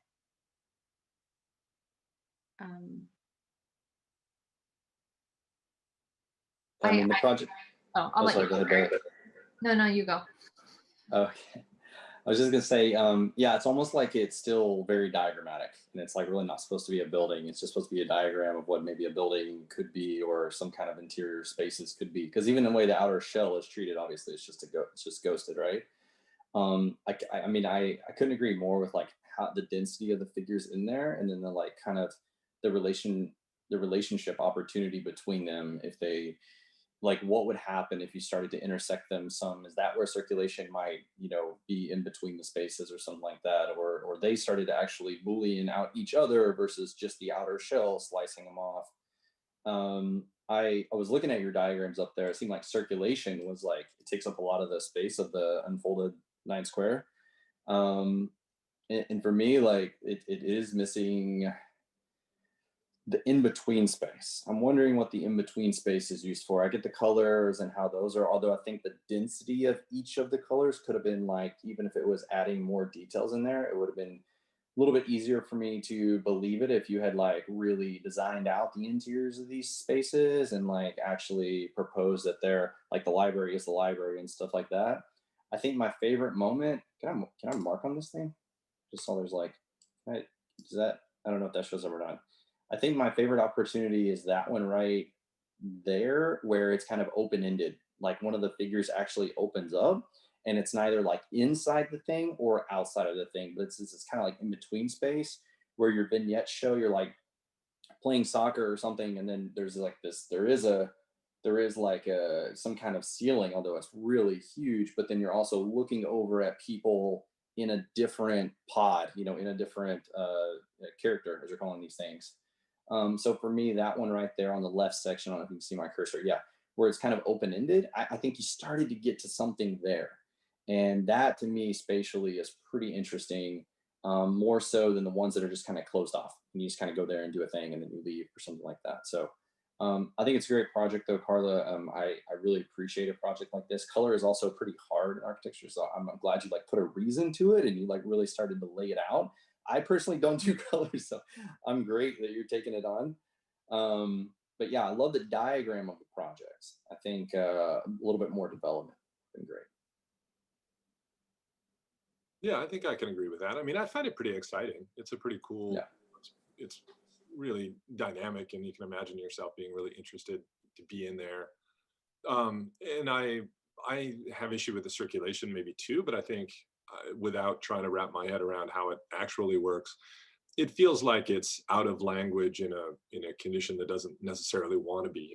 If you asked me about circulation in this project, maybe it would want to be like a yellow spiral that wraps through it somehow, or that feels like it's more native to the way that this thing wants to be. And I think, maybe like Garrett is suggesting, I want to poke a lot more holes in this thing. I want to experience that space on the inside. I mean, in a way, I can imagine being in there. Reminds me a little bit of Mall of America, which hopefully you've never been to. But it's a gigantic space that is kind of populated in 3 dimensions, and so you're kind of inside this big environment with all these little pieces that are plugged into it. And it just feels like it would be a fascinating place to go. But I don't think you've kind of explored the the ramifications of that enough yet. I mean, I agree with materiality and that stuff, but I think what I'm more interested now is like the spatial idea, like what happens when I'm inside the game tube, and it wants to connect to the side in some places, or it wants to be cut open in the ceiling, so I get glimpses of inside of this big kind of radical container. Like the spatial sort of the potential of that stuff seems extraordinarily exciting, and I don't think you've hit it all that much. Like there's so much kind of solid line in that container.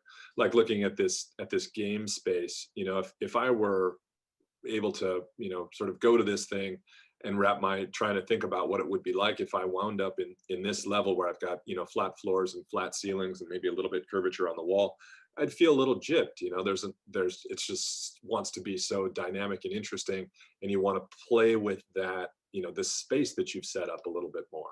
So I think it's a really interesting idea. I love the kind of the promise of what it could be like in there, and I think you just want to push and explore it a lot more.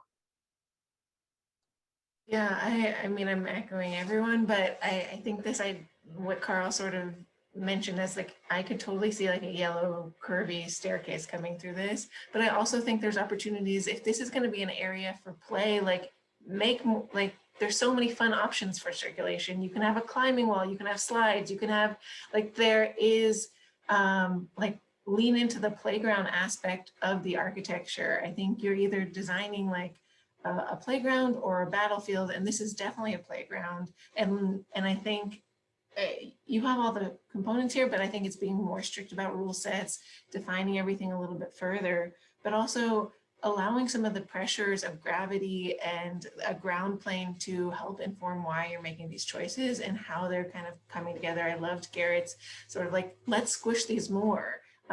Let's sort of confine these and allow the overlaps and the things that happen when you actually have to deal with building something in physical space to help you define some of the things that are lacking.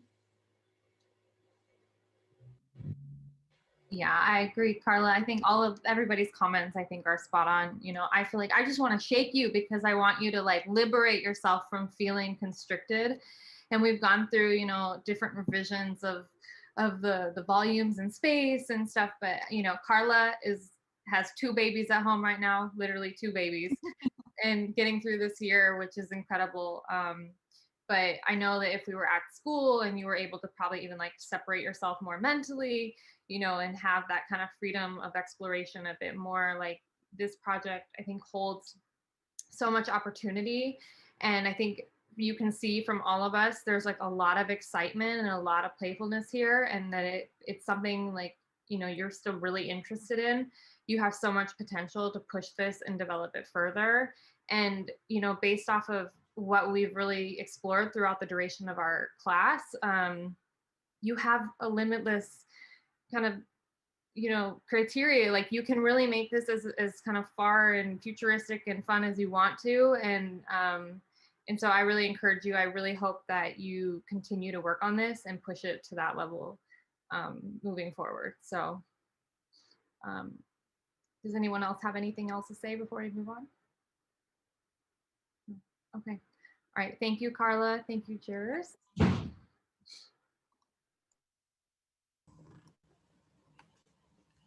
Hi, everyone. My name is Hamdi. I will share my screen. First of all, I'm going to ask you a question. If you visit a new city, what you looking to as entertainment? I'm doing in my thesis project, the Sky Bath of a Museum. Here's the video.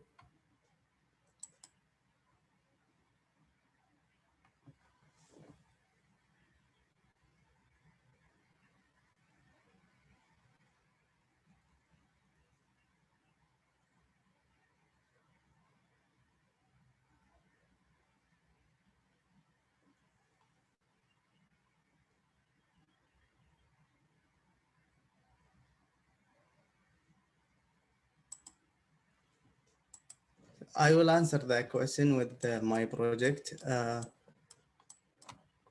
As you know, we working in the future. I'm doing the future museum, and we we work in the first in the beginning of the semester. We work as into the 9 blocks as a city, and I chose the three blocks for the museum.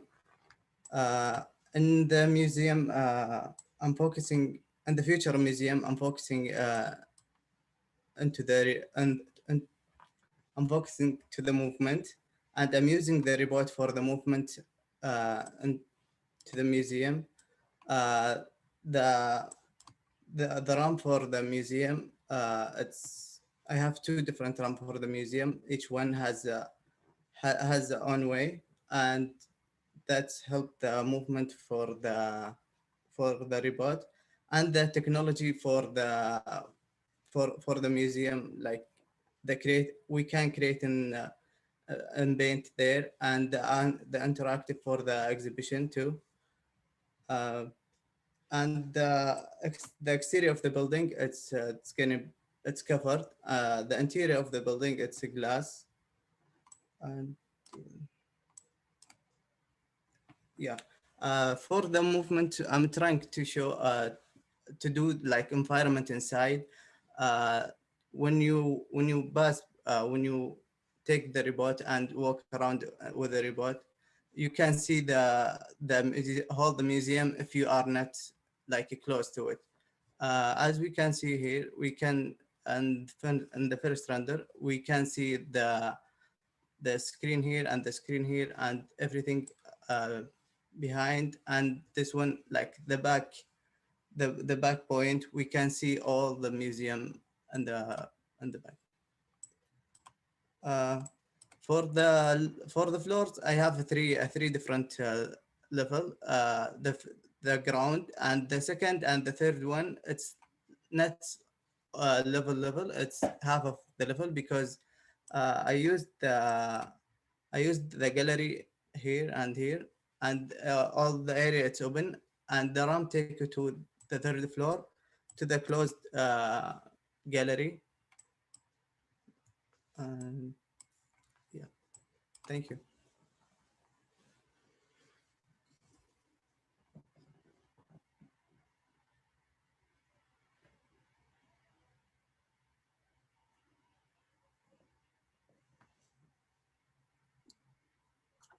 Let me just make sure that I understand that correctly. So this is a museum that I come to, and I drive around basically with a robot to view the museum that's presented through a bunch of kind of screens and things like that. Is that am I understanding that correctly?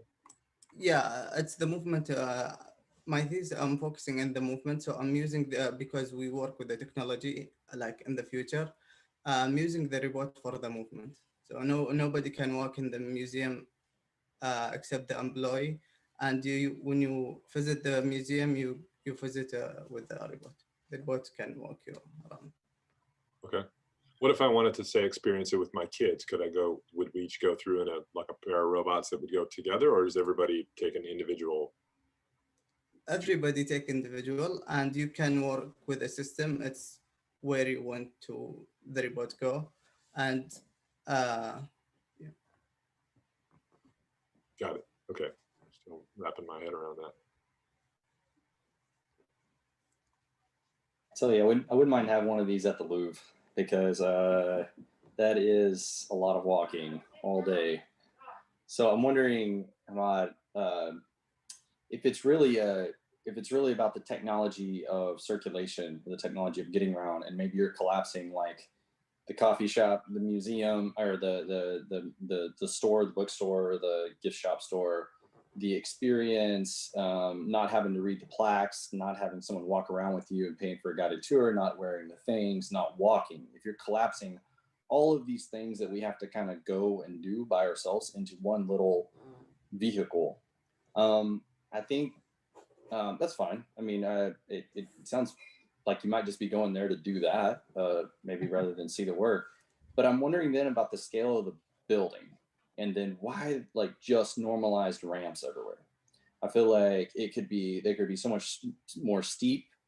There could be just a really inventive way of wrapping like a maxi museum times like 20. Like there could be a really insane circulation object going through this entire thing that normally humans wouldn't be able to just like kind of transverse, but these things can.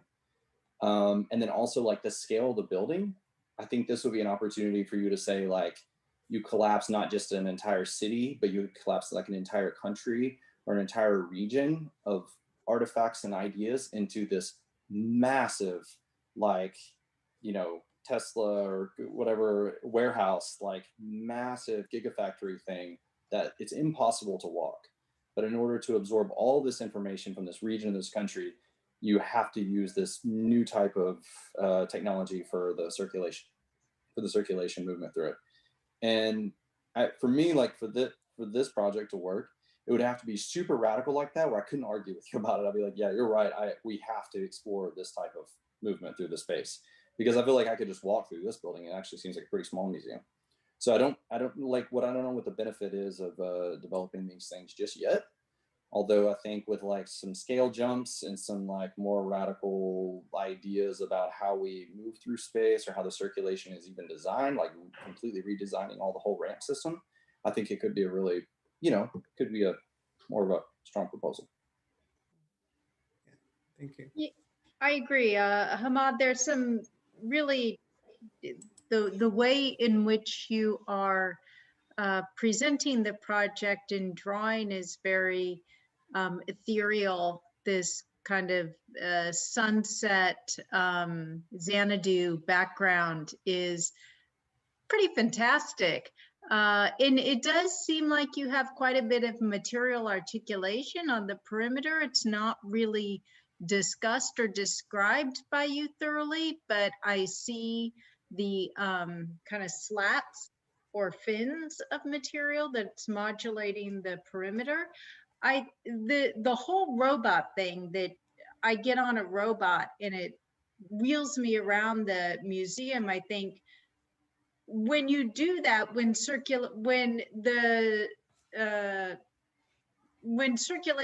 at a museum is not dependent on the human, but it's mechanized in some way, it opens up opportunity to reorganize and resequence and redistribute the artwork in such radical ways that I wish you would have tackled that end of it a little bit more. Immediately thought of the Guggenheim Museum in New York and a kind of continuous spiral of circulation. And how that impacts the viewing of art. There was exhibition at LACMA a couple of years ago, Rauschenberg, where it was the quarter mile, and it was a series of panels that side by side was a quarter of a mile in length, and it had to wind through the galleries. I think that there's some really, if you took MoMA and you lined it up, all of the artwork in a line, how long would it be? Would you have 5 miles of artwork? I mean, I think you could do some really interesting proposals that just think about the way that we move around museums and how that would afford different ways of organizing artwork. Right. And so there's an opportunity that you've, I think, missed a little bit with the mechanization of circulation that could be really, could allow you to pretty radically rethink the museum. And so the ideas, the concept is really rich. I do think that the architecture is underdeveloped right now.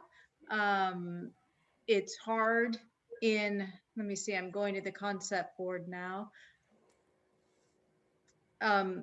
The floor plans could use more development in terms of the perimeter wall. I see fins, but I don't know, I can't tell right now where the kind of airtight boundary is in the project.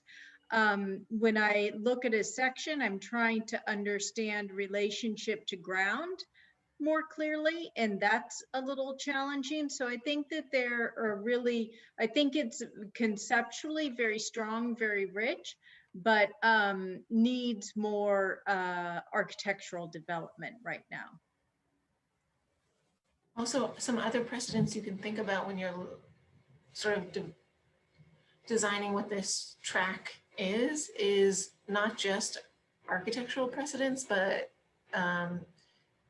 when we go to a theme park, like I keep thinking of your project, maybe it is because of the background has like starlight in it, is that like we're on a Peter Pan ride and they're just sort of walking us through these exhibits, and like you get closer to things than you might ever be able to get to things, because like usually there's a division, but because your robot is in charge, you can go all the way up to something and then it pulls you away. So like, I think there are really amazing things that you're starting to grapple with this idea that you can't control anything, but you're totally moving through this. Or if you take the, I think the G train from Brooklyn to New York, you go through this tunnel, and as you're sort of going through it, images come up and it tells a story. So I think that there are, like, beyond architecture, you can sort of explore things, explore precedents. I think also the way that you've created this facade system gives you a lot of opportunities to talk about structure, not just on the outside, but what happens interior to your project. I think the slatitexture obviously creates beautiful shadows, as we see in your renderings, but how does that help you either hide things or share things within your project? How does that help you create a structural system? You have all the parts here, but I think it needs to be deployed with more intention. Yeah, actually, I'm doing the facade, like the exterior for the shadow from the sun. It's the sun. It doesn't come too direct for to the museum, but when I did the render, I try to show the material from outside. How is the sun affect the interior.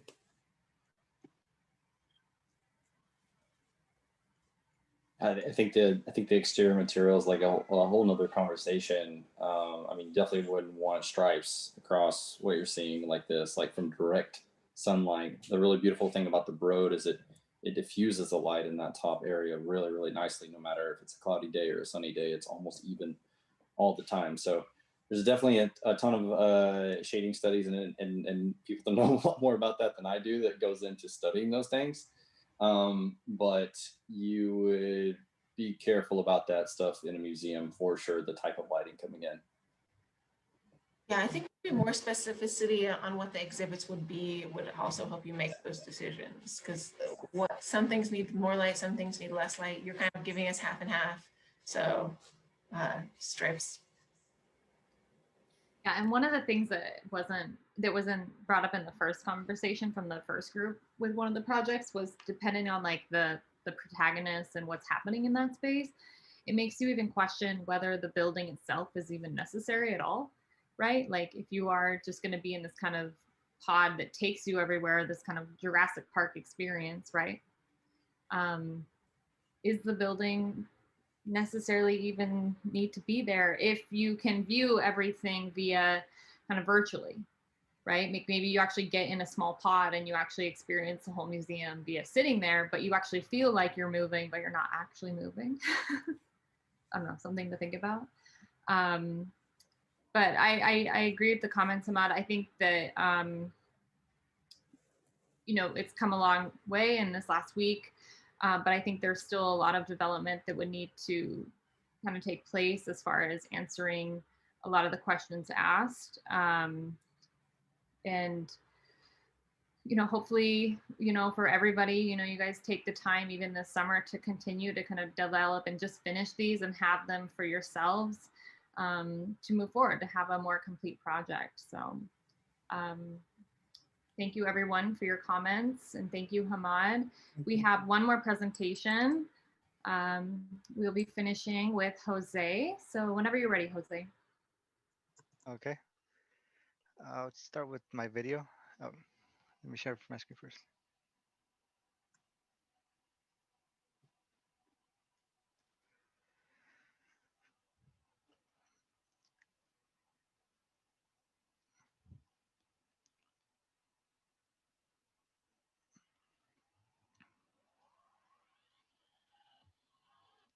Oh, can you guys hear?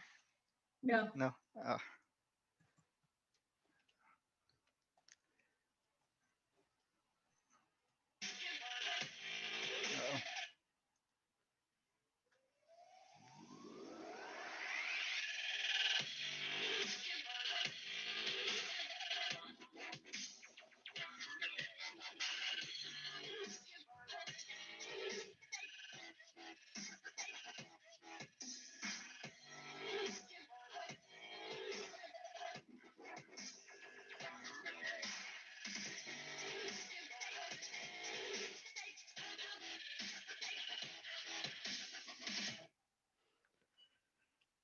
So my project is titled Fragmented. Um, Fragmented explores the future metropolis as a three-dimensional context. Uh, it specifically touches on convention centers, since the expansive footprint of convention centers is no longer efficient in a three-dimensional context, and that footprint has to be broken down and redistributed to create something new. So the issue that this project tackles is the issue that plagues city centers around the world, where invasive megastructures create a dichotomy between its active participants and its passive participants. Um, so using fragmentation, this project can explore new architectural terrain using found objects and their spaces created by their intersections, joints, and cavities. So with starting from the zoning, uh, I realized that the convention center has to play a significant role within the new metropolis. So it must act as an anchor uh, for the surrounding context to create a new social experience for the city's inhabitants. This led me to explore some different massing strategies, and I realized that in order to create a new social experience for its inhabitants, the massing has to be a continuous connection between these different city blocks. Uh, within these city blocks, there contains a couple of different programmatic elements that are related to the convention center, such as auditoriums, exhibition spaces, private meeting spots, um, arrival spaces, and open areas. And so, headed towards the section, I then thought about how this can be achieved within these different continuation of massings, and that led me to a fragmentation. The idea of kind of collaging together a new whole by adding in found objects and navigating these spaces that they create with their crevices and their different areas. Kind of creating a new architecture terrain using found objects. With this, I'm hoping to reshape the way that um, the new metropolis creates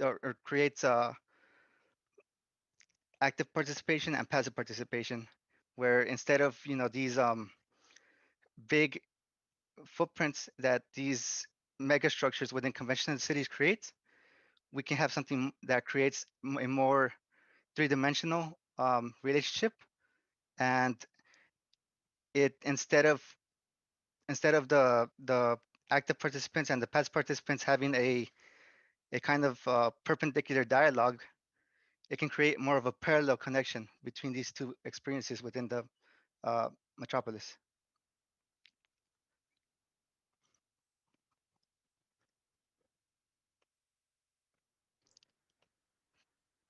Thanks, Jose.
bring you from the street level to the second floor and third floor, etc.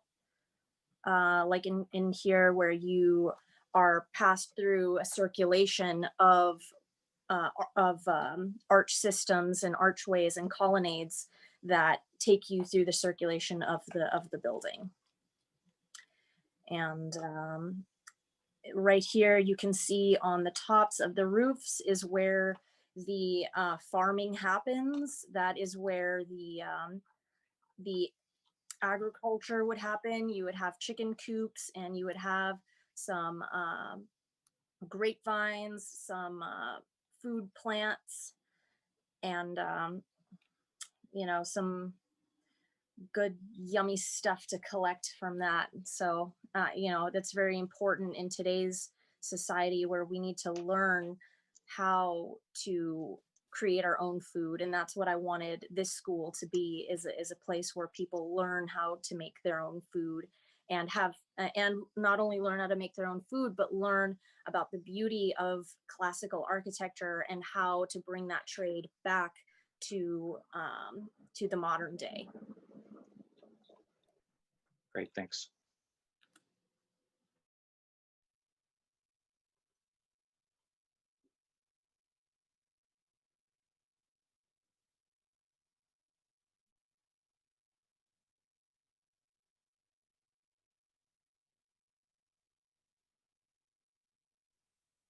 So do you see your project as different from, say, a Gothic revival building on a school campus or something? Do you know?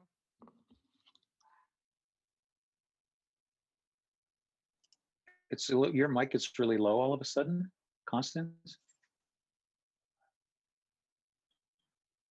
Constance asked whether Dana saw her project as being different from a Gothic revival project that you might see on a university campus. No, this is definitely what I would say Gothic revival, but it also has elephants.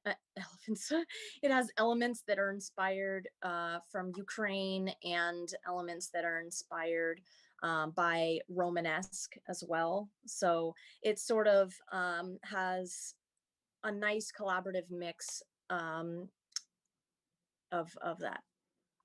One thing in particular, I looked up the precedent that you mentioned, the Fort Turkhanov. That's like a ruin, right? Yeah. I mean, do you see that being part of this? Like you know, the imagery you're using, you know, for example, here the bad black and white scan that becomes a kind of you know, I mean, it's a fascinating thing to do with a section, sort of turning it into this sort of yeah, like as if it were a sort of recycled scan photocopy from a textbook or something. You know, there's a little bit of that aesthetic of the ruin, let's say. I mean, is that a kind of an important part of it, that you're imagining it kind of decaying or cobbled together looking, perhaps? Yes. So one way that I was looking into it is that it would have an exterior, would have elements of it seeming as though it was decaying, but more of like faux decay, but in a pleasant manner that is not, that doesn't make you uncomfortable. Because there are certain types of patina that make us feel unsafe, or certain types of patina that make us feel grotesque. This not shown in this section, because in this section this is more of like a an illustrative mentality. It's not quite what exactly the section would be, but it is sort of a fantasy, almost as if you were to imagine what is underground. And it's to say, you know, that the building is part of the earth. So more of saying, oh, this is what's actually happening underground. It's like, it's sort of an imagination of this building is part of the ground, and this building is growing itself from the ground. You know, you have the tools here that to work with that could have, you could have worked on that a lot more. this kind of fantasy. I think your best image is your kind of aerial site plan. It's Gothic images, Gothic forms, Gothic geometry work really well with style transfer. Like they work really well. It's almost like, I don't know, no brain, like it's like the easiest stuff to like make look good. And you can see it in your site plan. That's the one image where you're really getting this kind of new, intricate, not there, no, early on, the Gothic one, your Gothic plan. Not a drawn plan, the Gothic output that was an aerial. Oh, okay. These over here. Oh, okay. One. It's just one. Which one are you pointing? That Which one? This one? Yeah, this aerial site plan that's Gothic. I think that's your best image because it's starting to kind of develop kind of Gothic logic in terms of kind of tracery and bundling and the kind of scale transformations that happen in Gothic anyway, without the kind of rules of the Gothic, without the kind of religious rules of the Gothic, meaning that there's a whole understanding of proportions and geometries and really proportions that mean as soon as you walk into a Gothic cathedral, you've actually left this earth and you have transcended into a kind of heavenly place. And so these kind of break all those rules, but the geometry and the stuff of Gothic architecture, and especially the imagery where you actually get the stone and you get the shadow, you get the kind of relief and you get all of that information. They work really well with the style transfer. And you get stuff like this.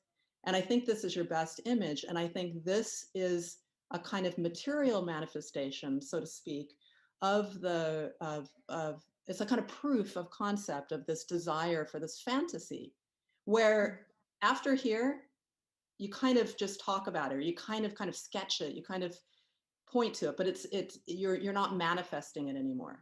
And I think the problem with your elevation studies were you never kind of challenged the content side, you know, like it works here because you're not using already kind of pre-made arches. So all you did was kind of texture the wall of the arches in a way. So it never challenged, it never kind of took advantage of this, of what's the kind of plasticity of this geometry, the plasticity of this materiality that just happens to, you know, for, you know, reasons that aren't a mystery really, but it kind of doesn't matter what the reasons are, why it works so well with this.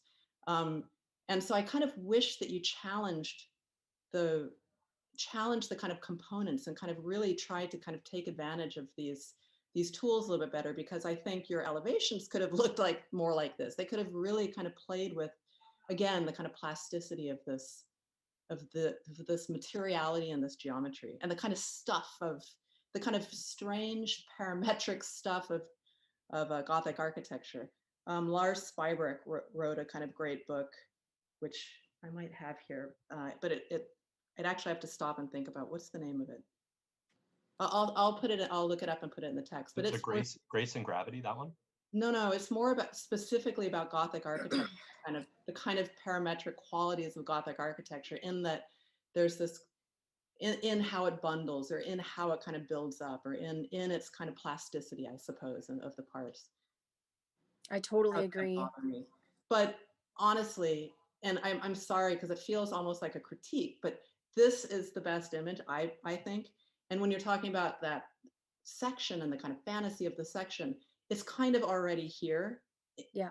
The fantasy is starting to kind of become, you know, it's kind of hovering between that kind of enchanted, you know, otherworldliness, the kind of fantasy-ness, and a kind of, you know, material tangibility. And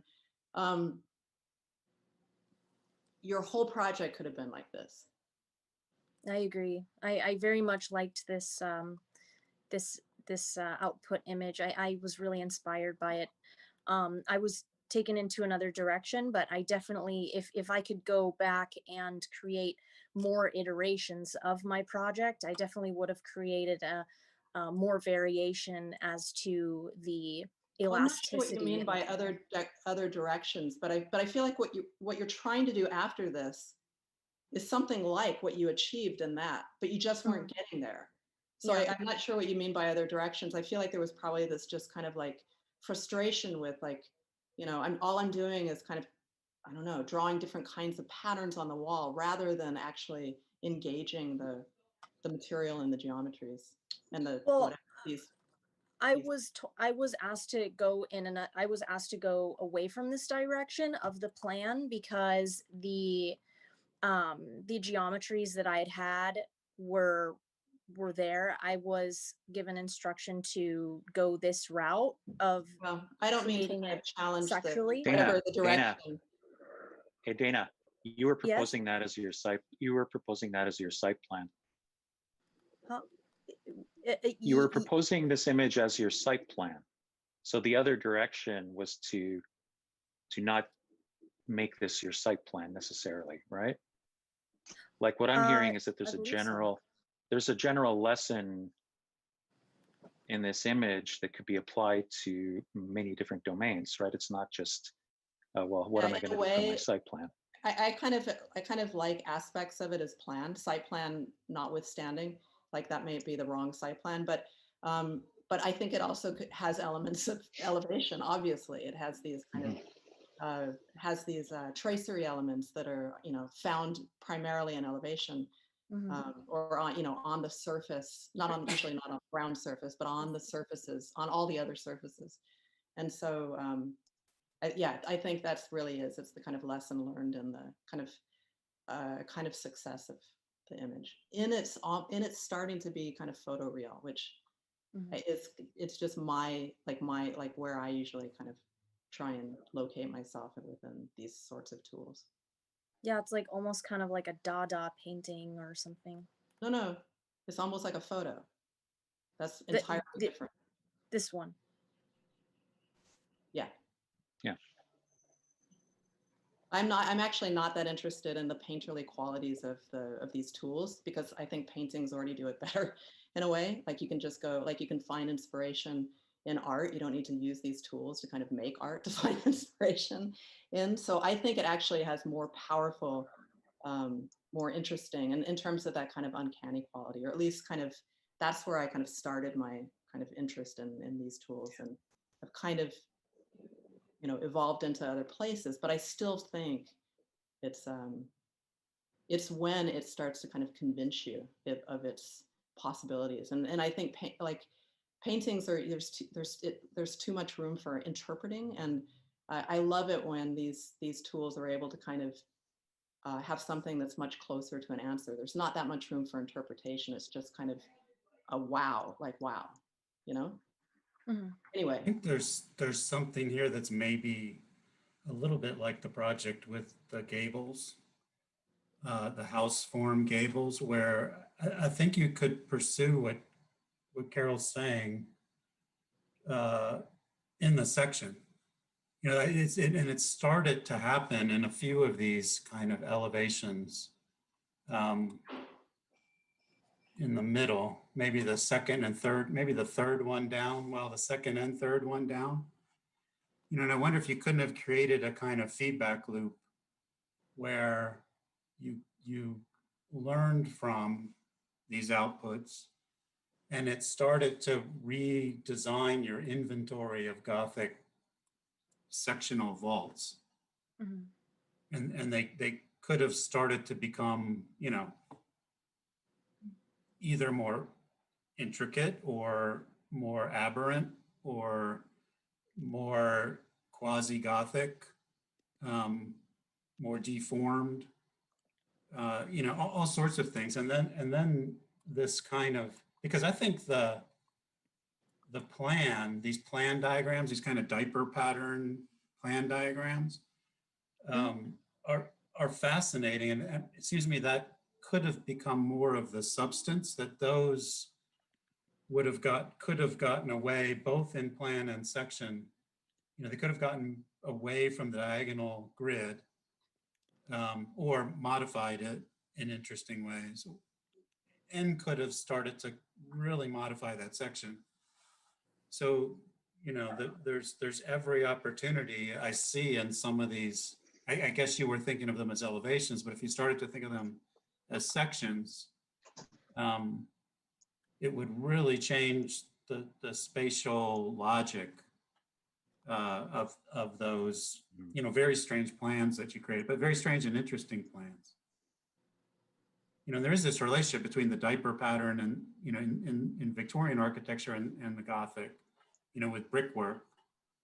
So, you know, again, for me, it keeps coming back to, at what point does kind of the rubber hit the road? You know, at what point do you as an architect start to see a tangible, latent, actual potential in this as a, you know, thing that you can call an architectural investigation? You know, so one direction would be a more aware and informed understanding of Gothic tracery and mathematics and ornament and building techniques.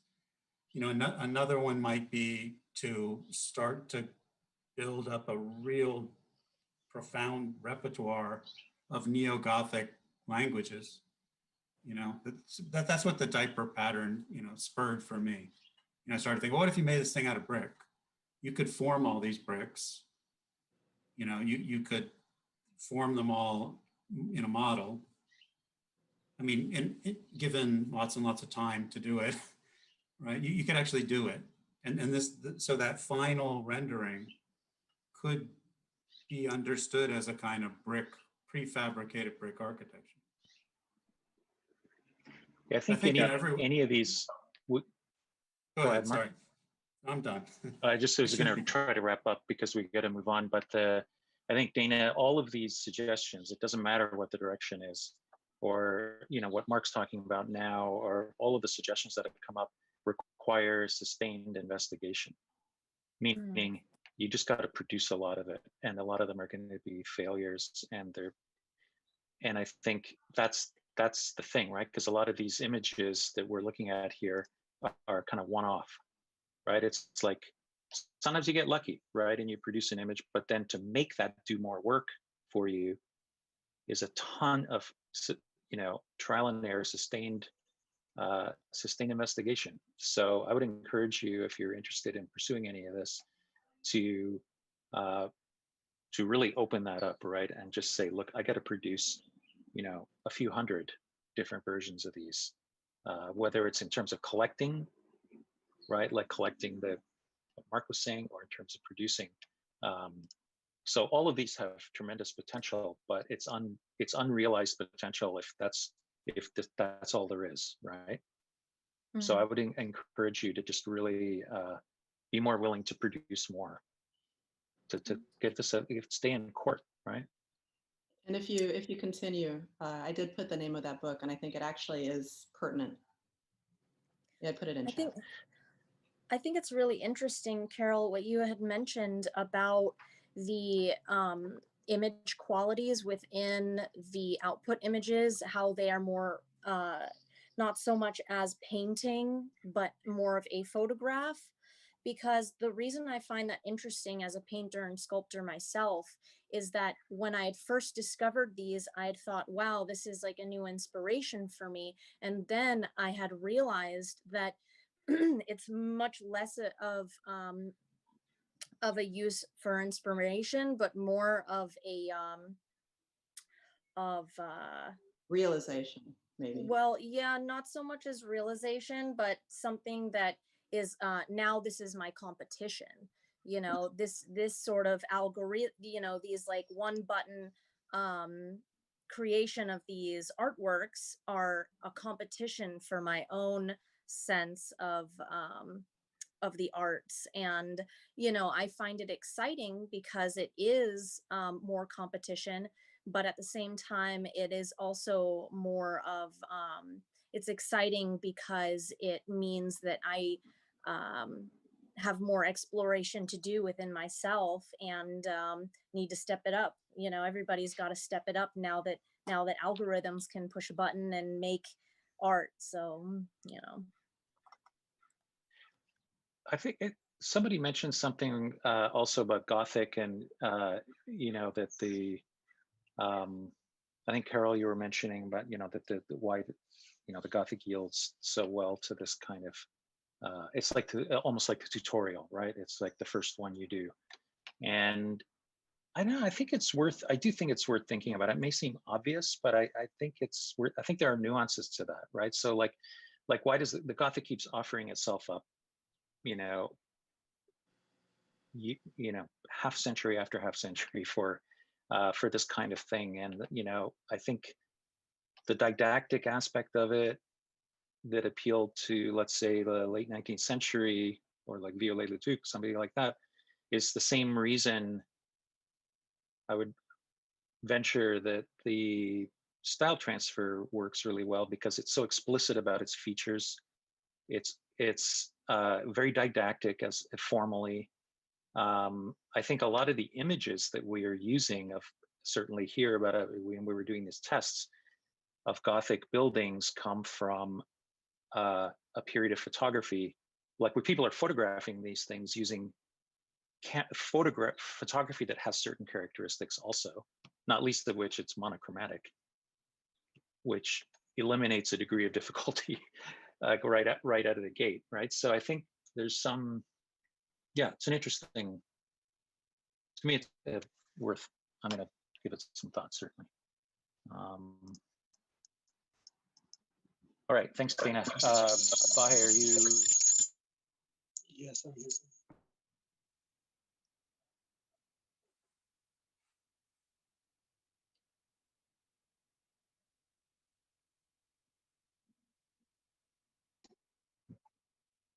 Hi, my name is Vaja Artunian, and the project is called Information Sanctuary.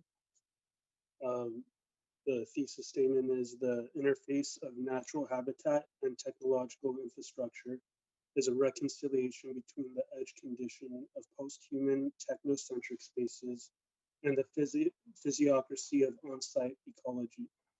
And the physiocracy is basically the value of land based on natural resources. And in this case, the site is in the Hansen Dam near Tanga. And the technological infrastructure that's going to interface with this is a typical liquid immersion data center. So I'm trying to find the edge conditions between these two. And so in the first semester, there was focus on archetypes of storage. And so I extracted the geometry of like vectors and chips to organize servers within the voids and the masses of these shapes. And then in Grasshopper, use genetic algorithms to generate like an initial layout, and then ran style transfers with them to see what kind of architectural elements come out. And then in the beginning of this semester, we used processing.py, and I used it to strategize the placement of the servers using fitness levels that favored matching these posterized content images with the data center elements and the elements of the alluvial fan. And that's a big part of like the process of extracting these different elements of this geological phenomenon. And like in these, you could, there's rivers, there's flood channels, arid soil, bushes, trees, and water. And all of these show up due to things called thresholds, where there's this thing, concept called gravitropy, where certain slopes and certain angles create a more likely chance for certain types of plants to grow there. And so using this these first explorations, I was able to find 3 different zones of the site in which there's 3 different slope conditions, 1 degree, 5 degree, and 7 degree slopes. And so,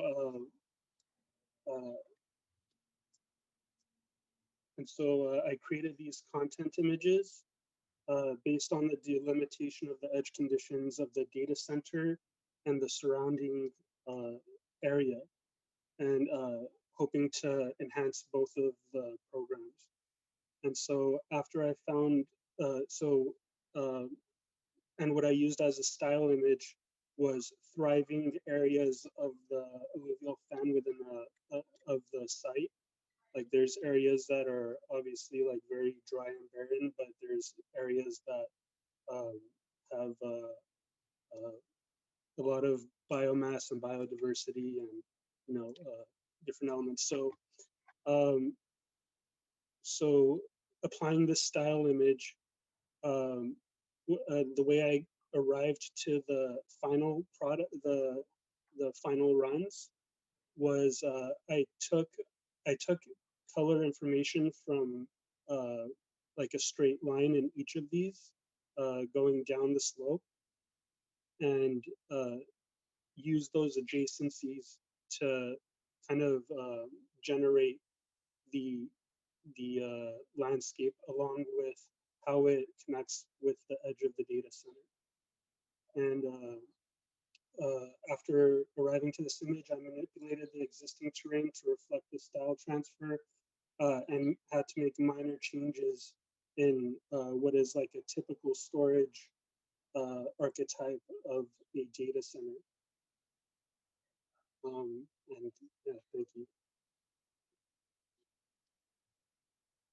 Thanks, Vaja.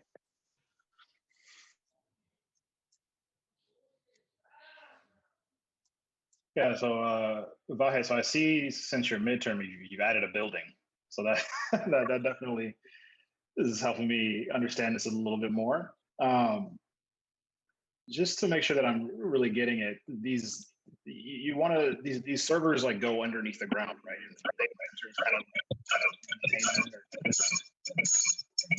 So I'm getting like a bunch of feedback from you, but yeah, so the data center is like supposed to be to like maintain these servers you've placed underground that you showed us in the initial diagrams. Do I have that right? Yes, that's correct. Okay. Well, you let me just think about it a little bit more. I just wanted to make sure I had that right, but I'll come back to it. Okay. And it's not necessarily all underground. It's just maintaining a continuity of the surrounding, which is like a nature reserve, and the inside, which is a highly technocentric space, which is a very like rectilinear like footprint. Yeah, well, I guess, yeah. So I guess my question to you would be like, is there a reason you wanted these to be like subterranean buildings? Like, why not just build them on top of the ground? Is there some benefit from what you're trying to do that these buildings be Yes, subterranean for one, in nature? For one thing, making them subterranean lowers their level like of how water could flow into like the cistern systems in here. Another part is maintaining continuity of the landscape in the nature reserve, like because there's people who go to hike, ride horses, and occupy the space just to maintain, and for the inhabitants of the nature reserve, to enhance kind of like what would otherwise be a dry, barren place into something that is more suitable for biodiversity and biomass. Gotcha. Yeah, I mean, last time I remember, I think one of my comments to you was that your project was interesting because your goal is really seems to be this larger kind of ecological like kind of ambition rather than really an architectural one. Just like, because it seems essentially you've really focused on the placement of these servers, and then you kind of just like place a rectangular building underground. Like there doesn't seem to be much meaning behind form or this actual design of the architecture.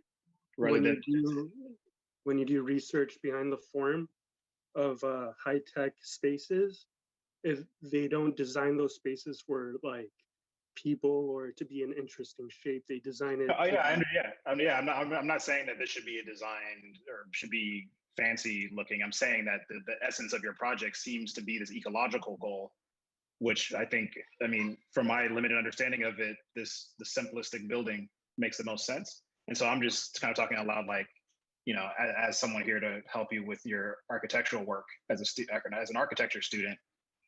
You've picked a really ecological project that's very technical, which is, I think, is fine. I don't know. I mean, I don't know what conversations you and Ewan have had. And so it seems the measure of success in your building is not necessarily aesthetic or formal, but more so, I mean, I hate to use the word functionary, but it seems to be more of a functionary kind of goal. And if you're achieving these kind of goals that you're set out to do with the servers, which it seems like the way you've explained it, that somehow you have. It also might be that the place for architectural discovery is at the roof. It's like one of the skins, like one of the surfaces only. And so perhaps, I don't know if that's actually even what you want to get feedback on. Like, I don't know if that's where you would say the kind of the project lies, kind of the thesis lies, is at that surface, at that interface between what's below and I guess kind of the space above. It's the kind of soft, fuzzy growing part, right? Is that true? Is that where the kind of project lies? Like that last part was the most accurate, where it's like you're trying to connect the hard, rigid form with the landscape that is supposed to reflect the natural aspects of the fan system. You know what might have been interesting is, and this is, I'm sorry, this is partly kind of my own kind of recent interest in kind of, again, using tools like this and starting to develop kind of strange natures, basically, or kind of natures that are kind of hybridized between a kind of having artificial qualities and having still organic qualities, and just kind of playing with that idea, not thinking about kind of any kind of ethical issues or things like that, but just kind of getting at the kind of what might that be or what that might look like. And so I wonder whether you could have done more work there. You could have begun to think about the relationship between tectonics and the ground, tectonics and the kind of organic stuff, and perhaps even get at like tectonics, like when you think about building tectonics, they kind of live within a limited scale range, or maybe even limited parts. Like you might be able to kind of list all the parts and get at most of them. So I wonder whether you might need to kind of think about new parts that kind of lie in between the organic and the inorganic, and kind of develop tectonics that might be able to, move between and kind of make something new, so that you really are developing this top surface, right? So it's not just about having a green surface and then kind of engineering the kind of places where there's seepage or whatever that is, but you really might be able to kind of use this as an opportunity to kind of think about what this new kind of hybrid surface might be, right? And the great thing is that the tools that you're working with, these neural network style transfer tools, are perfect for imaging that, for kind of doing the work of kind of hybridizing. And this is where kind of that having ingredients is so useful, so that you can begin to kind of play with all sorts of natural kind of textures and kind of wet stuff and fuzzy stuff and then also the kind of tectonic stuff. So you can take parts of you can take things that are materially metal or wood or plastic or whatever, and have kind of the qualities of tectonics, meaning that you can already see edges and already see how they're put together, and then run things on these kind of simple content models. And you might even have to kind of start to include more stuff for the content, so that the machine knows how to start to deploy and hybridize. But I think that if you were to continue, I guess my suggestion is to kind of think about that surface and think about the relationship between a kind of tectonic, but maybe not one that you, or let these tools let you begin to imagine something that you don't already know, right? And really start to kind of design that thick surface as a kind of weird hybrid nature architecture. Okay. Yeah, Yeah. Go ahead. No, I was just saying when Carol was sharing, it just because I was just totally ignoring the top plane, and I started just thinking of different ideas, and you know, I think again the new introduction in this project from you is the fact that now there's actually people here, and there's a place where people are going to work, and so I wonder if, you know, there, as a designer thinking about the people in that building, if I was to go work there right now, I would be underground my entire day. And so I wonder even if there's opportunities for you to expand on what you decided the program should be, if there's additional program that might happen in that top plane or might not happen. But I guess I'm trying to push you to expand beyond the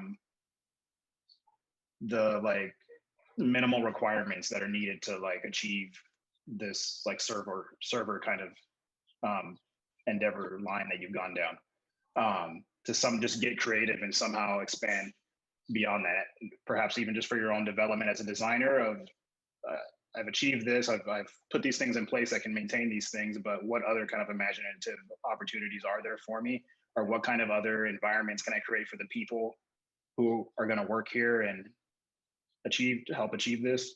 But yeah, when Carol was talking about the top plane, I just started kind of imagining just some different things. Hey, Vaja, could you go up to the plan? Sure. Any of them is fine. So I guess, you know, the thing about the servers is that I'll do it on this one. That boundary it's not so much that there's anything about that edge that's performative in terms of the layout of the servers. It's simply that's the minimum architecture required, right? Like, in other words, the perimeter could be, in theory, anything, right? Like, it's not that the servers require a 6-foot edge around them, right? I mean, sure, there's all kinds of pragmatic, you know, security stuff and et cetera. But I think it's that like, you can't, as an architect, you can't mess around in here, at least not in plan. But let's say that boundary is not in any way determined by the servers, right? Yeah, and I think that's kind of what I'm getting at too, Ewan, is that I feel is like it seems like the fundamental approach for you, Vaja, is like, what is the minimum require? Like, it just seems like what is needed, and like where's the chart, and what do I exactly need, and like that's all that's needed here. And I think that if we did any project, if we did museums and housing, all the other projects that we did get in school, like of course we could take that approach. And I think like the crux of my feedback is just trying to encourage you, like, okay, maybe you can reinvent what it means, what minimum requirement means, or things like that, is what I'm trying to get at. I don't want it to sound like I'm just saying, oh, it's a square and it should be crazy looking because this is architecture school. That's not what I'm saying. I'm just saying this seems like your principle of design is, what's the minimum requirement? Let me just put that here. Yeah, I think I know you did more investigation than that, but I'm just looking at this final thing and trying to speak to that point.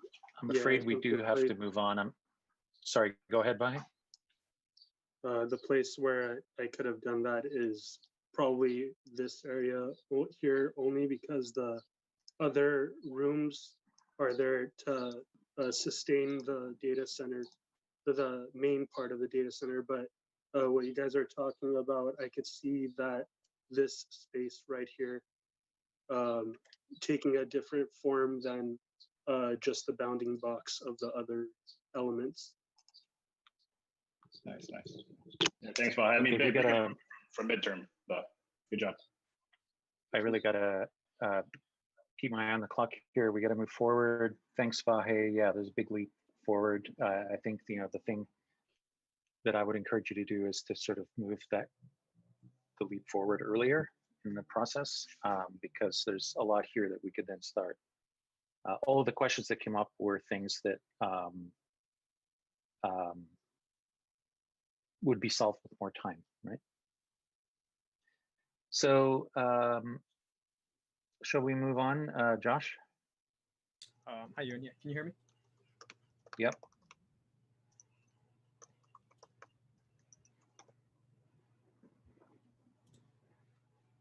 Perfect. Can you see my screen?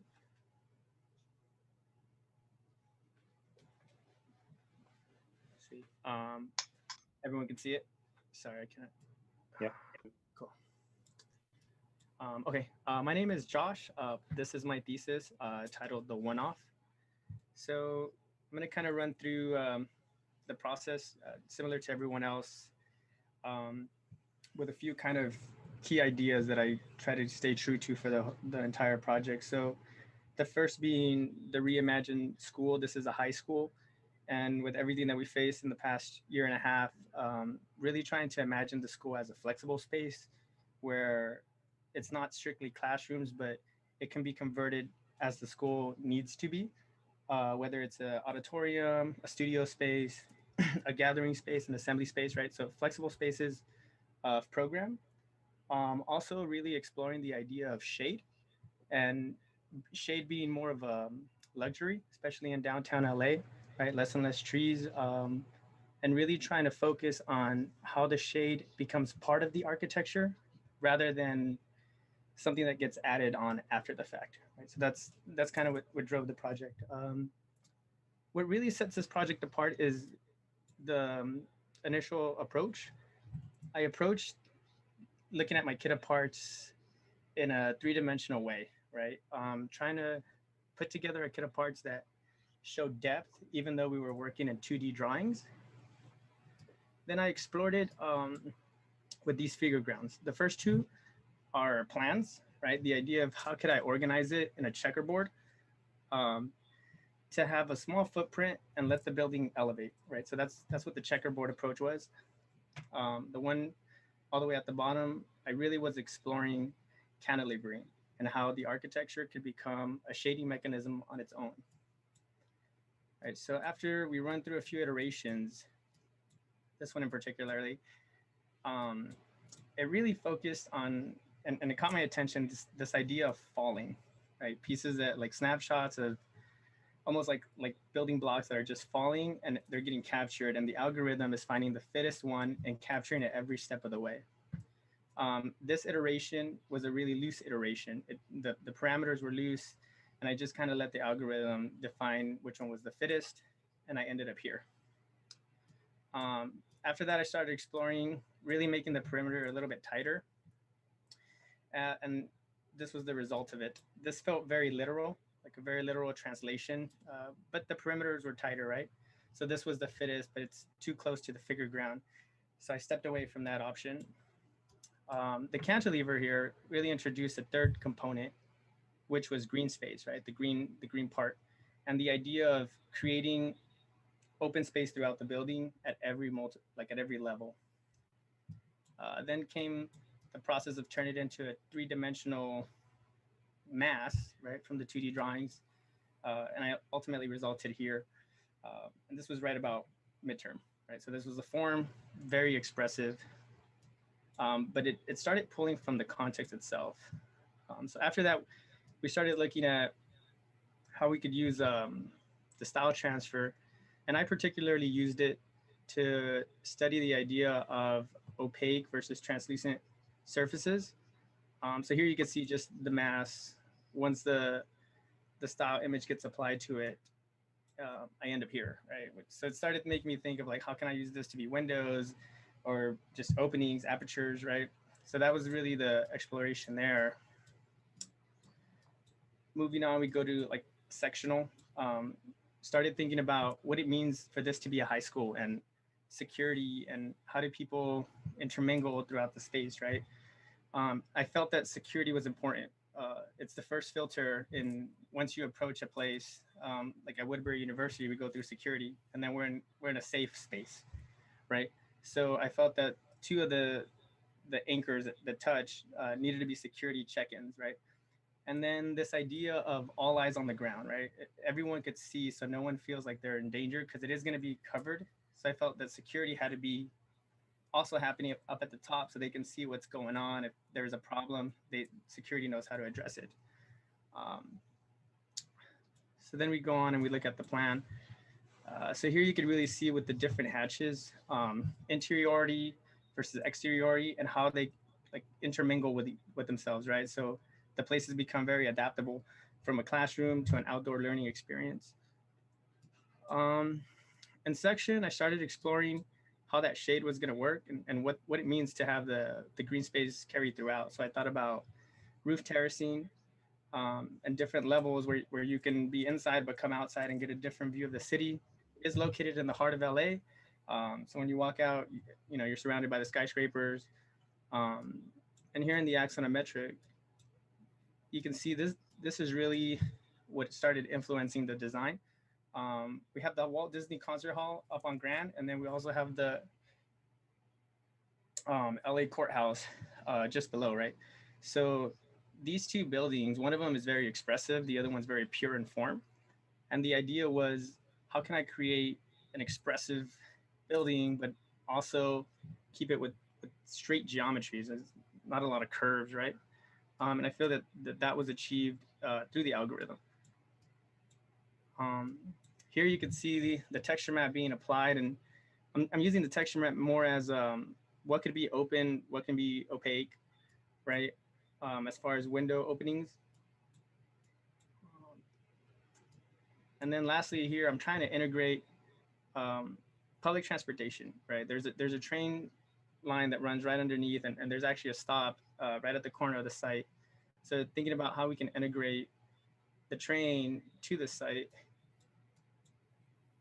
which is illustrated here, right? So connecting it so you can go upstairs from the station, and then you would arrive at a campus that everyone would have access to. So accessibility was important.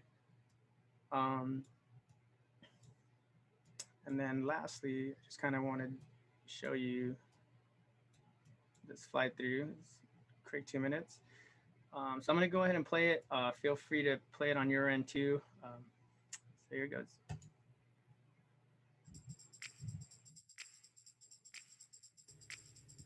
The one-off is exploring the collaboration between technology and culture to create a structure that is not only judged by its aesthetic qualities, but by the personalized parameters that are a direct reflection of the site, program, and climate of its region.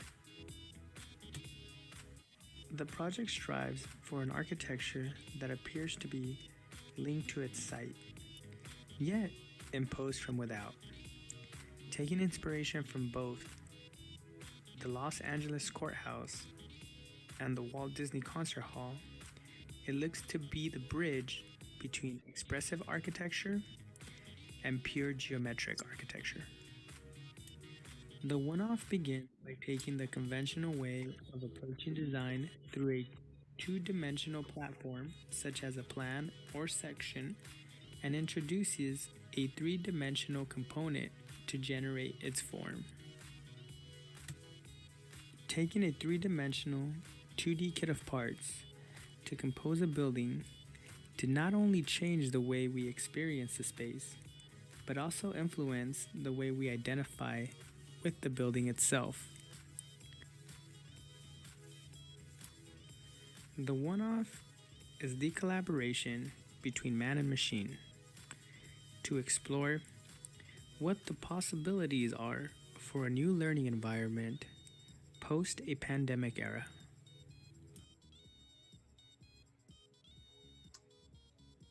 And then here I just wanted to animate what the idea of that falling that I was talking about earlier, that you can see as the GIF goes over and over again through cycles. All right, great. Thanks, Josh. Mm-hmm.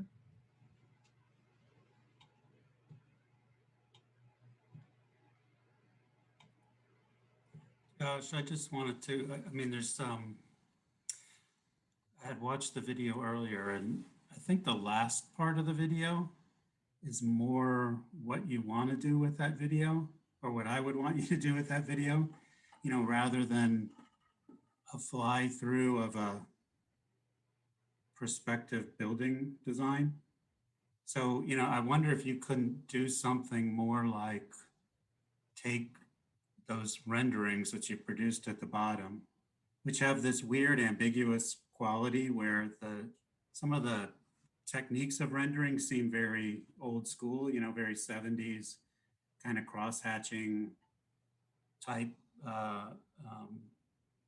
devices, or, you know, even the way you rendered the tree. So there's this kind of strange nostalgia to them, but also technically as images, the way they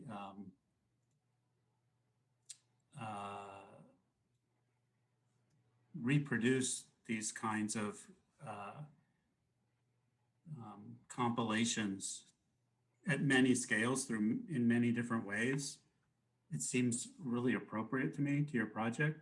So I could imagine a video where you produce about 20 or whatever of those kind of renderings or drawings, but they're really renderings, and then turn them into some kind of an animation where they simply, you know, move one into the other. It seems more, you know, more appropriate, more illustrative of what you're trying to achieve with the project, you know, as though it's falling together and falling apart and falling together and falling apart over and over. And that was the thing that struck me the most. Like, you know, if you had done a very different kind of video, like that little demonstration that you did at the end of your video, but with different material. Gotcha. Or any of the material really that you had generated, I think it would be, yeah, super intriguing. Okay. Yeah, no, I agree. I know when we were looking at the vignettes with you, and it was we had some more, and we're like, okay, what really captures the essence of the project? Because a lot of it we wanted to capture in the renderings was like what it would feel like to be in that space, right? The idea of the building kind of tilting and feels like it's falling, but it's, you know what I mean? What that space would feel like, and yeah, I see what you're saying. I think maybe a little further exploration would have benefited that. And I think the fourth rendering is the best one, for what it's worth. Left to right or right to? The one next to the video. Okay. That's, you know, the thing I was also thinking about when you said the fourth rendering, Marcus, is that one maybe is the one that looks like the least like a late Frank Stella painting. I'm thinking about his irregular polygons.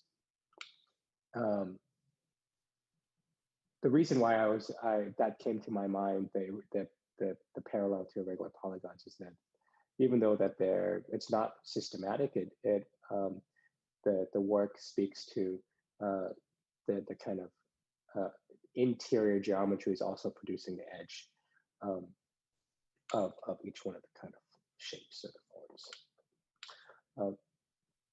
I was thinking that what was nice also was your site plan, and the way that your site plan reads almost like a kind of overlapping of some of your initial diagrams. Like if you were to just reskin your initial diagrams with patterns of themselves, that would produce something like this. And there's something I like about it relative to how it scales or it challenges assumptions of scale. And I could imagine if you were to take out all of the let's just say like the signifiers for scale, so the people, the cars, the staircases, the trees, and the buses, you would get back at something a little bit like that, those initial sets of images that you're making, but also it starts to then link back to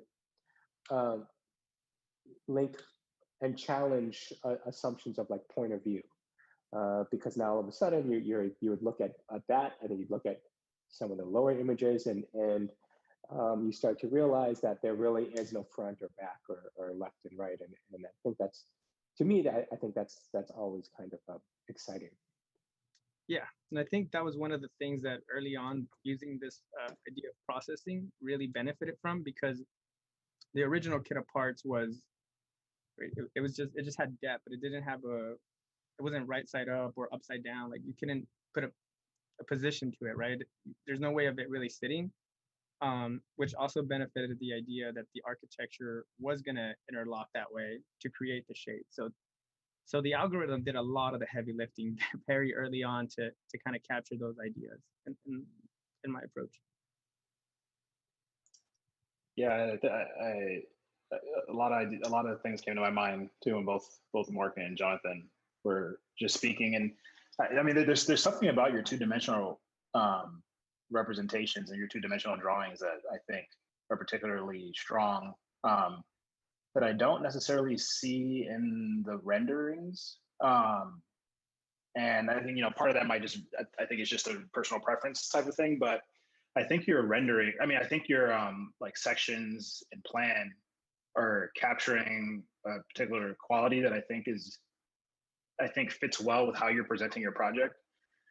So for example, and I do have a question about the security thing that you brought up, but how you were started with the diagram, with the program, and then you started talking about the school, and you're showing me the plan, and there's a certain life to your plans too, because you do have cars and kind of scaled objects, I guess we could say, or objects that like suggest life, I guess you could say, that I think speak to this well. But one thing I was curious about is, you talk about the way you explain the security in the beginning, and the only reason I'm bringing this up is because it seemed to be like a kind of like premise that you were like, or a proposition that you were supposing as a premise that you used to design, which was that this place had to be really secure. And then, but in the floor plan, I'm wondering like how that works, because this looks like a building that has a lot of blind spots and a lot of opportunities, for there not to be a lot of security or a lot of safety. So I'm wondering like, how does that idea of this secure space manifest in plan, or like where the sight lines might be, or how you were thinking about that? Yeah. So the plan that you're seeing is it's higher up, right? It's more on the 4th, 5th level. But security really does let me kind of go here. So the idea was the building is going to touch at very particular spots, right? Which is the checkerboard. So there's very specific anchoring points, and that's why it connects to the ground, right? So security starts happening at these anchor points. So in section, for example, security would happen in these places, because here's where you would have to enter the building and then you go up. With it being a high school, I feel like there's very designated entrances. So those points would become entrances. Once you go in, everything else kind of umbrellas over, right? So you're able to access all the other floors once you get in. So that's the way. I see. So you're kind of like going with the kind of theory, I guess, that once you're in, and you're good. Like we just want to have a secure entry, and once you're in, like free for all kind of thing, which is fine. I just okay, that's cool. And the other comment I wanted to make was, I think there's something to be said, and I'm kind of building off of Mark's remarks on your video, is I do, hopefully this isn't a cheesy metaphor, but like when I used to play in jazz bands, the music director would always say, like if someone was soloing and they would like mess up, the music director would always say, oh, you don't have to show us everything, or you don't have to like show us everything you can do. Is like, he was basically saying the mark of a really good musician is someone who knows exactly what the audience needs, or exactly what the song needs. And so there's something, and I might be, assuming here, but there's something about your presentation where it's clear that you've done a ton of work and you've devoted a lot of time to this, and that you have a lot of abilities with all of these different things. But I would challenge you to a little bit more. And I know that you've curated, but I think that there is another level of rigor that you can use in actually the thought of just, hey, I'm telling a story. because you did it with the video, so I know you have that skill. For instance, like the thing with the security is like, okay, how does this thread go through, or if that's important. But once I get to the renders in the video, I kind of feel like it was like, I can make a really cool fly through, so I want to add the fly through, rather than just take, like, maybe I don't need it, or maybe, you know, you take Mark's comments and do something else. I hope that makes sense. It's more just because I see this kind of storytelling skill that you have. Thank you for saying that, Sean, because I think this happens with, well, I'm afraid we do have to move, but this happens with students who have abilities. Well, not just students, everybody. Like if you've got a bag of tricks, you can fall back. Well, so first there's abilities, right? So you obviously have really good facility with form, with managing the kind of organization, spatially, etc. And a pretty okay, you know, good bag of tricks with which to kind of, you know, like add reverb to extend the metaphor. And but I think the problem with those tricks is that, and the problem with skill is that it can be an impediment to a deep exploration of the problem, right? So like you basically, the project stopped at midterm. And the second half of the semester was really just kind of tweaking, you know, adding a little more reverb here, a little bit, you know, whatever. And in some ways, I think that's smart, right? Like if you've got, like it really goes a long way to put time into production and presentation. Presentation in the broadest sense, like how the project presents itself to us. And I think that's really smart in a way, but the risk of the bag of tricks is they go out of date really fast. And you just have to be careful that what seems like a good a kind of quick thing to deploy now actually turns out to be dated, and that's okay. But you have to kind of, then it's on you to stay up to date, right? If your whole thing is like, no, the flash in the pan, that's where it's at, right? I want to do whatever the cheesiest, quickest filter. At the time, there are people that have made good careers doing that, and I think that's fine. But it's on you then to stay to treat that as a project. Safer, I think, is to just focus on the substance and make sure that gets developed to a sufficient degree that you can then have a conversation about the thing on its own terms with a bit less post-production stuff going on. So I would just mention that as a word of caution going forward. It's great to have those skills you can pull out, and you know, when things get bad, but make sure you're pushing yourself. I would second that and just add one more thing, which is, you know, experimentation. I mean, or especially in a project like this, you know, like I would love to see, for example, that plan right there. You know, why are you drawing all these things in when the site plan? Like, why are you drawing in the cars and the people and so on when the whole point of this is to get the machine to do that kind of manual stuff for you? You know, it would have taken you maybe about the same amount of time to train something up to add people and trees and so on. The same with some of the details of those renderings down there. I mean, I would have just loved to have seen it as a further experiment, right? It's funny, you know, even if it failed in a way. I mean, even if the result would be that, like, in the end, we don't see the building, we just see a kind of mashup of cool failed experiments. Like, in the context of this studio, that would have been kind of amazing in and of itself. Gotcha. Yeah, so maybe it's a matter of assessing the context, right? Assessing risk. I mean, before moving to starting at Woodbury, I was teaching a studio at Art Center. It was a big group teaching scenario where you had students from different disciplines, right? You had transportation design students, graphic design students, animation, everybody all coming together to work on a common problem, right? It's very utopian. And I guarantee you, like, it was amazing. I was so surprised. 2 weeks before the deadline, the transportation students got up the Bondo and the clay. The graphic design students are like, oh, we'll do the poster.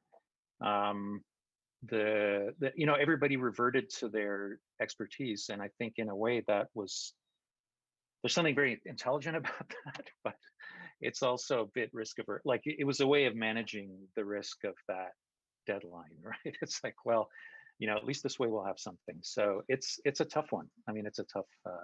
Yeah, and Matt, just to kind of a little backstory on it, I think part of it too was I know at least for me in the studio, it was, do I continue to develop, or where does this, based on the context of the studio, where does the development phase out? You know what I mean? Or do we keep, so that battle was also kind of there, whether invest the time in further explorations like you're suggesting, or develop the exploration that I feel really kind of evolved, from midterm.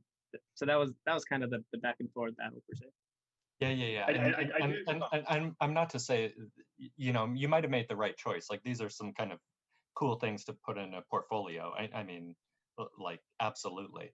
I would say maybe to challenge you, do both of those actually. Like run 2 parallel tracks in the project. One that's going to get you some, great final images, maybe half as many as these, and then do another track where you're side experimenting with all of them. Yeah. All right. Thanks, Josh. Got it. Thank you. Nice work. Thank you. Rafael. Sean, are you okay to stay for the last review? Yeah, I can stay for that. We're going a little bit over time, but I think actually we were scheduled till 5, and I told everybody 4 in the email. So that's. I plan to be here till 5. So. Okay. All right. Thank you to those who can continue. Raf, you want to share? Yeah. Can you hear me? Carol, are you okay to stay for a few minutes? Yeah. Thank you. Yeah, I'm good. Cool. All right. All right. Can you see the board? Okay. So my name is Rafael Capitola, and my project is the Super Flat Pavilion, which is basically an office park type in response to the changing demands on indoor and outdoor space according to the pandemic. So it proposes a flat campus of offices, retail, residential, and parks that blurs the line between softscape and hardscape, public and private, and interior and exterior. So moving on to the site. The site is Warner Center of Topanga Canyon, which is located in Canoga and I want to say Owensmouth. And this the current site itself has a very strange kind of relationship with the building, whereas that it's a monolith that has no integration to the site itself. So it's very secluded in the center. And from that, I started studying different projects that integrated program into the landscape, and how that eventually transformed this monolith inside out. So that I am proposing that this building is to be broken and then let it spill throughout the site. So these are kind of like the early visualizations. And from there, I got into the conclusion of using pavilions as a means of program and space. And for the first part, I used formal images of what I would assume pavilions would be looking like, and generating outputs that have aggregation of spaces, but also pathways that allow for movement and also separation. From there, I started to add more texture to kind of visualize how these all connected. And these are the first iterations of that. And the next part was integrating this Murakami painting as the overall synthesis of how these organizations work, meaning that I'm using essentially transforming this image and using it for my own kind of formal strategies. So this set of images of content and outputs are basically using, I depicted interior pavilions as these more structured and more darker tones, and exterior as these lighter tones, but also kind of extrapolated from the painting itself that they're more suggesting that they're more free. And I developed this palette of results that I'm choosing from, meaning that I'm choosing from the center one as my main module, and then exploring the different options of what I can do with that.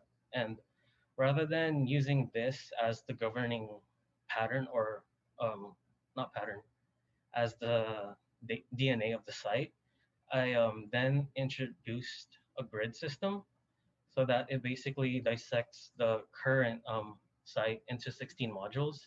And in each module is where the plans coincide. So it results in a very texturized overall project that is broken into millions pieces, or 16 pieces to be exact. Further kind of developing that same type of logic, I did the same thing with the section and how landscape and pavilions were organized, so that these are studies of potential landscapes that I'll be exploring, but it also kind of or I'm focusing on the fact that these are pavilions, these are flat, that there's no greater change of height, so that overall, in terms of a site section, these are possibilities that create minute differences, but they're all fairly flat. From there, I took those sections and then studied the landscapes by superimposing each sectional cut and extruding it to one another. That way, these are kind of like the studies of how I'm forming the landscapes and then letting the pavilions kind of run through that. And this is the axonometric that overall super divides them all. And then it the next phase of the project was basically the style transfers. And this is where it's more focusing on the program itself. So the first 3 iterations are integrating the current model or current drawing that the programs have suggested, and integrating a language of theme parks as a means of organization. So I'm using Disneyland, Universal, and Six Flags to create an environment based off how theme parks manage pavilions and how people walk through them. And from there, it's dividing it even further into a microscopic level. So taking parts of the drawings and the model, and then further dividing the theme parks themselves, and then letting an algorithm do its nature by trying to translate the theme park into the image. So those are the kind of like the progression of program. So it evolves to kind of this palette that I've developed. So I'm using these 4 images on top as the governing styles that will depict office for S1, S2 residential, S3 parks, and S4 being retail. And then again, using the style images created from said experiment from before to further create a palette of more spaces and more programs that evolved from that. Similar to plan, I did the same thing with section, further dividing it as well. So then taking portions of the section and then collaging a scenario of sections. So this is Mbaz's painting, and I believe this is the Vietnam Pavilion and the Serpentine Pavilion 2017. And then creating different scenarios where I use the output as the content and then putting it through different styles to create different scenarios and then putting them all together. So that logic then evolved into a site response, so that it evolves into the whole site using the exact same logic, but also again maintaining that flat texture. Further, with the neural transfer are kind of like the suggestive spaces that can occur with into the axonometrics. So I'm using the forest kindergarten as a means to understand how this looks texturally, and using Mbaz's painting to understand how landscapes can further evolve into program spaces underneath it. And these are more further explorations of that. So the final pavilion then grows into this layering system of overlaps, where it's divided into landscape, landscape plus pavilions, and then landscape plus pavilions plus shade. And it basically allows me to kind of just filter what I'm trying to get from these said images. That each image has some sort of understanding of what is what a program needs or what a space needs. So that way it creates an overall site where it's um, it's fairly structured but also kind of sporadic, much like the painting itself. And understanding that this is the final site plan with the kind of the extrapolated information I got by analyzing these paintings. So for offices, I thought of more of a structured and rigid kind of program where everything is cross line. There's more walls, and same for parks. There's less walls, and then there's more open ground, and then a lot lower walls as well. For residentials, it's using this texture where everything else is somewhat more smaller scale. So each wall is kind of like its own module in a sense, so that it follows that these spaces for living, while also providing the living conditions of the kitchen and bath, and as well as retail where it lets programs kind of interlock with one another, but also providing enough and ample space for people to walk through. Okay, so from there, these are the vignettes that I've created to basically just see how these forms are these forms between structures and pavilions work, and how it walks through all of that, and essentially creating a section that translates into the super flat pavilion. Thank you. Thanks, Rob.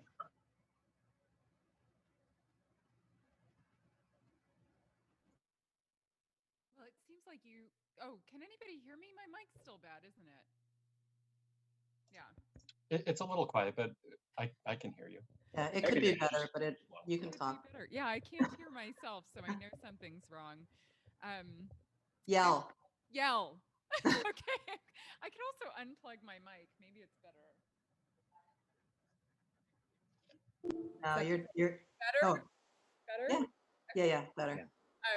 So to applaud you first on thinking about your process as like one which I think you really did take advantage of the setup of the course and try to zigzag as many times as you could and refresh and like run it again.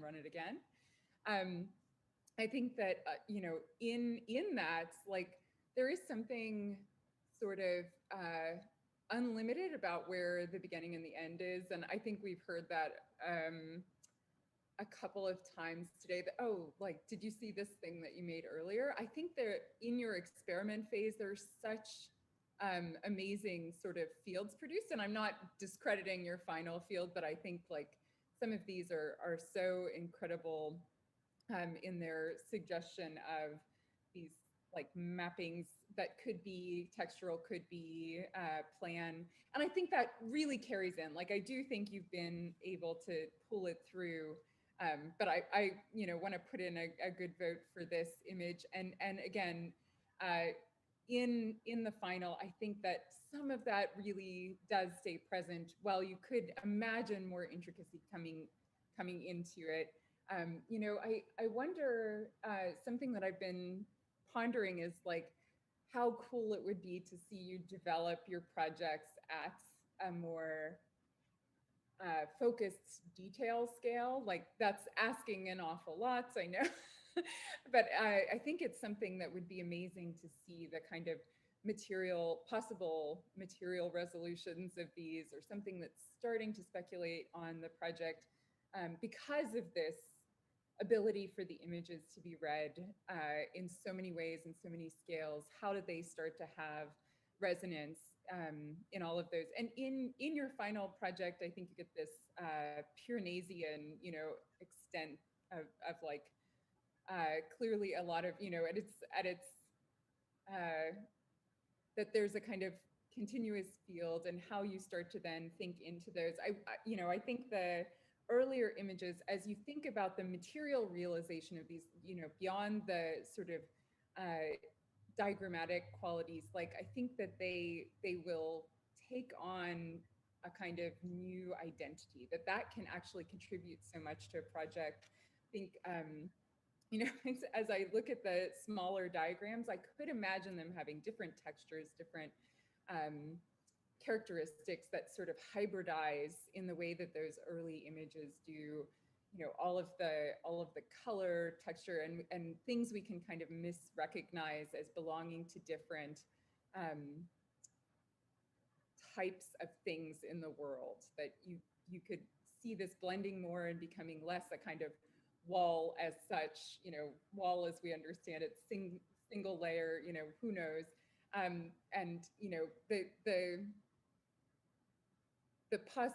see a kind of John Jorda plan in some of those micro studies, and I think that by bending this in a few other directions, by thinking across, like, how can this image mean something, or one of the myriad images you produce means something in a detail, means something in a sort of tectonic sensibility, material sensibility, or sense, or in a section.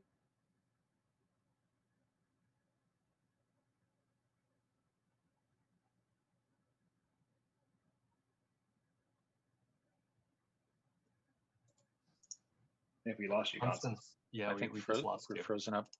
For exactly what it was as a great experiment. We lost you for roughly 5 seconds there. It's like narcolepsy. It's like we all fell asleep for 5 seconds and we don't know what you were talking about. It was the last.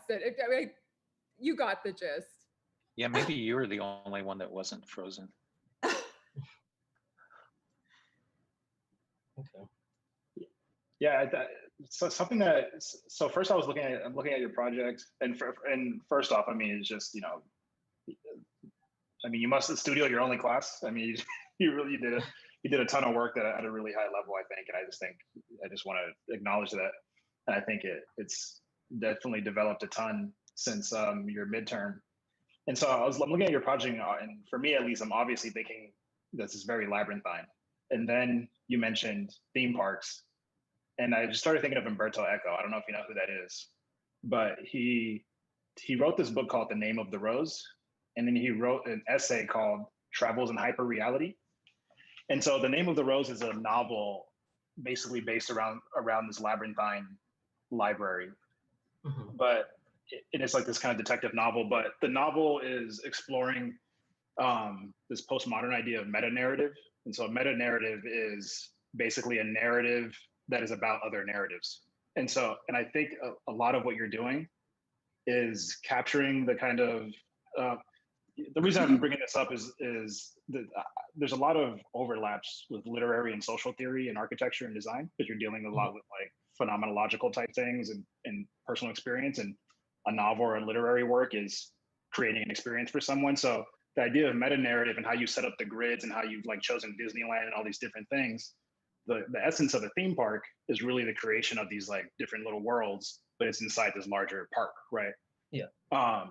And so I would encourage, I mean, if this is something that you're interested in, I would encourage you to read the essay Travels in Hyperreality. And that's basically about how things that are like really fake things that are created intentionally fake. So in the essay talks about like the wax museum and the kind of celebrities in a wax museum, and he talks about like theme parks, like Disneyland and things like that, and how they're so fake that they end up being more real than like real things, like a normal house or archetypal house.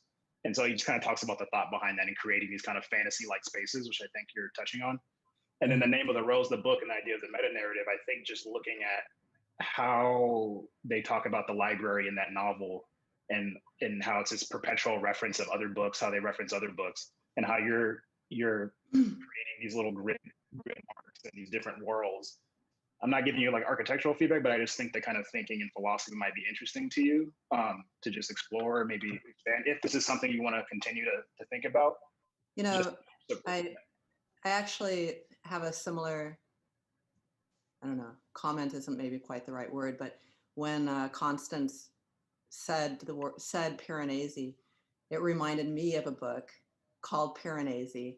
It's a novel by Susanna Clarke that I think was just came out last year. And I don't know, it's about a character that's kind of caught in a kind of labyrinthine place, an architectural place, a labyrinthine architecture that's kind of not of this world. Like he's kind of caught there, and he kind of has lost his memory. But when they kind of, the book kind of explains the place in this way, in that when knowledge is lost in the world, it kind of doesn't go away. It kind of like water seeping into the earth, it kind of disappears similarly, kind of carves out this other kind of space. So it somehow manifests, is it of this world? Is it a kind of otherworldly world?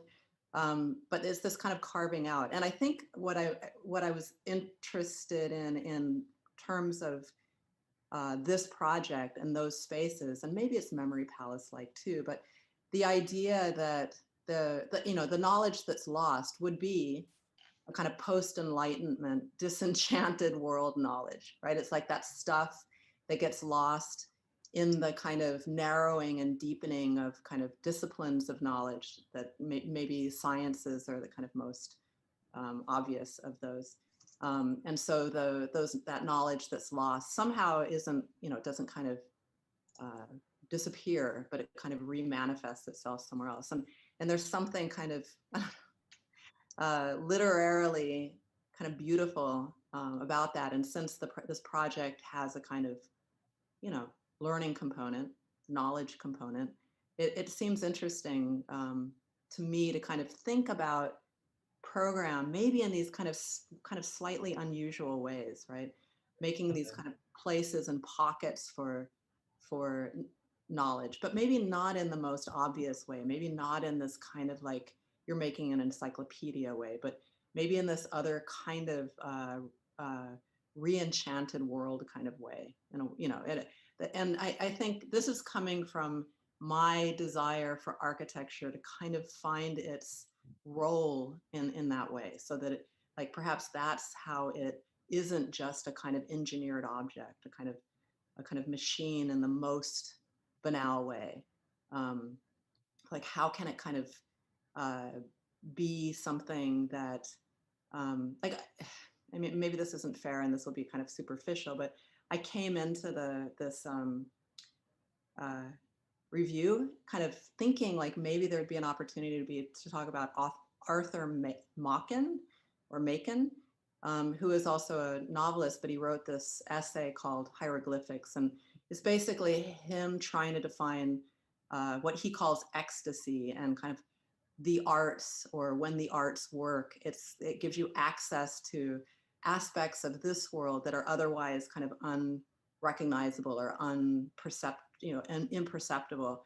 And I think my desire, like art perhaps can do that, but it's located in such precise and discrete places, but architecture is somehow of the world and in the world. And the discipline of architecture kind of also touches the ground and touches nature and engages things that go perhaps a bit beyond the kind of brick and mortarness of the architecture. And so I guess I'm perhaps maybe too much information, but the design, I also am kind of hoping that tools like this give us access to kind of the hope that, or maybe we can see architecture in the way they can behave, like it can do this thing, perform this magic, and kind of give you access to this thing that Arthur Machen calls ecstasy. And so anyway, so I wonder how do you kind of look at this plan that you have, which is very Piranesian and perhaps has a relationship to a narrative. Like, I wouldn't tie it to a narrative, but and that it could perhaps, like, how do you make it perform in this way?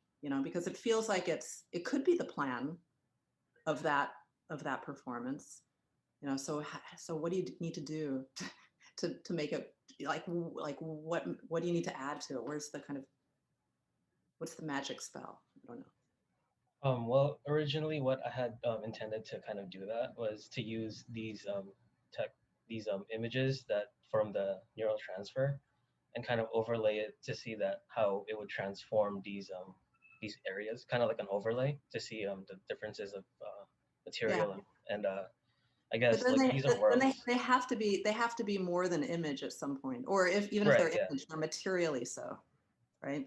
Yeah. You know, So I that's wonder. why go ahead. No, please continue what you're saying.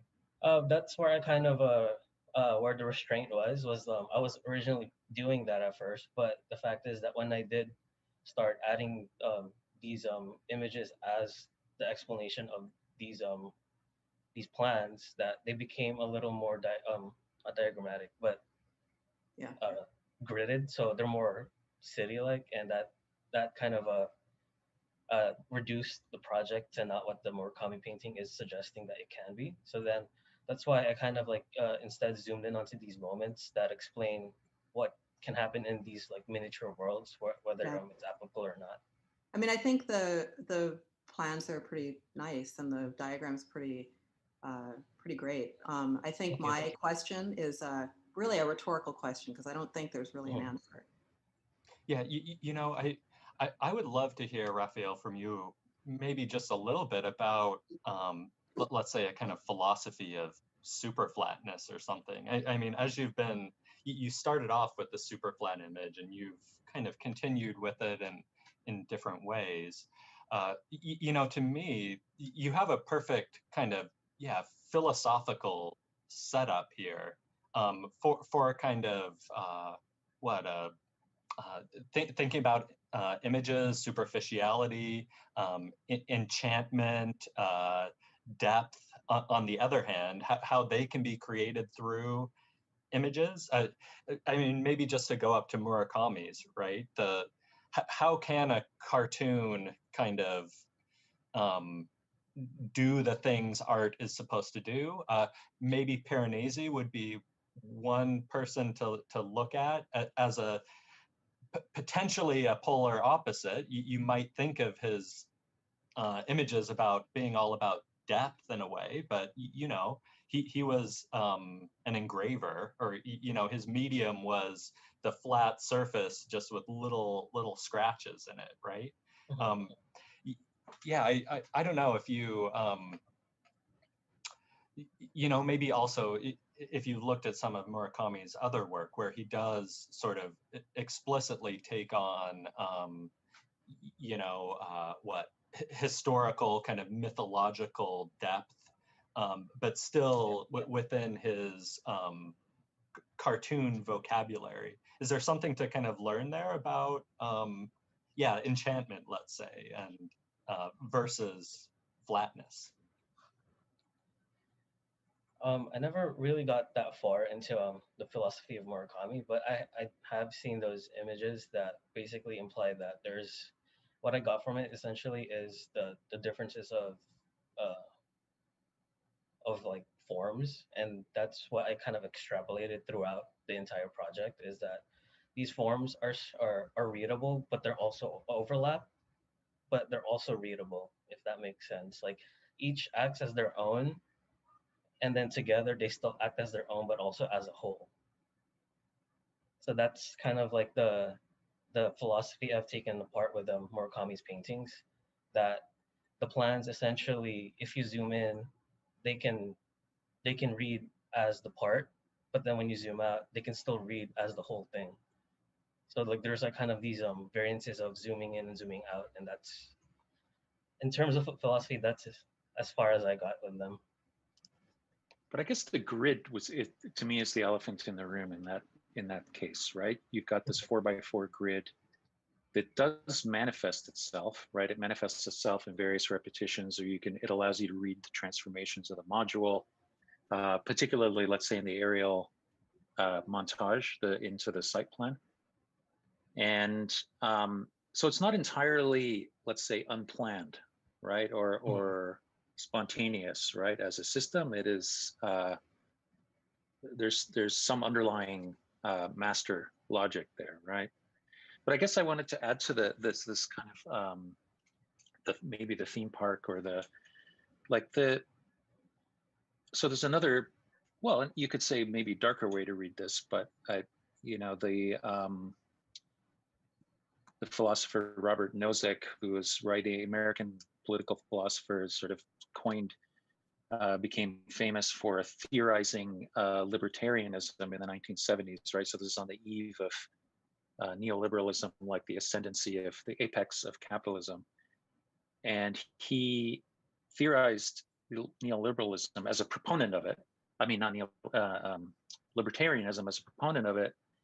And he theorized it as what he called meta-utopia, right? So meta-utopia, so that we're talking about meta-narrative. So likewise, meta-utopia, he felt, was the only role for any kind of top-down thinking, namely the state, in the case that he's writing about.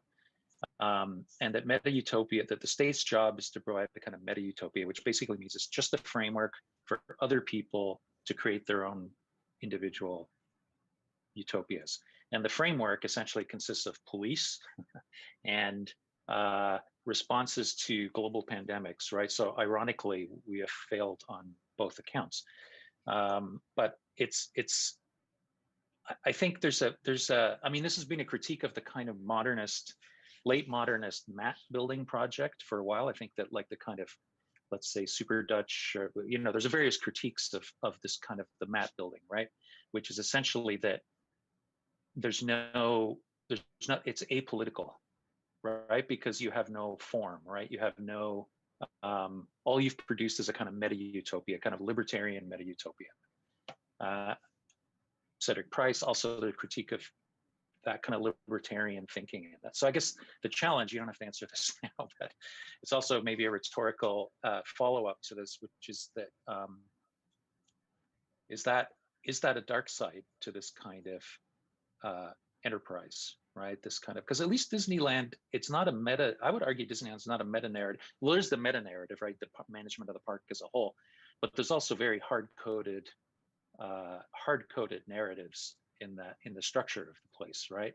It's not, it certainly it does not invite you to create your own, that's for sure.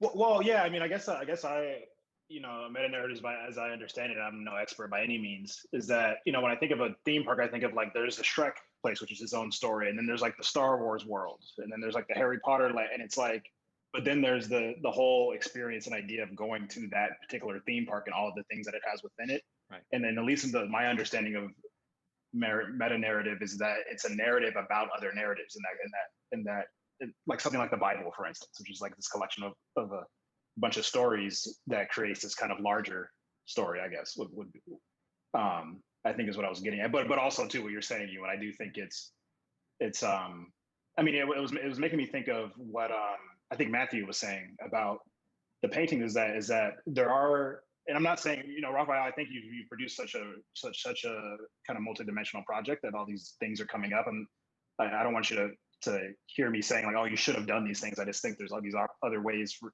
other opportunities or thought experiments you could go down. But a painting or a piece of writing or whatever it is, since we're talking about literary people, not to make your project about this, but I think it's relevant. Flannery O'Connor, the short story writer, she wrote this essay about what made a good writer. And she said a really great fiction writer is someone who's able to see the world in multiple dimensions. So they're able to see like the kind of moral aspect of something or these kind of like unseen aspects of things. And so like the Murakami painting, I think there's definitely the formal geometric aspect, but there's other things that come out of the aesthetic experience of viewing it that aren't necessarily geometric. So like what kind of feeling or emotion or things like that. And then as the artist, right, it's like, okay, how do I extract that, or how do I use that feeling, or how do I use that kind of like reaction it's giving me, which is kind of intangible, but it's still something that you can use to help you create something. So it's going to the next dimension that's not just the surface level dimension, I guess is what I'm trying to say, of interpreting something. Because you've interpreted, but for sure, that you've interpreted the geometric aspect, which I think is appropriate. But perhaps down the road, there might be an opportunity to interpret these unseen qualities of what might be happening. painting or whatever it is. Like I wouldn't just read a book and be like, yeah, you know, it has the and next to each other in this word, and like that's the book. The words that are on the page, but there's like a deeper aspect to it, I guess is what I'm trying to say. Okay. All right, does anybody have any final comments? As we're getting late on both Central and East Coast time, so. Well, thanks, Raf. This is a pleasure to see this and to have this conversation. So thank you for allowing that to happen. Yeah, thank you too. All right. Thank you to our guests for staying. Great conversation, and thank you to everybody. This is the Endo studio, right? So don't forget about the roundtable and awards ceremony on Thursday. That's plenty of time to get over your Zoom fatigue. So we'll see you all there, and excellent work. Yeah, congrats to everybody on your work. Yeah, good job. Great. Thanks for sharing your Bye, work. and I'll follow up with all the visitors after independently. I would love to hear some comments. Awesome. Take care, everyone. Thank you. Great job, everyone. Thank you. Thank you, everyone. Bye-bye. Thank you. Later.